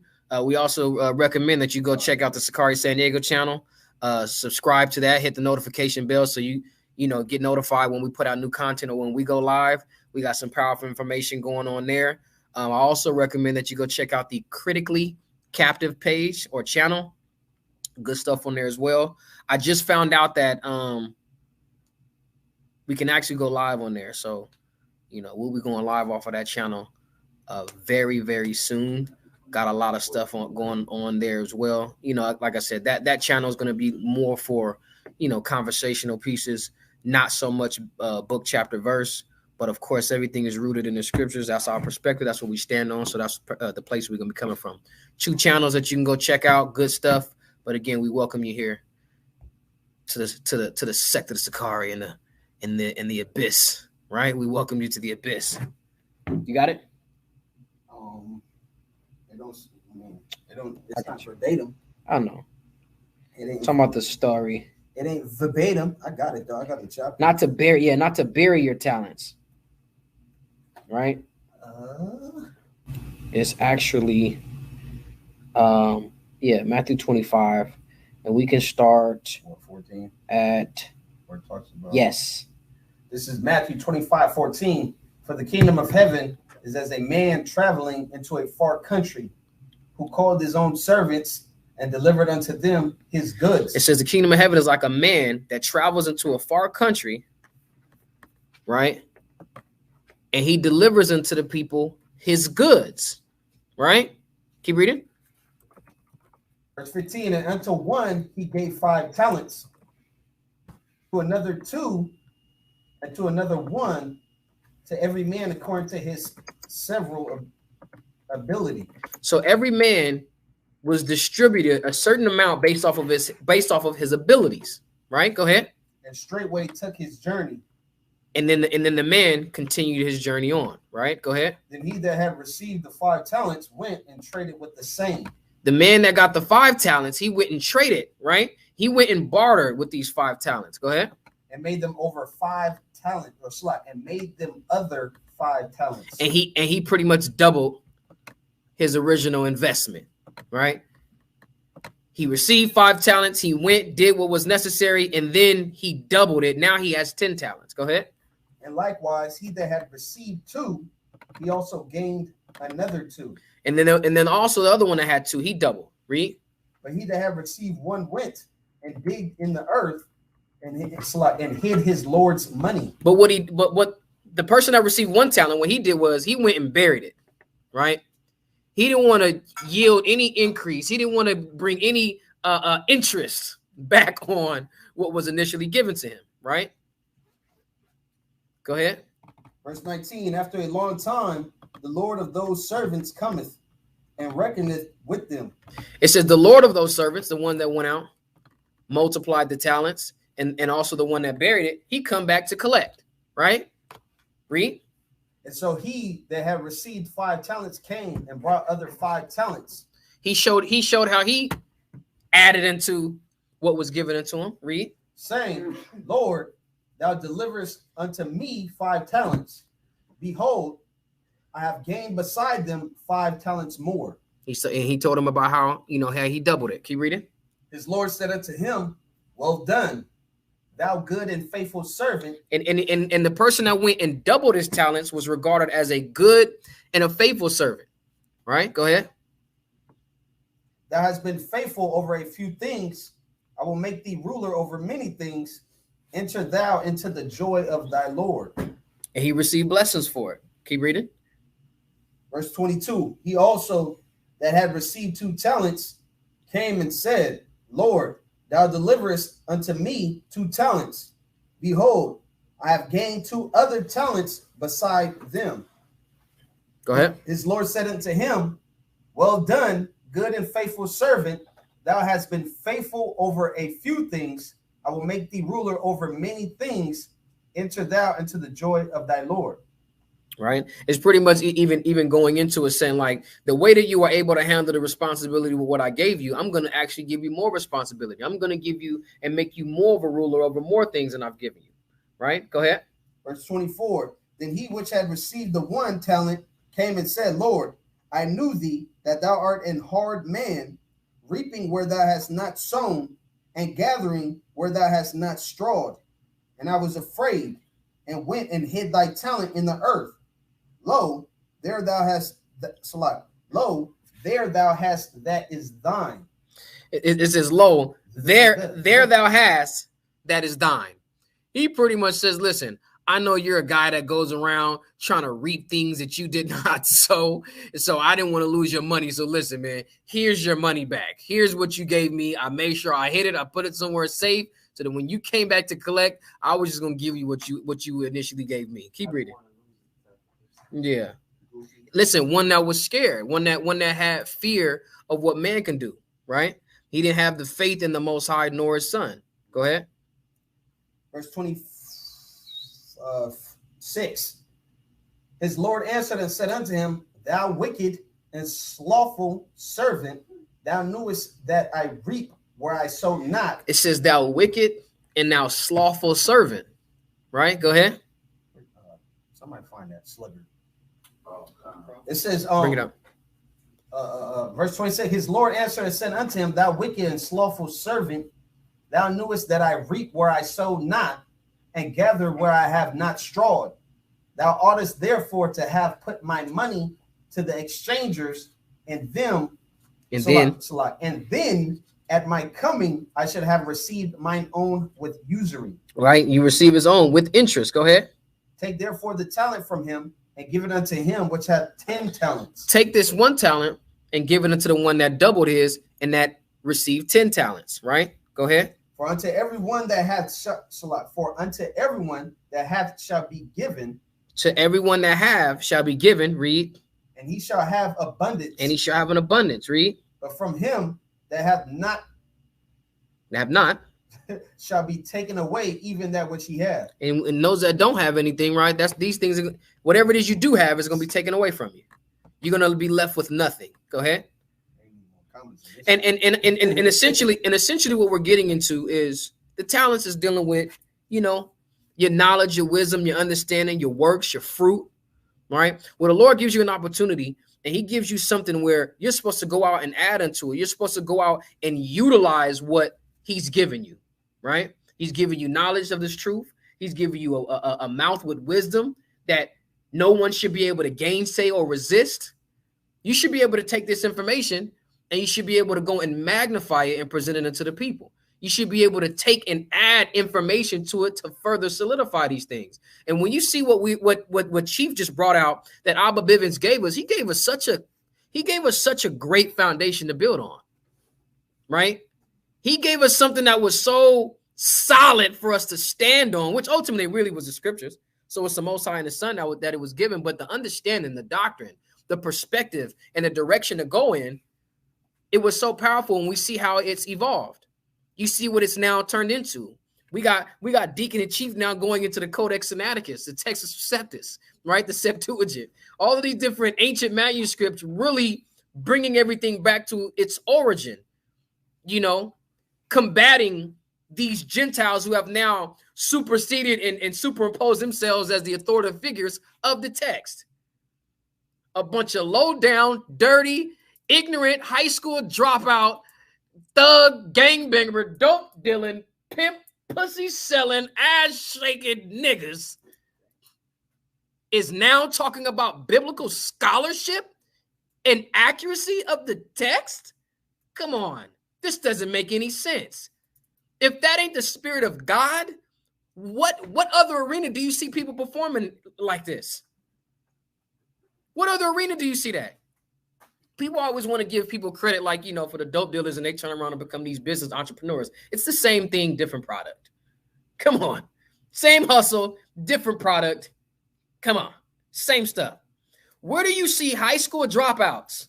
People don't understand. Your chief priest, your guerrilla Hebrew, this guy, this prolific individual did not graduate high school. It's statistically speaking, he should be dead somewhere or in jail. He should never have the knowledge that he has. I don't know. I don't know the exact story. Again, you keep tempting me to go ahead and lie. Brothers keep asking me questions. It's like, I know my memory is a little foggy concerning it, so you're tempting me to lie about it, right? So I'll press and not say anything. Hold on real quick, Sarge.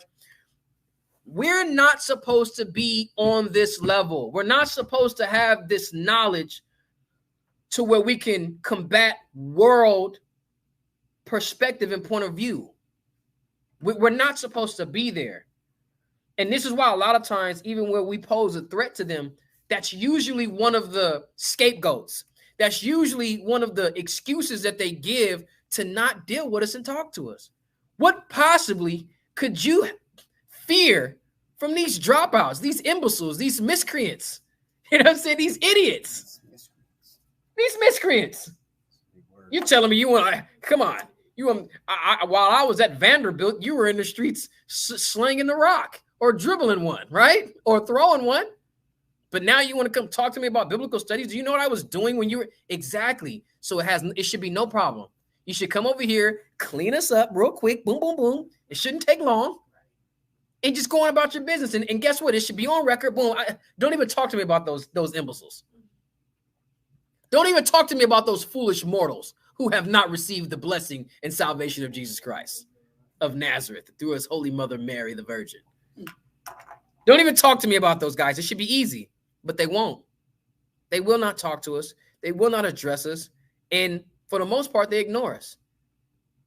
Yet the Spirit is moving so fluidly that beautiful precept, Israel, they make no account of our life, or the fools, they account our life as madness, right? And his end is going to be without honor. Beautiful precept. Beautiful precept. Bring yours out, Sarge. Con, I got two of them. I'll bring out Psalms first. This is Psalms 19:7. The law of the Most High is perfect, That's converting right. the soul. Go ahead. The testimony of the Most High is sure, making wise the simple. Making the wisdom, the wise people, right, of the world simple. You got Corinthians? And I had Luke. Bring out 1 Corinthians 1, read 20 and 21, and then you can get Luke. Making the wise simple, and also making the wisdom of the Most High simple, right? They always want to bring out the simplicity of Christ. It is very simple. You guys are the one that's complicating it. You complicate his birth. You complicate his mission. You complicate his successors. You complicate the death, burial, and resurrection. You complicate everything. The way you tell it, there's nothing simple about it. The way we tell it, God was doing what he's been doing for millennia, right? Since the world began, sending his favorites saviors. It's the easiest thing in the world to believe. For the purpose of what? For the purpose of his chosen, the purpose of his favorites, to take back the exalted position, being put up on a pedestal above all nations, for everyone to be able to look at us and recognize this is the way that we're supposed to behave. This is how we're supposed to serve God. This is how we recognize the existence and the power and the strength, the love and mercy of God through these people. And until they get back into that position, the world is going to be in shambles. It's the easiest thing in the world. No, but Christians, it says, oh, well, no, because the original man, Adam, and he messed up everything. And then God created this chosen people just for them to mess up too, just for ultimately him to give his love and salvation to people who don't even have to be obedient. And the reason why he was punishing people from the get-go is because they were disobedient. He punished Adam for being disobedient. He punished Israel for being disobedient. Took us through a whole bunch of stuff just to get to the New Testament. Jesus Christ comes, right? Joshua, who they call Jesus Christ, comes, dies, and then his successor says, hey, all of that obedient stuff, you don't have to do that. Just do good things. Well, what's the good things? You gotta live like Christ. Well, didn't Christ keep the law? No, not that type of part of Christ's life. You just have to live like him. What do you mean you have to live like him? Well, how did he live? He loved. He loved what? He loved people. He loved all things. He doesn't hate anything. So did he love crack cocaine? Did he love mandrakes? People don't want to talk about the mandrakes. Did Christ love mandrakes? Right? Did he love? Come on, the stuff they say makes zero sense. Bring it out, Sarge. Called 1 Corinthians 1:20. Go ahead. That says, where is the wise person? Where's the wise? The teacher? Where the what? Where is the teacher of the law? We're the teachers of the law. Go ahead. Where's the philosopher of this age? Where are the philosophers? All of the people that say that they know X, Y, and Z and that have the knowledge, and they look down on those around them who they feel like don't have that knowledge. Go ahead. It says, has not the Most High made foolish the wisdom of the world? Have not God made foolish the wisdom of this world? And that's all they try to tell us. If we ever sit up here and really had a dialogue or a conversation with them, sticking strictly to the text, they wouldn't be able to mess with us. When you talk about connecting dots in the text, they can't mess with us. You know what they're going to have to eventually do? They're going to have to start outsourcing, right? They're going to have to start utilizing outside sources to show like, well, the way that I think about it, even people in the earlier parts of the turn of the age, they felt the same way too. I don't give a damn how they felt. What's that got to do with the text? And I say that being facetious when I say I don't give a damn. It means it goes to show that guess what? We can show you people that felt the same way we do in the earlier parts of it. This has been a long, ongoing debate for a very long time. Let's just get to the text. We don't have to try to superimpose any ideas. We don't have to try and, again, philosophize. Let's just stick to the text. How does any of this stuff make sense that he just punishes so many people for disobedience just to ultimately tell them in the end, you don't even have to be obedient? Where was the triumph? Where was the overcoming? Where was overcoming adversity and strongholds? Where is the things that you battle with? How do you have to overcome that? What's the measuring stick that you have to measure up to? When you talk about resisting the devil, resisting temptation, fighting off all of those evil and wicked principalities and spiritual wickedness in high places, what makes them wicked? That they're doing things that are contrary to the measuring stick, which is the laws of God. This is the easiest stuff in the world. Go ahead, Sarge. Con, I want to get that in Luke, and you used to bring this out in Luke 21 all the time. But let me go back. I need you to read verse 21 in Corinthians. Okay, verse 21. For since the wisdom of the Most High, the world through its wisdom did not know him. The world, through God's wisdom, did not know him. And this is the reason, and the reason why we do not know him now is because we've allowed Gentiles to put themselves up as the authoritative figures of the true understanding of the text when we can go to Isaiah 28. Who shall the Lord teach knowledge? And whom shall the Lord make to understand doctrine? Them that have been weaned, trained up, nourished, built up, strengthened from the breast. Okay? From the breastises, right? Meaning what? When you go to the book of Hebrews, one of my favorites, 5 starting at 12. At the time we ought to be teachers, we have need that one teaches us again. And what? These people have need of that milk, the first principles and oracles of the Most High God. The principles and the oracle. What was orated by the Most High? You got the 10 commandments, and then you got his principles, which is all of the things that expound on those 10. Come on, man. This is easy stuff here.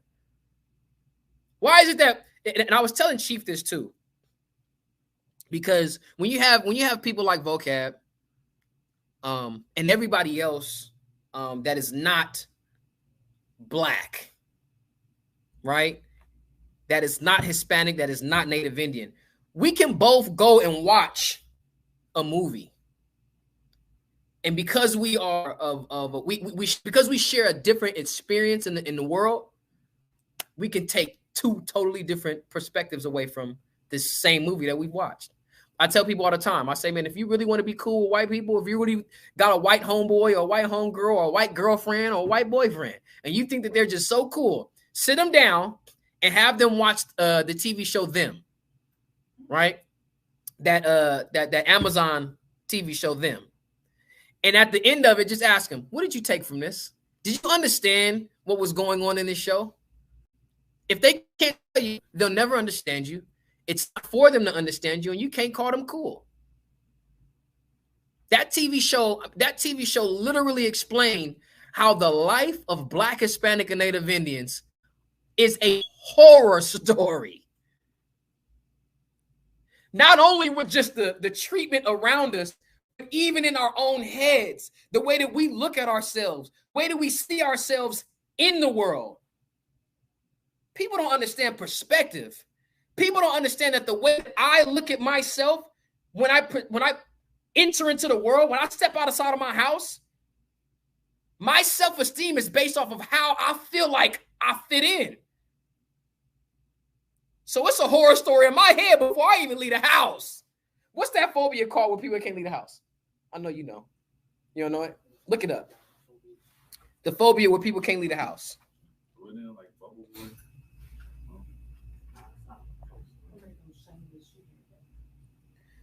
Sister Diamond, if you're feeling like, you know, somebody misrepresented what you were saying or whatever, then just don't even comment and just watch, right? The only time, what? Agoraphobia? Yeah, agoraphobia. There it goes. Somebody put it in the chat. The water. But yeah, to the sister Diamond, like the only way you can get put on timeout is if you're actively, you know, involved in the chat, which is not a problem. But if you feel like somebody's misrepresenting you, then just don't even worry about the chat. You should just listen, unless you got a question. Anytime somebody's going to sit there and try to block you for asking a question, that's when it's going to be a problem for them, not you. Agoraphobia. We literally are naturally born with that. Because when I leave the house, I got to realize, shit, where am I going? How am I going to get there expeditiously and effectively without and to avoid trouble? To avoid being approached. Now I got to recognize what I'm wearing too. Shit, what do I got on? I got a hood. Let me take my hood off. I kind of want to put my hood on. It's kind of cold. My ears are kind of cold. But I'm going to pull my hood back a little bit so they can see my face. You know, I ain't gonna lie. Even me nowadays, I walk into a store now, and if I got my hood on like this, and then you got your mask on, right? You got your mask on. Don't it just look like you just suspicious, right? So I know a lot of times I be like, man, or I have my phone in my hand, and I'm ready to put my phone in my pocket. I'm like, these niggas gonna think I'm stealing, man. Let me pull my head. Look, you can see my face, nigga. I ain't trying to hide nothing. You know, let me put my glasses on. Let you know, listen, I'm a little nerdy. And I'll be like this. I'll be like, I'm putting my phone in my pocket. Okay? There is a level of agoraphobia before we even leave the house. So it's like, is this even worth it? And that's just with our enemies. That's just with foreign nations. Not to mention what you feel like your own people are going to do to you. We have an experience in this place that is nothing like anybody else. So when you see other people, Gentiles, trying to explain your life and your plight as to how it pertains and what you receive from the scriptures, they could never. They could never. They're not qualified. You got something? Yeah. Bring it out. That's a curse. In Deuteronomy 28:65 says, among these nations thou shalt find no ease. Among these nations we will find no ease. Not to mention we suffer from dysphoria. Sarge brought that out. Sarge brought out that we suffer from dysphoria, which is what a certain community is using right now to say, you know, they suffer from, and this is why people need to respect them. But when black people say that they suffering from it, come on, this is a problem. Sarge, bring up the definition of dysphoria.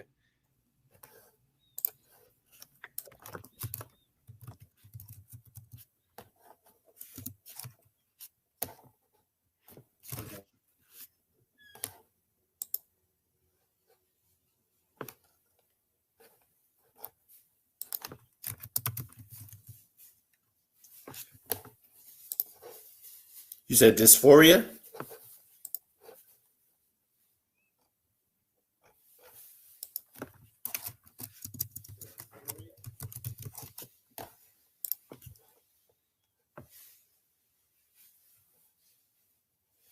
Okay, dysphoria. Let me get this. Dysphoria. Going back to the Greek meaning. Real quick, Sarge. The brother just brought out a point. He says, man, it was times. I realized, Brother Mark, I was on mute. The brother just said right now that it was a time where he walked into the store and he didn't even need anything, but he bought something anyway, just to let it be known, like, I ain't on no bullshit in this damn store right now.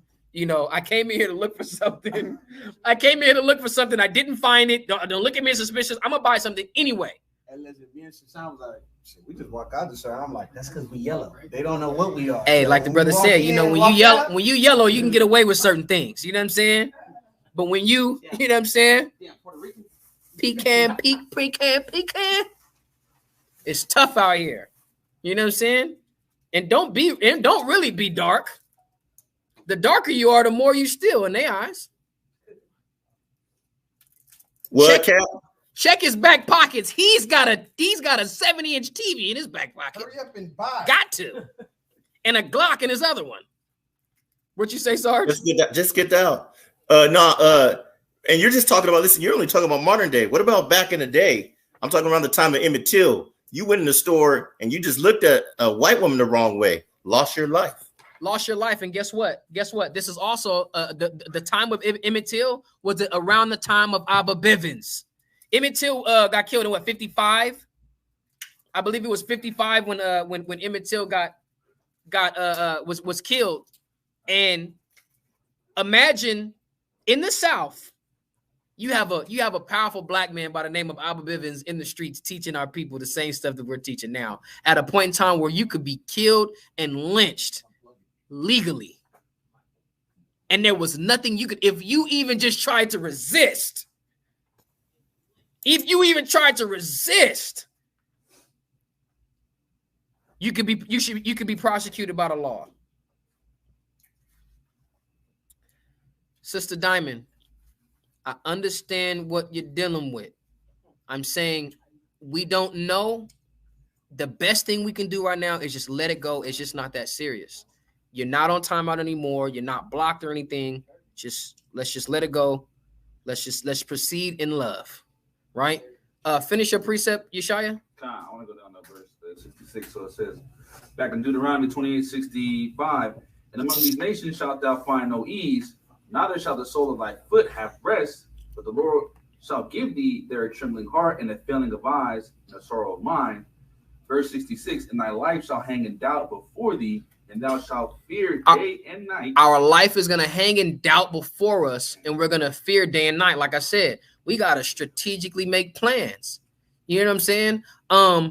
Funny thing is, while everybody was watching, Chief go into the Abba Bivens book, I'm backstage on the live, and I'm having a conversation with the people in class talking about Dave Chappelle, and that was one of the things he mentioned. Growing up in D.C., 14 years old, running the streets, and his mom used to sit here and just, gunshots would go off, and she'd just be, worried to death, in fear that a bullet had caught her child, right? That's that life hanging in doubt and fearing all the day long. Keep reading.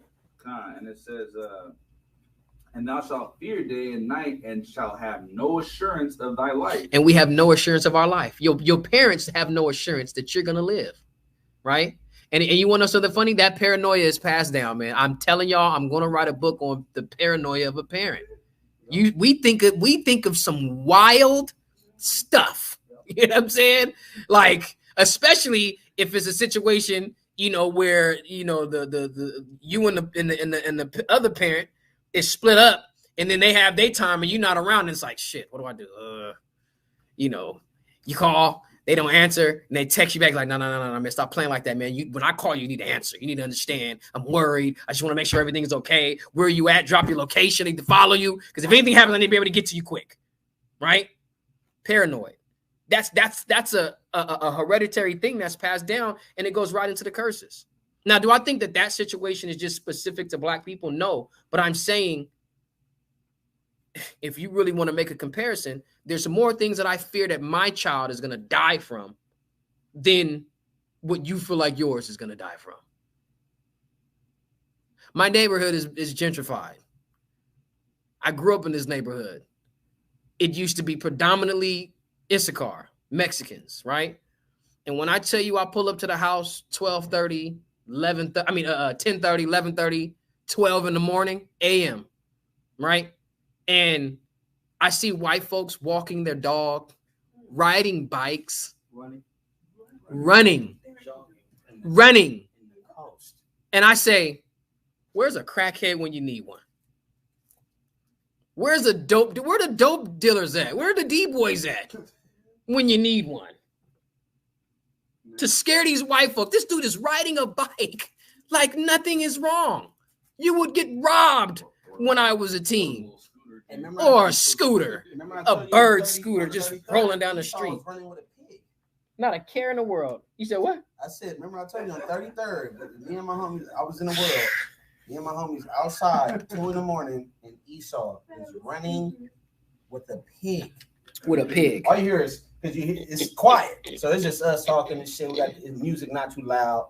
But then all you hear is clack, clack, clack, clack, clack. And we're like, what the fuck? What the hell is that? What is that? Somebody's rolling up. Nigga, nigga, walk around the car, it's a fucking pig. And a white man running. Listen, he's like, jogging by with a hog. Like, what the fuck?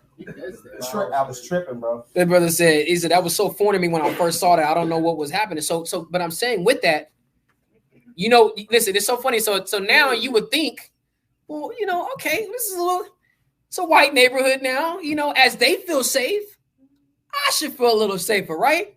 Hell no. Just because you can walk and jog at 12 a.m. and ride your bike and walk your dog and all of that, cool. You feel safe because you run your own people. I still don't want to send my son outside. You know why? Because white people kidnap niggas. They kidnap.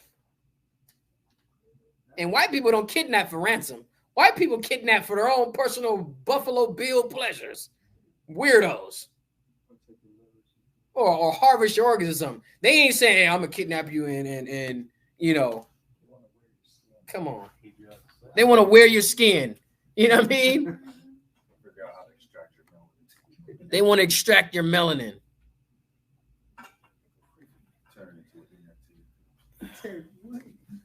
Sister Diamond.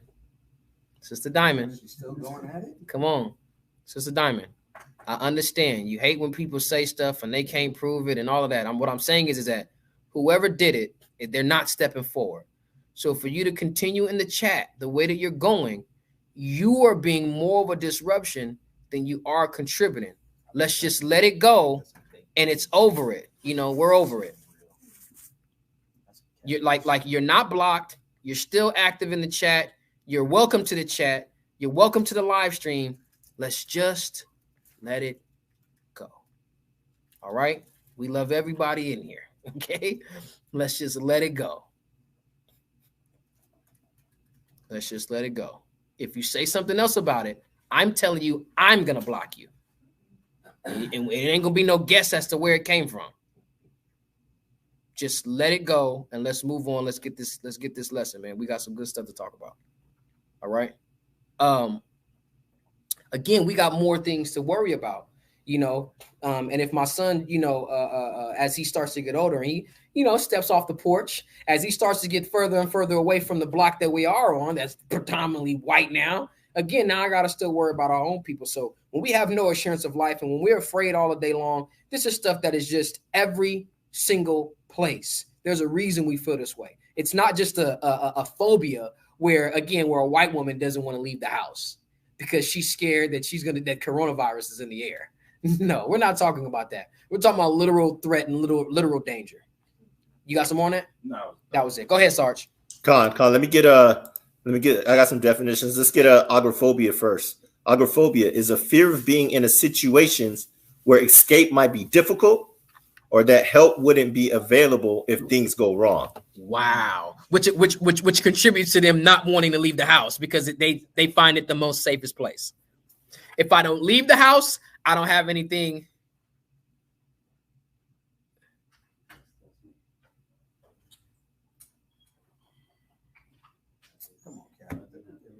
Nah, bro, because it's just like, damn. Get rid of her. She's stopping the edification. Clearly. Where if I stay in the house, I don't engage with anybody. Therefore, I don't have to be exposed to any danger, right? Stay safe, be boo, right? But for niggas, shoot, for black people, whether you're in the house or out of the house, they gonna come running for you. Get Judges 25 and 19.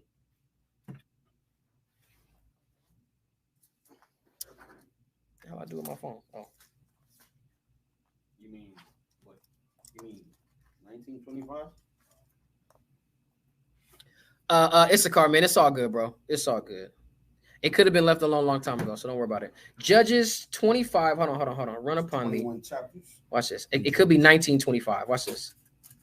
Run upon 1825. Excuse me. Judges 1825. Judges 18:25, and the children of Dan. And the children of Dan, go ahead. To him, let not thy voice be heard among us. So what the children of Dan said, listen, let not your voice be heard among us. Don't let me hear you talking shit. Let me hear that you've been talking. Let me hear you got my name in your mouth. Read. It says, lest angry fellows run upon thee. And if I hear you got my name in your mouth, angry fellows is going to run up on you. And see, in the Old English, it says run upon. No, but when we say it's like, I'm going to run up on you. Same word, right? Same word. There's an emphasis on the end. Run up on, right? Put the little accent on it. Same hermeneutics. Same hermeneutics, right? Let me hear you talking up, saying something. And I got some goons that's going to run up on you. Angry fellows with bad intentions. Go ahead. And now it says, and thou lose thy life. And we killing everybody. Go ahead. With the lives of thy household. We're running up in the house. Agoraphobia only applies to us because we don't feel like there's going to be help anywhere. Read that definition again, Sarge. Con, that's powerful. That's just 1825. Go ahead. Con, this is agoraphobia is a fear of being in situations where escape might be difficult. Being in a situation where escape might be difficult. Where can we escape anything in this place? This is why the curses apply to us. What is it called? Agora. Agora.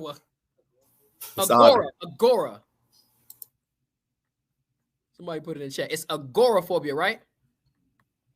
We're agoraphobic from birth. From birth. Go ahead. Con. A fear of being in situations where escape might be difficult or that help wouldn't be available if things go wrong. How many times you have our people, man, where the police don't even want to respond to the 911 calls we put out? Bro, story. Go ahead. I was at his car homie's house. This was back in 2009, I believe. 2009, 2010. We chilling, right? We in this pad, we chilling. Next thing you know, I start smelling smoke. I'm like, what the hell? I'm like, I know nobody barbecuing out this joint. I open the window, bro. I look upstairs, bro. It's a fire. Fire upstairs. We call 911.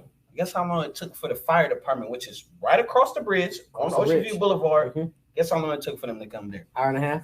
Hour and 45 minutes, bro. Where the Jake that was in there, he was taking care of his special needs. His brother, was I think he had Down syndrome or something. Mm-hmm.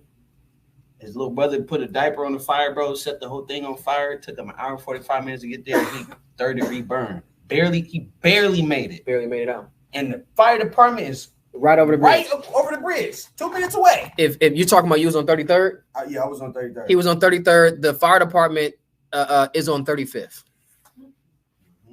Mm-hmm. We're talking about 2 blocks. Listen, I'm sure they could see the fire from their station. That's how close it is. And the funny thing is that there's a freeway separating 33rd and 34th. Yep.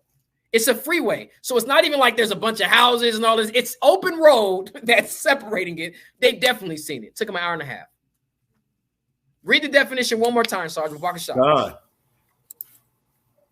Agoraphobia is a fear of being in situations where escape might be difficult. Escape is difficult where, again, harm that we going to put on each other. White people take that and they say they don't want to leave the house. There's nowhere we can hide. Go ahead. God, or that help wouldn't be available if things go wrong. Or that help would not be available if things went wrong. The brother just gave a powerful testimony. There's plenty of them. Hell, nigga, the help is the one that's killing us. How could help ever be available when the people you call for help are the ones that's going to kill you? How many situations we've heard where Black people have called the police because they feel that they're in danger, and when the police get there, they shoot them. It's disgusting. Hey, Cal, what about that lady? Put a word down now, man. You can't just say disgusting. It's disgusting. Go ahead, Sarge. No, what about that chick that attacked you? Remember, she attacked you, but you got put in handcuffs. Sarge, thank you, man. I almost forgot. Okay, I done got so used to just captivity and just being just disrespected and treated so poorly. The same thing happened to me. This white woman came and assaulted me. We had it on tape, and they still put me in cuffs and another Black man. And guess what? That white woman was standing off to the side like she was the victim. And you know what? I sat there, and guess what? It was 2 Issacharite cops. And I said, hey, I said, bro, why y'all got me in cuffs? He says, well, you know, we got to protect ourselves. You were, you know, fear God. Yahweh Shem Shabbat thought with the water. You were a part of a group. So, you know, we had to, as a safety precaution, put you in cuffs. We had to remove you. Totally understand. All right, bro, take me out of cuffs, man. Come on. Hey, man, for real, like, you removed me. We're nowhere near the group. You guys are good. Come on, bro. Take me out these cuffs. Like I'm about to show you that we have this on tape. I have no problem. I'm not going to run anywhere. I have nowhere to go. Take me out of cuffs, bro. I'm the victim here. We the victims. I wish JoJo was here, right? Because JoJo been watching Friday After Next. He says, listen, because we the victims. Hey, he said, don't hit me with that victim bullshit, man. All right. But I was the victim, and I said, bro, do you know how that looks, man? We're on Broadway. Okay. We're on Broadway, downtown San Diego, and everybody's rolling by. And how does it look, man, that I'm sitting here in cuffs and this white lady is off to the side, and it looks like I done did something to this white woman? Bro, take me out of cuffs. If anything, put all of us in cuffs. If anything, put all of us in cuffs. But don't sit here and have me in cuffs, bro. And this white woman is over here sitting here like she's innocent. And I told him, I said, listen, I want to make it clear. I want to press charges. Okay? You want to treat me like this, son? You want to treat me like this? I'm pressing charges. Okay? On all everybody involved with her, I want cases on them. All of them. Sure enough, a little short Judite, he comes up, he says, hey, take that young man out of cuffs. Both of them. Me and another brother in the God. Hey, yeah, why did he get put in cuffs? I don't even know why he got put in cuffs. I don't know, man. That's my dog. That's why. Okay? That's why.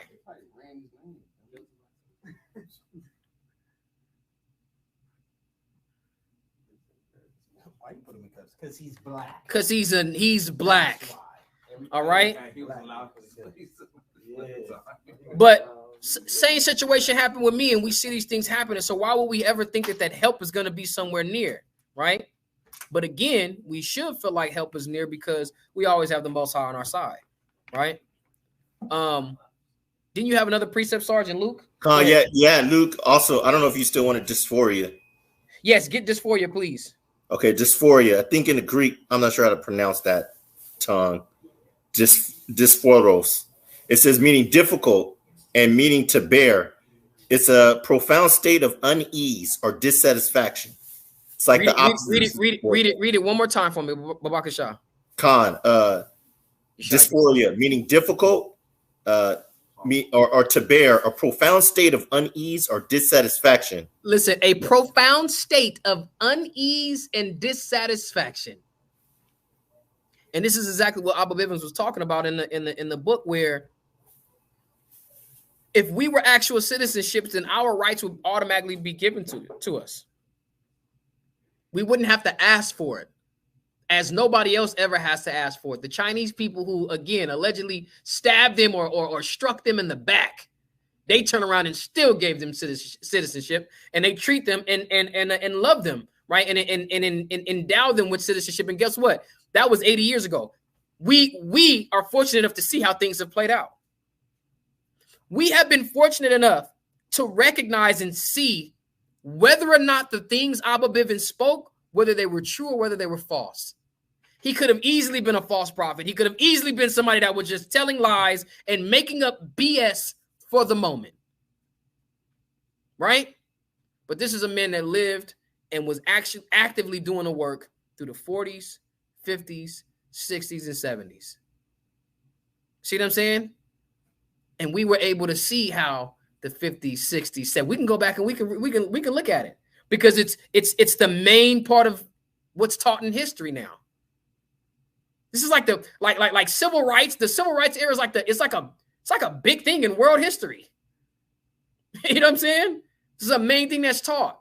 Then the welfare system, the heroin epidemic, crack epidemic, gangbang epidemic, right?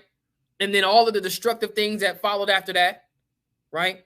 The media and how we portray ourselves there. Somebody brought out a powerful scripture, man. Somebody get Ezekiel 23. Somebody get Ezekiel 23, and we're going to read 18 to 21. Huh? Psalms 33 and 20. Get that first.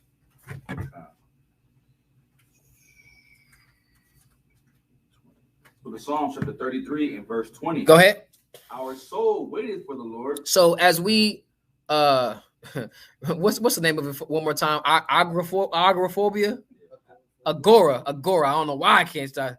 I want to put the R before the O. Agoraphobia. The reason why we go out into the streets, man, is to heal our people of this agoraphobia, right? Why? Because we should not be looking for a nation to save us that cannot save us. That's the book of Lamentations, the 4th chapter, right? I ain't gonna lie. Let's get that first, and then we'll get Psalms 33. Hey, Cap.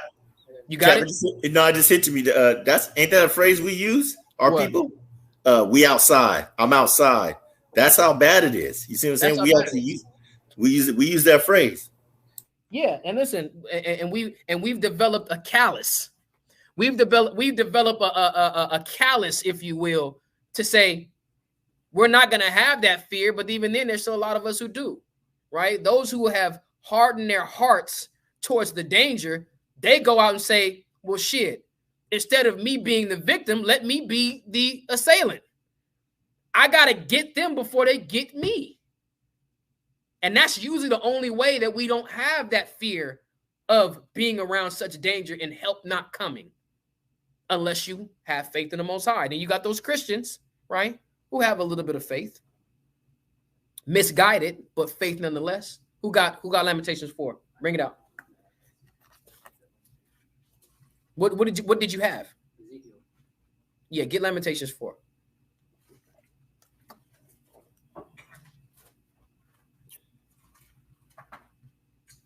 Lamentations chapter 4, verse 17. Verse 17. As for us, our eyes have yet failed for a vain help. Our eyes have yet failed for the vain help. We've been looking towards the people. We've been looking towards a people to help us that we need somebody to come help us from. Help us get away from. Help us get from up under. Read.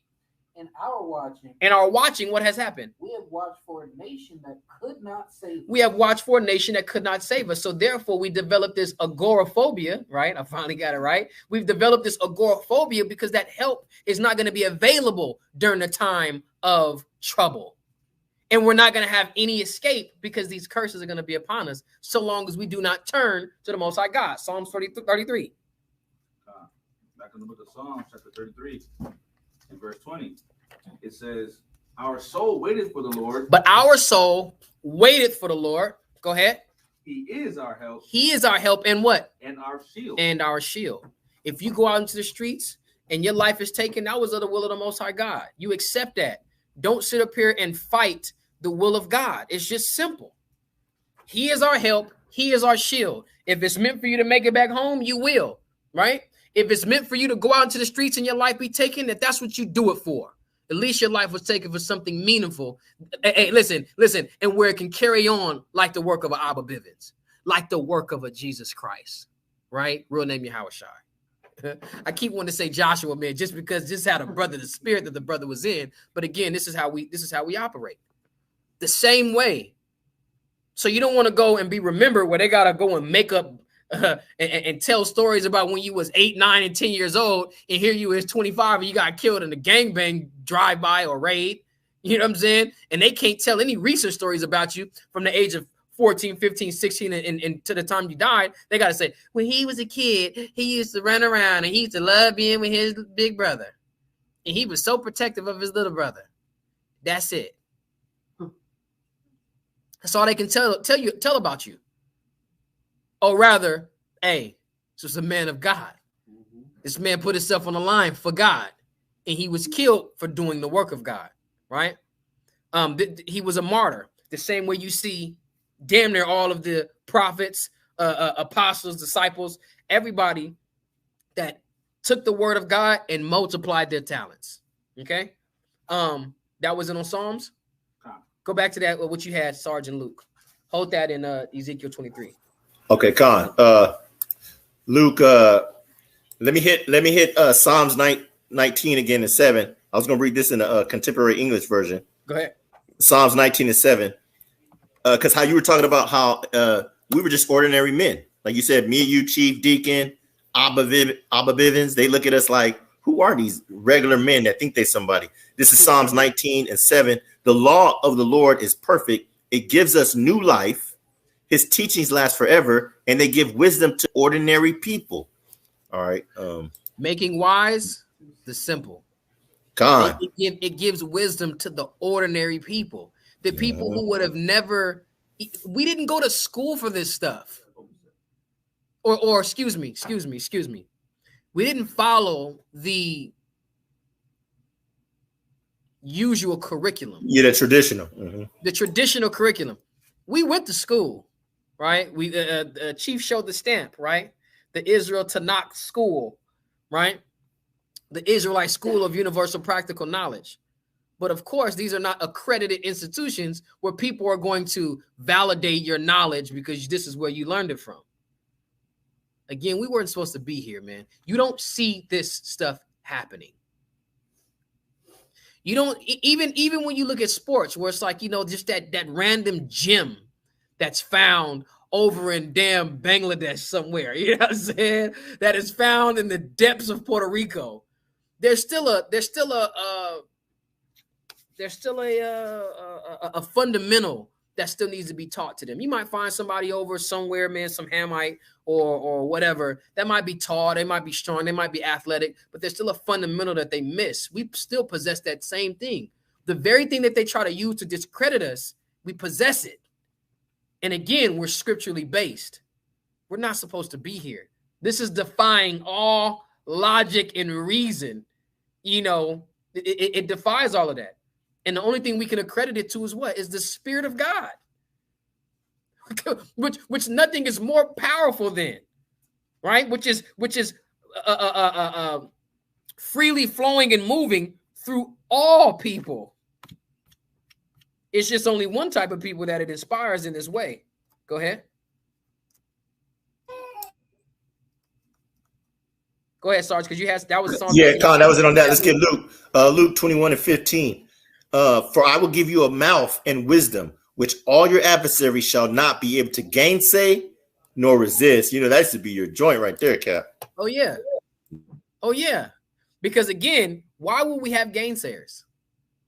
Because people don't credit. We have people that want to discredit us. We have people that will not validate us. They say, well, what school did you go to? What degree do you have? Some people can sit here and not know shit. They don't have to know anything. But as long as you, well, I actually got a master's degree from Harvard, you know, undergrad at Yale, and my overgrad at you know, Oxford, you know, and then I traveled abroad for a few years. You know, the whole time you were doing cocaine, you know, and speed and acid and shrooms. That's all you did. You learned all about all the different types of drugs.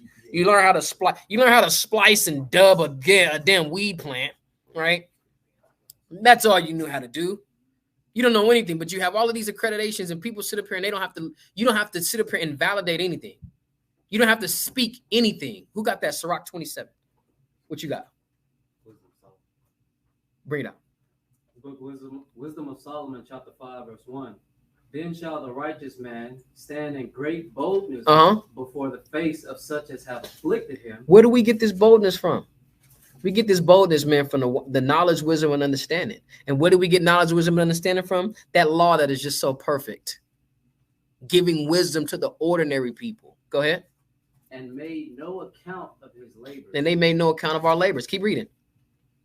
When they see it. When they see it, right? Our enemies. Go ahead. They shall be troubled. They're going to be troubled. Why? With terrible fear. They're going to say, oh, my God. And shall be what they say? What they say? Your heart going to fall out of your ass. Read. And shall be amazed. And they're going to be amazed at what? At the strangeness. At how strange. There's something going to be going on that they're going to be amazed at. It's going to be strange to them. Like, what? I was at Yale this whole time, spending all of this money, all of that time in the library, when I could have been getting girls. I could have been getting girls. I could have been partying and getting drunk and white boy wasted. And I wasted my time. Go ahead. shall be amazing so far beyond all that they looked for. Because the salvation that they had understanding of, that they have always looked for, that they have been taught since they were little tykes, right? And little tykes and little dipes. What they've been taught and what they're witnessing, the salvation and who it's actually coming to, these loudmouth Negroes that cursed while they were talking and utilizing the word, that had multiple wives. Are you serious? These are the people you've been out here looking for? I have been a virgin my whole life. I've kept my chastity, right? I have cut off my flesh. I didn't even look at a woman. Yeah, retard, because you forgot the first commandment, be fruitful and multiply. Dirtbag. These are the people that's getting salvation. Go ahead. Keep reading. Verse 3. And they repenting and groaning. And now it's, Lord, I didn't know. I'm sorry. Repenting and groaning. Because you see that death angel approaching. You see everybody that was like you dropping dead. You recognize all of the teeth that you had on these type of people. Read. For anguish of spirit. An anguish of spirit, because you recognize salvation is not even coming to you now. You're like, man, and there's no do-overs. You know what I'm saying?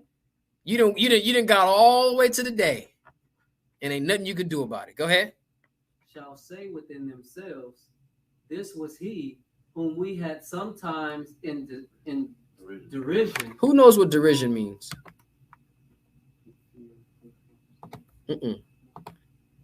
Who knows what derision means? Oh, they had us in derision. These are the people who we sometimes had in derision. Read it again. This was he whom we had sometimes in derision. This is the man that receives salvation. Now I'm in anguish and I'm groaning and I'm in pain. And this is the guy that we had in derision. The word derision means contemptuous ridicule and mockery. We made fun of this guy. This is the guy, the billionaire now, who's got the fine wife and the family with the big house and the Ferrari. We used to clown this dude. Now he's got everything. That's how the Lord, that's how these nations is going to look at us. That's what the word derision means. Mockery, right?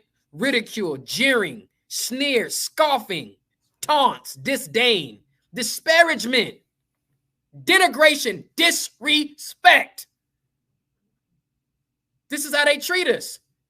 These are the people. They used to call us on the phone, call 911, and we were supposed to help them. We didn't even think we had to. Why are we going to sit up and help a bunch of people that want to kill each other? They want to gangbang, that sell dope to each other. Hey, listen, the police precinct ran by them Ku Klux Klan members. Mm-hmm. They used to have newspapers sending them out to black folks talking about thank you for killing each other. You guys are doing a great job. Great job. Remember that we talking about that voicemail. That and then the newspaper. And then there was that newspaper article. Yeah, but you remember that KKK number? And they were like, listen, we just want to thank you guys for all the work you guys have been doing. And, depopulating each other. Whatever happened to that number?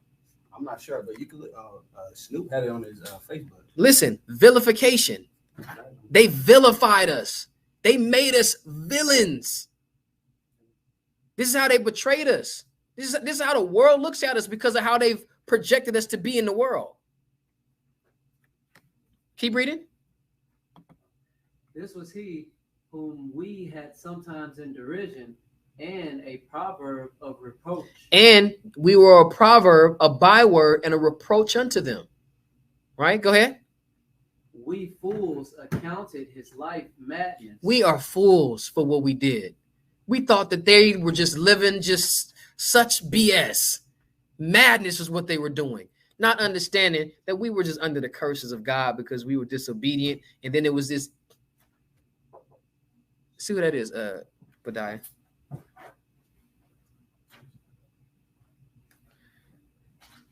We thought that their lives was just such madness. You know what I mean? We thought that their lives were just such madness. How in the world are these the people now that's receiving salvation from God? Go ahead. We fools accounted his life madness and his end to be without honor. And his end to be without honor. There was no way that the way they were living, the way they were carrying on, the way they used to revel and riot in the streets, the way they used to be so drunk and high, and the way they used to be so proud and boastful. They were always talking about the bitches and the hoes and how much money they had and all of the diamonds and cars that they had. These are the people that you're giving salvation to, God? Absolutely. Absolutely. But let's face it, even those people that they're talking about, them are not the ones that are getting salvation. But guess what? When they see one of us like that, they just group us all into one. You know one nigger, you know them all, right? They're nothing but a bunch of untamed, unbridled monkeys that we rescued from the jungle. This is how they look at us. This is why we walk into the store and we got to make sure we buy something just so I can have a receipt, just to make sure. I ain't gonna lie, straight up. It took my woman to kind of check me about showing my goddamn receipt at Walmart.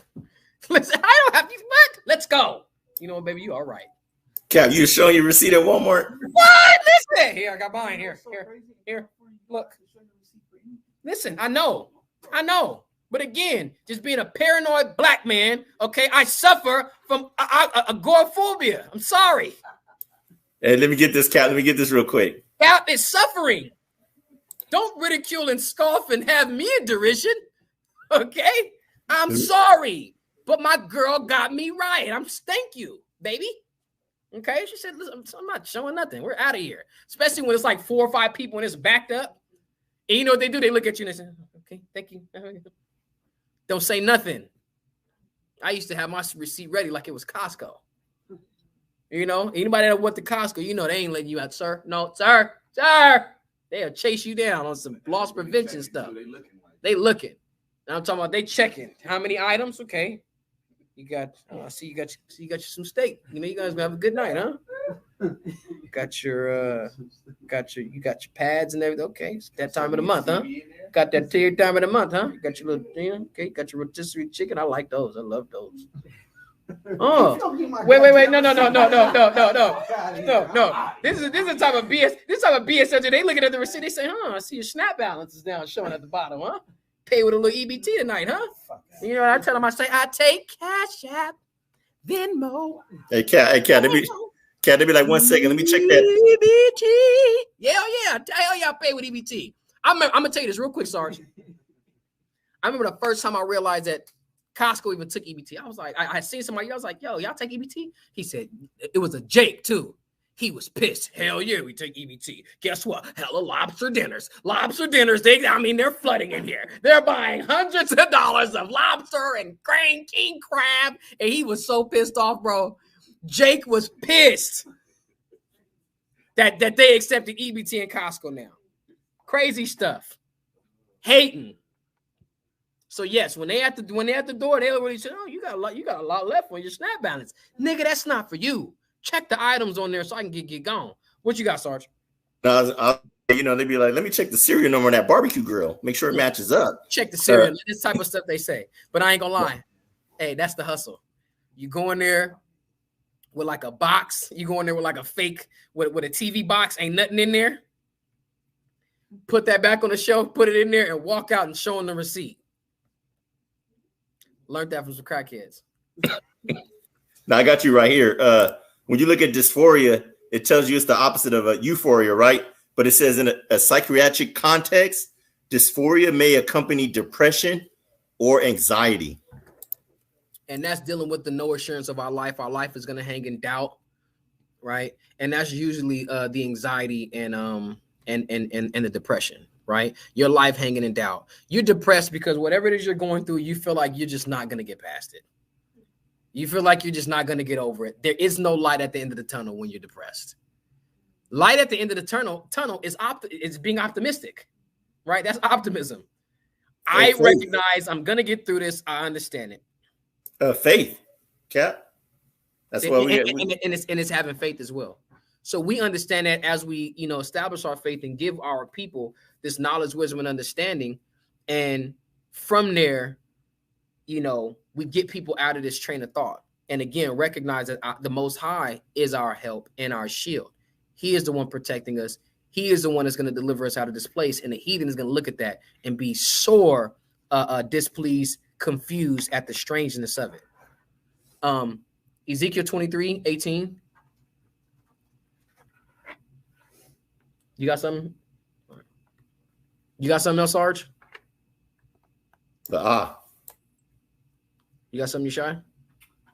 Malachi? All right, Daryala. Oh, praises to God. Bring it out. Ezekiel 23, we're going to read 18 and 21. Go ahead.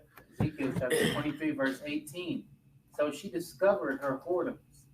It says, so she, let's talk about Israel, discovered her whoredoms. Go ahead. And discovered her nakedness. And then she discovered her nakedness. And what I was explaining this is that 80 years ago, we're reading about, you know, a brother speaking on the conditions, the treatment, the plight of Black, Hispanic, and Native Indians. And then guess what? We see 80 years down the line how these things have played out, right? So we see, again, the heroin epidemic. We see the cocaine epidemic, the crack epidemic. We see welfare. We see feminism. We see, you know, and then through feminism, we see our women discovering their whoredoms, right? And also discovering their nakedness, right? They realize, why do I have to have these clothes on? Why I don't need to cover up. I don't need to be suppressed. Let me just let them out and let them fly, right? First the bras went, and then you can only see the nipple through the shirt. Now it's the Free the Nipple campaign, right? Going back to what was that, 2012? Miley Cyrus had kicked that off. Rihanna had joined into it. It was a whole bunch of people had their nipples all out on the Instagram, right? So it says she discovered her whoredoms and discovered her nakedness. Read. Then my mind was alienated from her, like as my mind was alienated from her sister. And then what? Then that's when the Most High really started to turn away from us. The mind of the Most High was alienated from the southern kingdom, the house of Judah, as it was already alienated from the northern kingdom, the house of Israel. Keep reading. Verse 19. Yet she multiplied her whoredoms, and calling to remembrance the days of her youth, wherein she had played the harlot in the land of Egypt. And guess what? It says she multiplied her whoredoms, and then remembered the days of her youth when she played the whore in the land of Egypt. Why? Because when was the last time we was out here just naked like this? In Egypt, where we was strippers and prostitutes, in guess what? In fishnet leggings and red lipstick, which is like textbook. If you want to portray a whore, go watch any movie with a portraying a whore. More than likely they got some red lipstick on and some fishnet stockings. Who else is doing this? Who else is doing this stuff? What was that? What verse was that? Verse 19. Read 20 and we're going to read 21. For she doted upon her paramours, whose flesh is as the flesh of asses, and whose issue is like the issue of horses. If you guys even understood what that meant, if you guys even understood what that meant, we'll save that for another time. Verse 21. Thus thou callest to remembrance the lewdness of thy youth. Again, like as we did in Egypt, we are calling to remembrance. And here's the thing: a lot of our people are what in America right now, or from the last 80 to 100 years. What have we been doing? Trying to associate ourselves with who? With Egypt. For the last 100 years, we've been trying to associate ourselves with being Egyptian.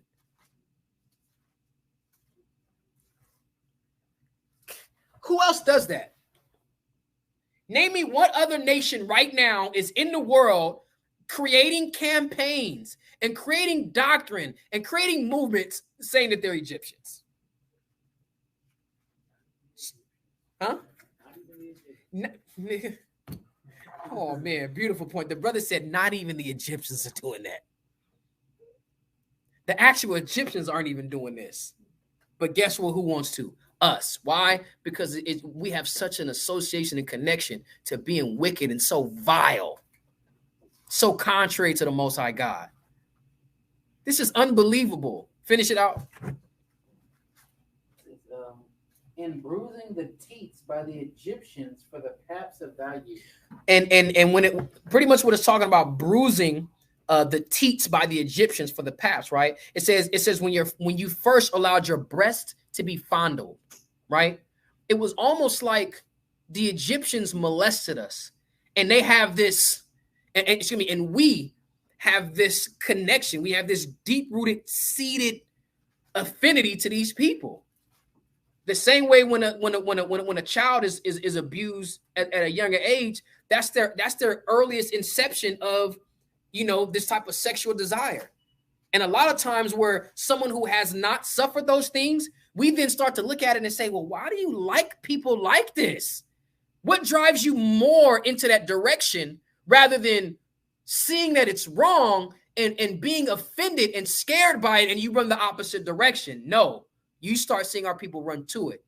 My first love, very, very promiscuous. And I remember as we got older, we had a conversation, and I had addressed it about her. You know what I mean? I addressed it with her about it, and she had kind of dropped that bomb on me, and I was maybe like 18 years old, and I kind of looked at her like, that's the stupidest shit I've ever heard in my life. I didn't understand it at the time. I didn't understand the psychology of it. And I was like, that's stupid. Like, if anybody would ever have done that to me, I would have ran the opposite direction.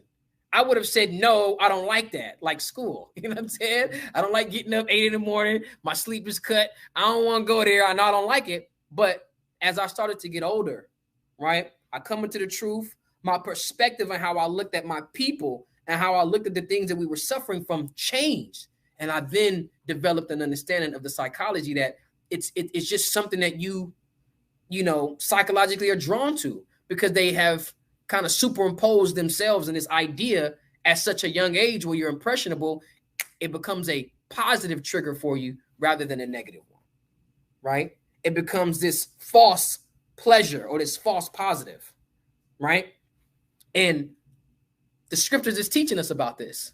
As we were groaning, crying, sighing, mourning, lamenting to God in Egypt, for some reason, we just want to be there and we want to go back and we love him so much.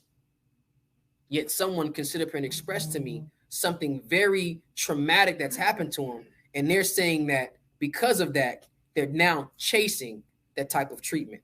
And this is where we have to get out of that. This is where we have to get out of that. And we do this, of course, by Hashem HaMashiach Yahushai, through the word given by the Heavenly Father to correct us, to uplift us. Matter of fact, let's get this. In IV, give me 2 Timothy 3:16. I need it in the NIV and I need it in the NLT. I need both. I got NLT.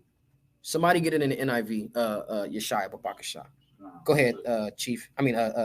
Priest. Chief officer. Chief officer. Every time I hear that, it makes me cringe. I know. It's like, listen, I'm better than that. Bring it out. Don't call me chief, so I'm That's right. This is 2 Timothy 3:16 in the NLT. All scripture is inspired by God. And again, we are giving our people these scriptures that have been inspired by God, which also lets us know that this is the reason why it's so accurate to our lives. Given by God, read. And is useful. And is useful for what? To teach us. To teach us what is what? What is true. What is true. Because the truth is what's going to free us from all of this trauma, torment, anguish, moaning, groaning, no assurance of our life hanging in doubt, madness, blindness, deaf, right? Dumb. All of those things is what we're going to be free from when we utilize the inspired writings of God to teach us what is true. Go ahead. And to make us realize. And to make us realize what? What is wrong in our lives. Because a lot of times our people experience these things and they have nobody there to assist them, nobody there to hold them, nobody there to correct this false idea of what was right in their minds.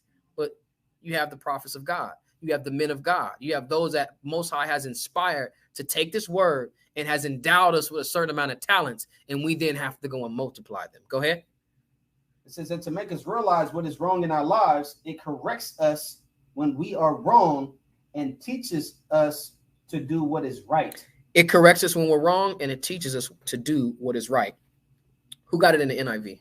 I got NIV. Bring it out in the NIV. 2 Timothy 3:16 in the NIV. All scripture is good, God-breathed. All scripture is God-breathed. Read. And is useful for teaching. Is useful for teaching. Rebuking. Correcting. And this is my point. This is the reason why I bring it out in the NIV. This is my favorite right here. It is useful for teaching, rebuking, correcting, and what else? And training in righteousness. And training in righteousness. This is what we use for training every single day. And we need to be in the gym every day. We need to be on the field every day. We need to be in the book every day. We need to be out here engaged in training every single day. Bah, Shema Mashak Yahushua. Got something? Got something? Sarge, you got anything? With that, man, we give all honor, glory, and praise to the Most High God, Abba now Yahweh. We do so in the name of his only begotten son, Mashiach Yahushua. Everybody go check out Sakari San Diego. Go check out Critically Captive. Again, man, we got some fire stuff going on. Stay tuned. Hit the notification bell. Check out the videos. Like, comment, and we'll see you guys next week. Everybody have a blessed week and a blessed Shabbat. Shalom.